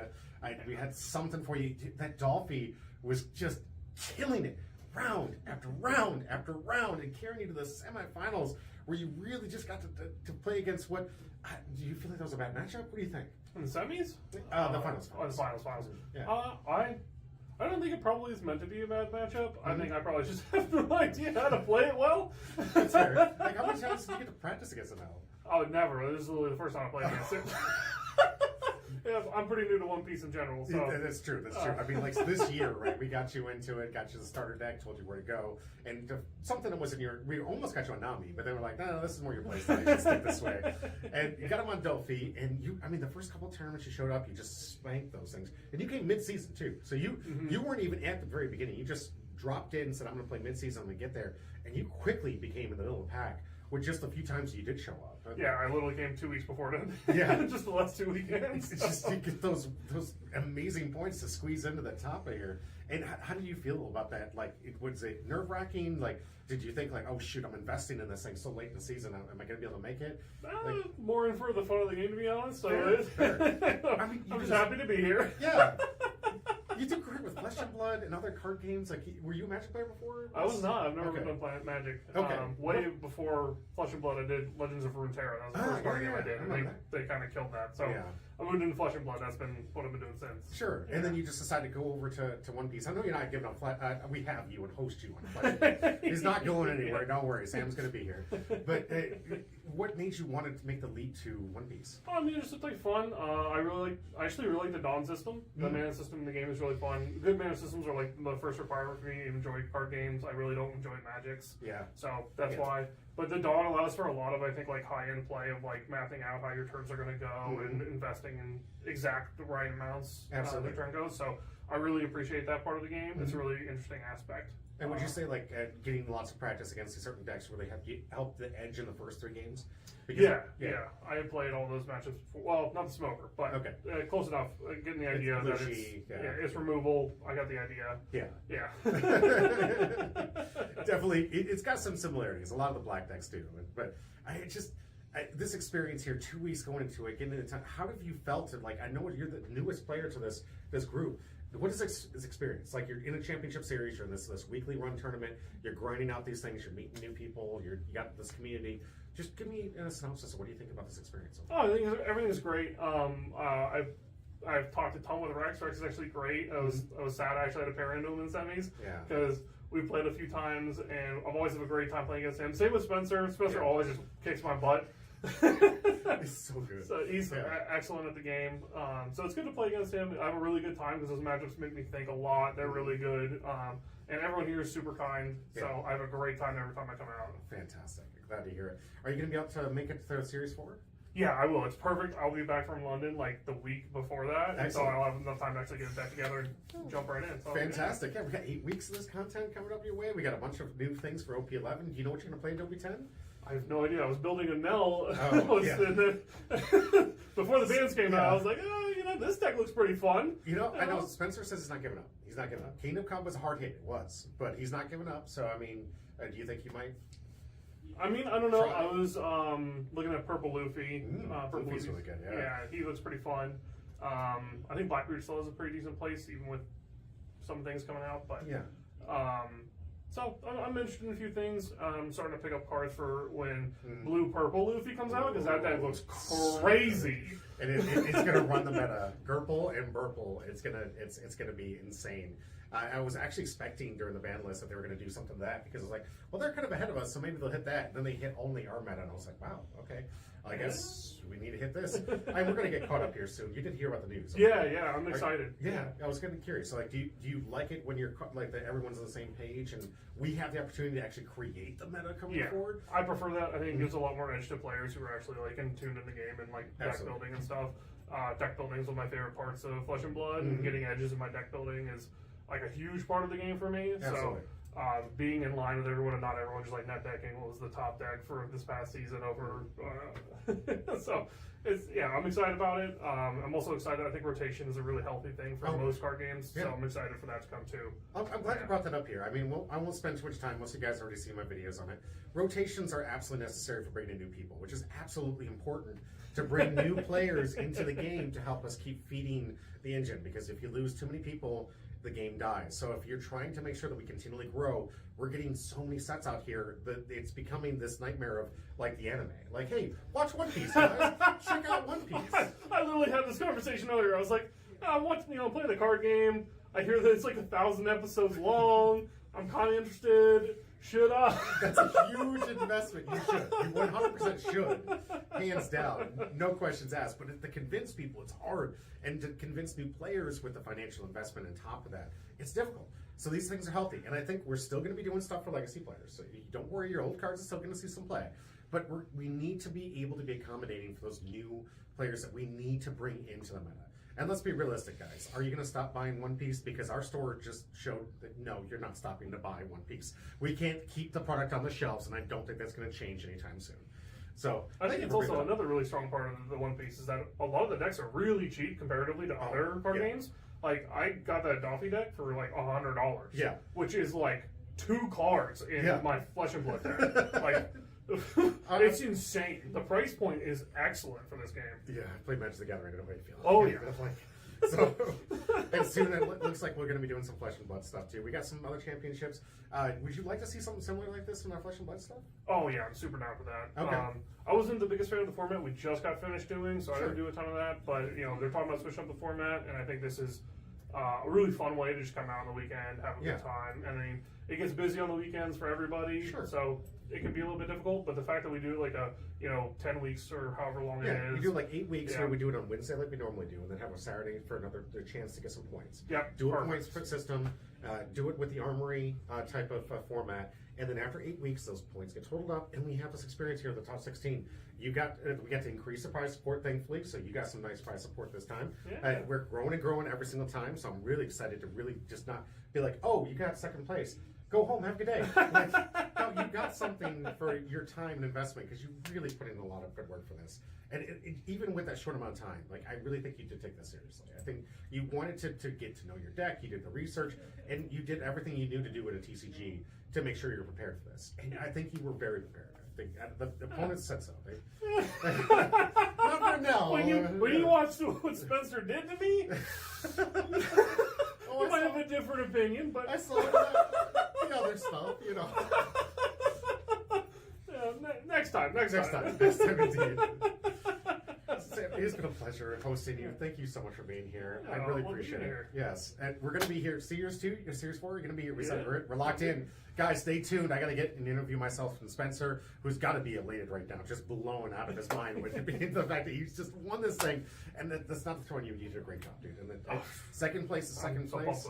Yes, it's an amazing performance in your first time here, and just really showcasing that even new players like you can come into this game and be a contender and these amazingly fun and competitive events. But I have to get off to the next one. But to the rest of you, as always, stay humbro. And I'm back here with the champion, the MVP, the champion, the man who did it all with Enel. Spencer, dude, congratulations, bro! Yeah, I'm happy I got to use Kingdom Come. Not in this final matchup, though. Oh, no? It's not really worth it against Doflamingo, but I used it with Nami, so I was able to trash a card with a trigger and get other stuff on this field. Didn't expect to win. Yeah. Really expected to lose round 1. Because the curse was real. But you broke the curse, bro! Yeah. First matchup was against Zoro. That wasn't bad, you know. Yeah. I was expecting more of the choppers that played stuff. Kind of like the more zero kind of thing. Yeah. Second matchup, Doflamingo. That one took time the first round. I was really starving, but I ended up getting it. Third was probably one of the toughest ones against Shanks. He really got me there in the first round, but I was able to get it the last 2 rounds to win that one. And then last was just another Doflamingo. Sam's a really great player. Oh, yeah. He has a lot of experience in card games, but I was just clearing his board like every turn. Yeah. And I really got him to the end. Just showing a masterclass. Like, how many times have you played this, the Dolphin matchup? I don't know how many times, but a masterclass is kind of pointless because they will not have Jinbeis and I will not have Kingdom Come. Well, I mean, it's great to get it out of here. You got to have that experience. How are you feeling, though? I'm going to be honest with you. I think the best thing to do in these things is to just not think, and that is what I did. Sam was thinking a lot on his turns. My turns were really quick. I just did not think. No real stress about anything. You heard it here first, don't think. Yeah, I just didn't think. I mean, that's kind of, I know players generally. It's just don't think. I got him with the beige twice. That's how you beat him, though. Like, right, when Luffy kind of like... I mean, you're right, like, but, I mean, I had to really go airhead mode there. Oh, okay, yeah. You know, and just play it out. But, yeah, gambling worked. Definitely got those beiges to work out for me. And, those beiges were huge. Yeah, I just don't think. I'm a yellow player. Yeah? What, can you blame me? Really? I can't blame you. I mean, feeling this and experiencing this, are you really depressed that you're not going to have Kingdom Come, you got to switch, or are you going to try to make it now work in the new meta? I'm going to make it now work, hopefully. Going more rush, using I Am God to get an L from trash. Sure. It works out a lot.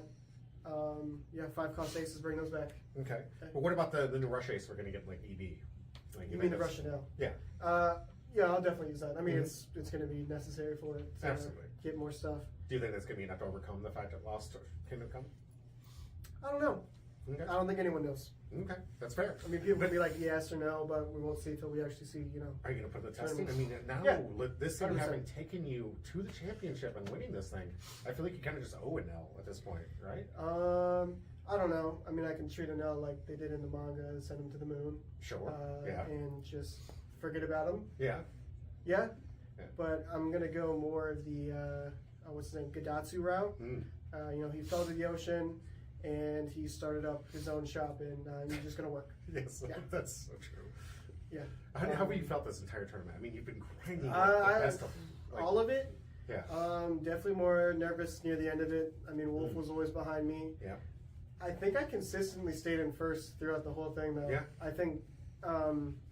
Every time they were coming up, you just decided to come in for a couple more tournaments and put some wins in. Yeah, I was kind of being a meanie butt because I really just started tailoring my decks towards beating Wolf, his Shanks. He didn't play anything else to the last day, and it was Lucci, and I would have gotten it. I know it. I'm being cocky. I mean, sometimes like when you're actually showing up the results, you kind of deserve it. There is some cockiness to it, but once you actually show what you're talking, the cockiest thing I've probably ever done is with that Yamato tournament. I was so confident I was going to win that I brought the alt leader. Didn't win it. But see, that's where the hubris will be your downfall, and that's why we at Humroll High like to be a little humble, which I think you've been extremely humble this whole time. I've really enjoyed this. You know, I got to meet Sam. Sam's a really cool guy. Yeah. I'll probably have to ask him about Flesh and Blood. I No, don't know much about it. Wolf's like a BFF now. I love Wolf. That's how we do here in the community. We just get together. I mean, they just wrap up with this entire experience here with just like one sentence. What would you say? The entire Championship Series 3. What have you thought? It's really hard. One sentence. I could have done one word. One word? Yeah. I know. I can't think. Yeah. Just we'll just go with that's good. It was fun. It was fun. Yeah, in 4 weeks, we're gonna go with Series 4, right? Are you gonna be there? Are you gonna try and represent? Are you gonna try and go to the same grind station? I'll come when I can. You know, yeah. I probably won't go the same grind mentality. I did have to take a lot of Saturdays off. But I mean, I'll show up. It's fun. I like everyone here. Absolutely. Kills a Tuesday and a Saturday if I got the afternoon off. Right. Yeah. I'm really glad you were here. I really appreciate it. You did a great job, dude. Congratulations. Yeah, I'm really happy about it. I can't wait to tell my fiance and she'll be like, "Oh wow, you didn't waste all that time being away from me." Oh no. Be like, "No, I won." Yeah. And be like, "Oh, that's cool."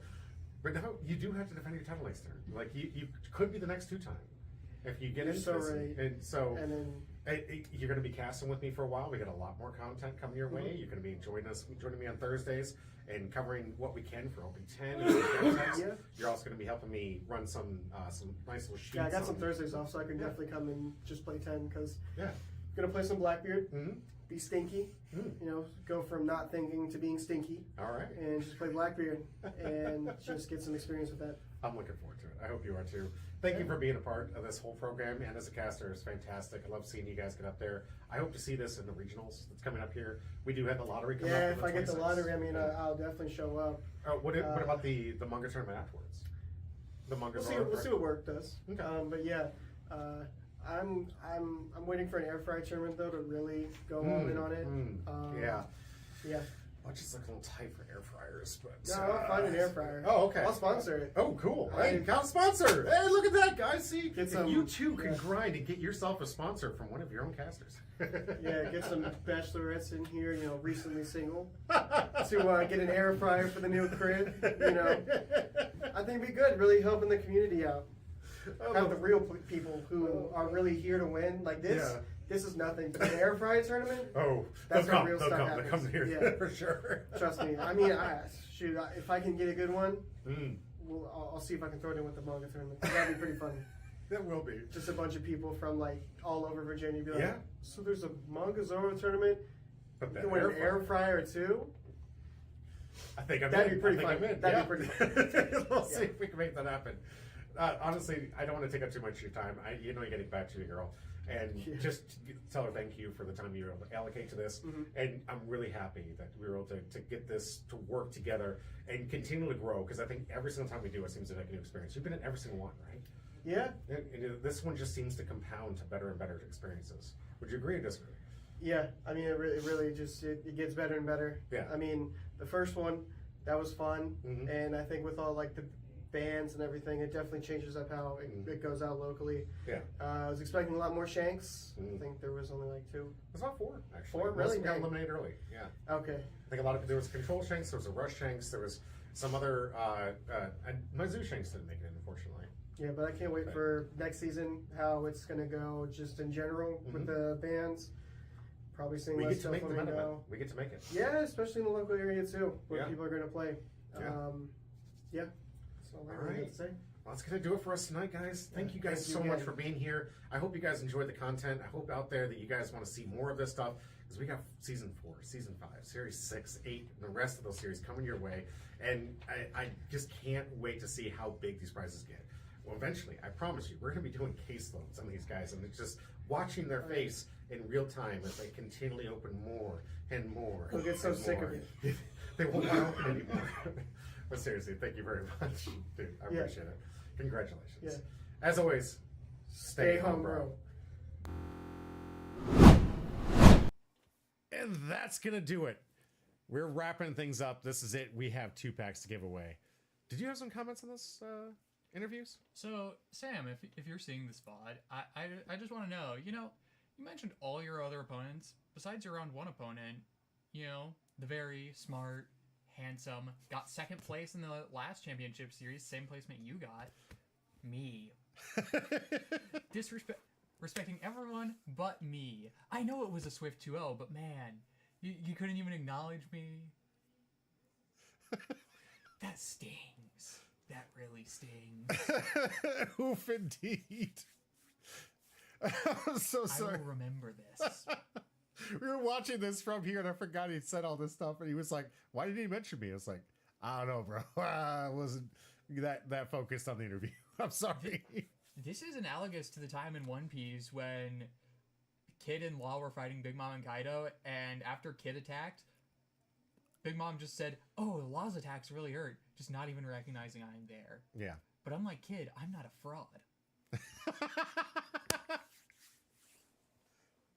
All right, guys, that's going to do it for right now. We're going to get to the wheel, give out those 2 packs to one of you lucky viewers out here. Thank you so much for joining us for this great experience. We're going to be rating someone afterwards, but first, I know you guys really want to see what we're getting away for the first 2 packs of our community box. Right now, when I pull it over here. I said One Piece. Yeah, right. All right, here we go. One Piece. Are you dead inside? As McRib is saying here. I think he's talking about how Kid is dead. Oh, yeah. Probably. I think he survived that. And, yo, hey Joe! Hey Joe! With another win. Congratulations. Let's find out what you're going to get. My knight, don't betray me, wheel. Oh, God. How close was he? Okay. You're a little bit away. You're a little bit away. We'll see where you land here. We got 2 packs. Remember, 2 packs. You want to do 3? Sure, let's do 3. All right, I do have an additional little box I have for some extras. Now, this was something that I got from One Piece trip, and some of the packs were taken here. I don't like to do these things because I want every single pack to go to you. I will let you know that one of the hits out of this box has been taken. So we're going to do one of these, though. We're going to do a nice little pack from OP06. One of the hits, one of the hits was taken from the box. But there's still potentially 2 left. Maybe 1. We don't know. It was just an alt-art. It wasn't a leader. It wasn't a leader. So it wasn't like the big money hits. But it wasn't. They did get a hit out of this box. And this is just for a special little giveaway. Because most of the time I do just give you guys directly from the community box. This is just my additional... Oh, crap. I need to have some extra packs left here. So let's do 3 packs. First pack, though, going out to Hey Joe. As promised. Let's find out what Hey Joe is going to get. Oh. Hey Joe. Thank you for helping us get through the dumb packs. Manda. Jinbei. My man. Papag. Gecko Moria. Slow Beam Sword. Spandam. Khalifa. Shave. Don Quixote do Flamingo. And Rob Lucci Leader. Alright. Be worse. Demonic Aura 9 Sword Style Asura Demon 9 Flash. That Maybe one. Not, like, that's a card I'm considering as a tech option for green-purple. Alright. Searchable and not terrible. Hey, Gaku. Also known as Usopp. Yeah, Usopp. Usopp with a tiny hat.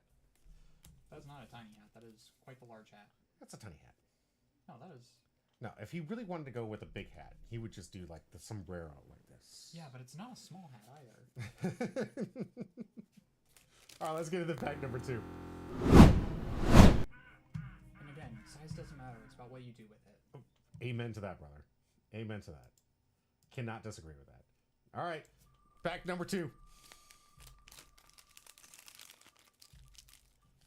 Second winner is the man from Germany. Let's hope he gets something over $20 so I can afford that I can make sure I don't argue with customs. If this is a big hit. We don't deliver crack, folks. We promise. The pack does have to be over $20. I do ship to every single country. I tell this to everybody all the time. I will ship to other countries, including Canada and whatnot, but I do need it to be valued over $20 in order to get this shipped out to you, because I cannot do the like 10 cents thing and fight customs. It's a nightmare. I lost to the Germans. Were you close? Were you close? Just shuffled it. Did it shuffle? I don't know. Okay. You're over here again. Shuffle this up. We'll hold my next words to myself. Not close. Okay. Okay. I hope that that guy was able to get into our Discord. Get into the Discord one, but also go to that soccer or football game if you're a degenerate and get that special art of the black yellow Luffy. Right. Could be. Maybe we'll hit him up. I will be messaging this individual. Hopefully he'll get back into our Discord. You can have your prize back for the black yellow Luffy. You know? I mean, the leader's way worse now without Gecko and Raido. All right. And mind you, I do put these stacks so they do stack. So if you do come back and eventually it totals up to $20, Dawn pack. This isn't going to be $20, bud. Eventually when it does, though. It'll be a really nice Dawn, though. Yes, it will be. I will be sending these out. I do keep these things. I've had people... Prod, DM, Joey. We've got several of these other packs up in here. But I'm saving these guys for you just to make sure that once it gets up to $20, I do send them out there. I just have to get over the $20 value to not deal with customs. Arguing with what I'm trying to do and thinking I'm some kind of like drug dealer or something. This is cardboard crack. Yeah. Not actual crack. Right. Egghead. Dracula Mihawk. Slave Arrow. Mr. Tanaka, Vegapunk, Fisher Tiger. Might not be terrible in 11. Hey, Monkey D. Luffy, Zombie Mode, and a pretty beautiful Dawn. All right. 5 remaining Warlords of the Sea. Right. They are pirates. The 5 remaining Warlords of the Sea. That's the text on that Dawn. Mm-hmm. So, this is going to get out there. I'll talk to this individual, make sure that he knows that I won't, or she, I don't know. It's a username that I can't really make sense of. But this individual will be messaged. We'll find out, hopefully. And if you're out there and you're too afraid that I won't ship it to you, I will. I've shipped out to other countries before. I've sent out to Czech Republic. I've sent out to the Philippines. I've sent down to South America. I will send this stuff. It just has to be something of value because they don't agree that the card's only 10 cents. Why would you send all this money for 10 cents? We want tax. That's what it's always about. All right. Last wheel, fresh pack, one that was extra promised. Who's walking away? Google Nut. The one that renewed the subscription. Congratulations, Google Nut. Okay, but this one might be rigged. This person did sub on the stream today. This is the one that you guys can start spamming the chat saying rigged. Now you can start saying rigged. This one got the 11th month. 11th month straight. This thing. I can't believe we've been going live for 11 months straight. That's insane to me. Like, we're almost up to a year anniversary with coverage from here. That seems insane to me. All right. Lonely, I'm sorry. Were you Lonely was on there, right? Yes. I'm sorry. Sorry. We do have more packs to give away. You know we always give away packs. Don't worry, we got more content coming up this weekend. I subbed last stream. It doesn't work to win. You just weren't scripted to win. Yeah. Oh, never mind. All right, Google. Now we got another. We're getting the bad ones out of the way. See, you guys can't be upset when we just open up 3 leader packs back to back to back. I ended on with this one's kind of nice. Yeah, Schneider, Terralon, Monkey D. Garp, Rocky, Jaguar Diesel, the Ark Noah, Borsalino. Kamezo, not a bad card. Yeah. Reiju, giving me support in 11. Mm-hmm. Hey, Onami, that's a really good card. Tashigi? Well, it would have been good if Sakazuki was still legal. Right. And the Don. All right, congratulations, Google Nut. Get this out to you soon. Really appreciate it. Guys, thank you so much for joining us. We're going to do a raid to see if anybody's still awake. It is late in the evening. I really hope you guys appreciated this stuff. Give me the feedback when you can. Most of you guys are in my Discord. If you guys feel like there needs to be something to improve, we always want to. I always want to try to get the content better and better. I really enjoy these things. We went all out with the interviews and the edited videos and some content. And of course, this is all going to be up on YouTube at some point with edited best of 1 matches. Hopefully cutting out a little bit of the downtime that we had, because there was a little bit of downtime in between, but trying to make these things really nice edited content for you on YouTube so you can watch it at your leisure. When you're here, you get a chance to get a free pack. When you're on YouTube, you get to enjoy our content. But bye-bye, I feel violated, but still fun to watch. I'm so sorry, Big Rib. It was How do you think I feel after being the one exclusion from the second place person's recounted matches? Am I that forgettable? Maybe? Oh, Luffy TV's on here. Then why do you keep me on these streams? Because I love having you here. You're like one of my favorite casters out there. Don't tell the rest of the casters. They already went to bed. Boo. Alrighty, y'all. We're going to raid with what we have left, because I think most people went to bed here. But Luffy TV, we're going to go raid this man. Love this guy. He's a great creator. If you haven't subbed to him, please do. Great guy. Until next time, stay humbro.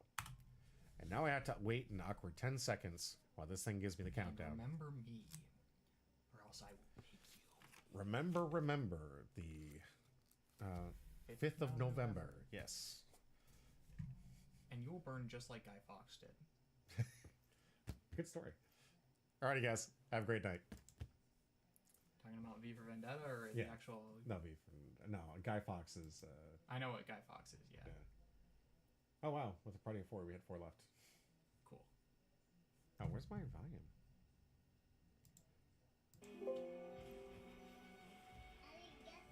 Oh, shit. Humbro Pie.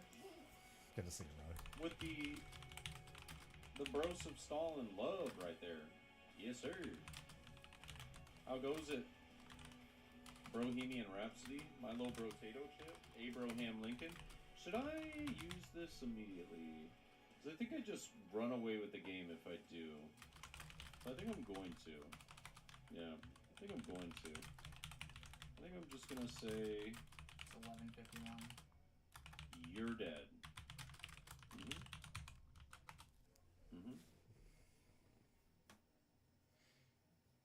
Yeah, I believe I just run away with the game here.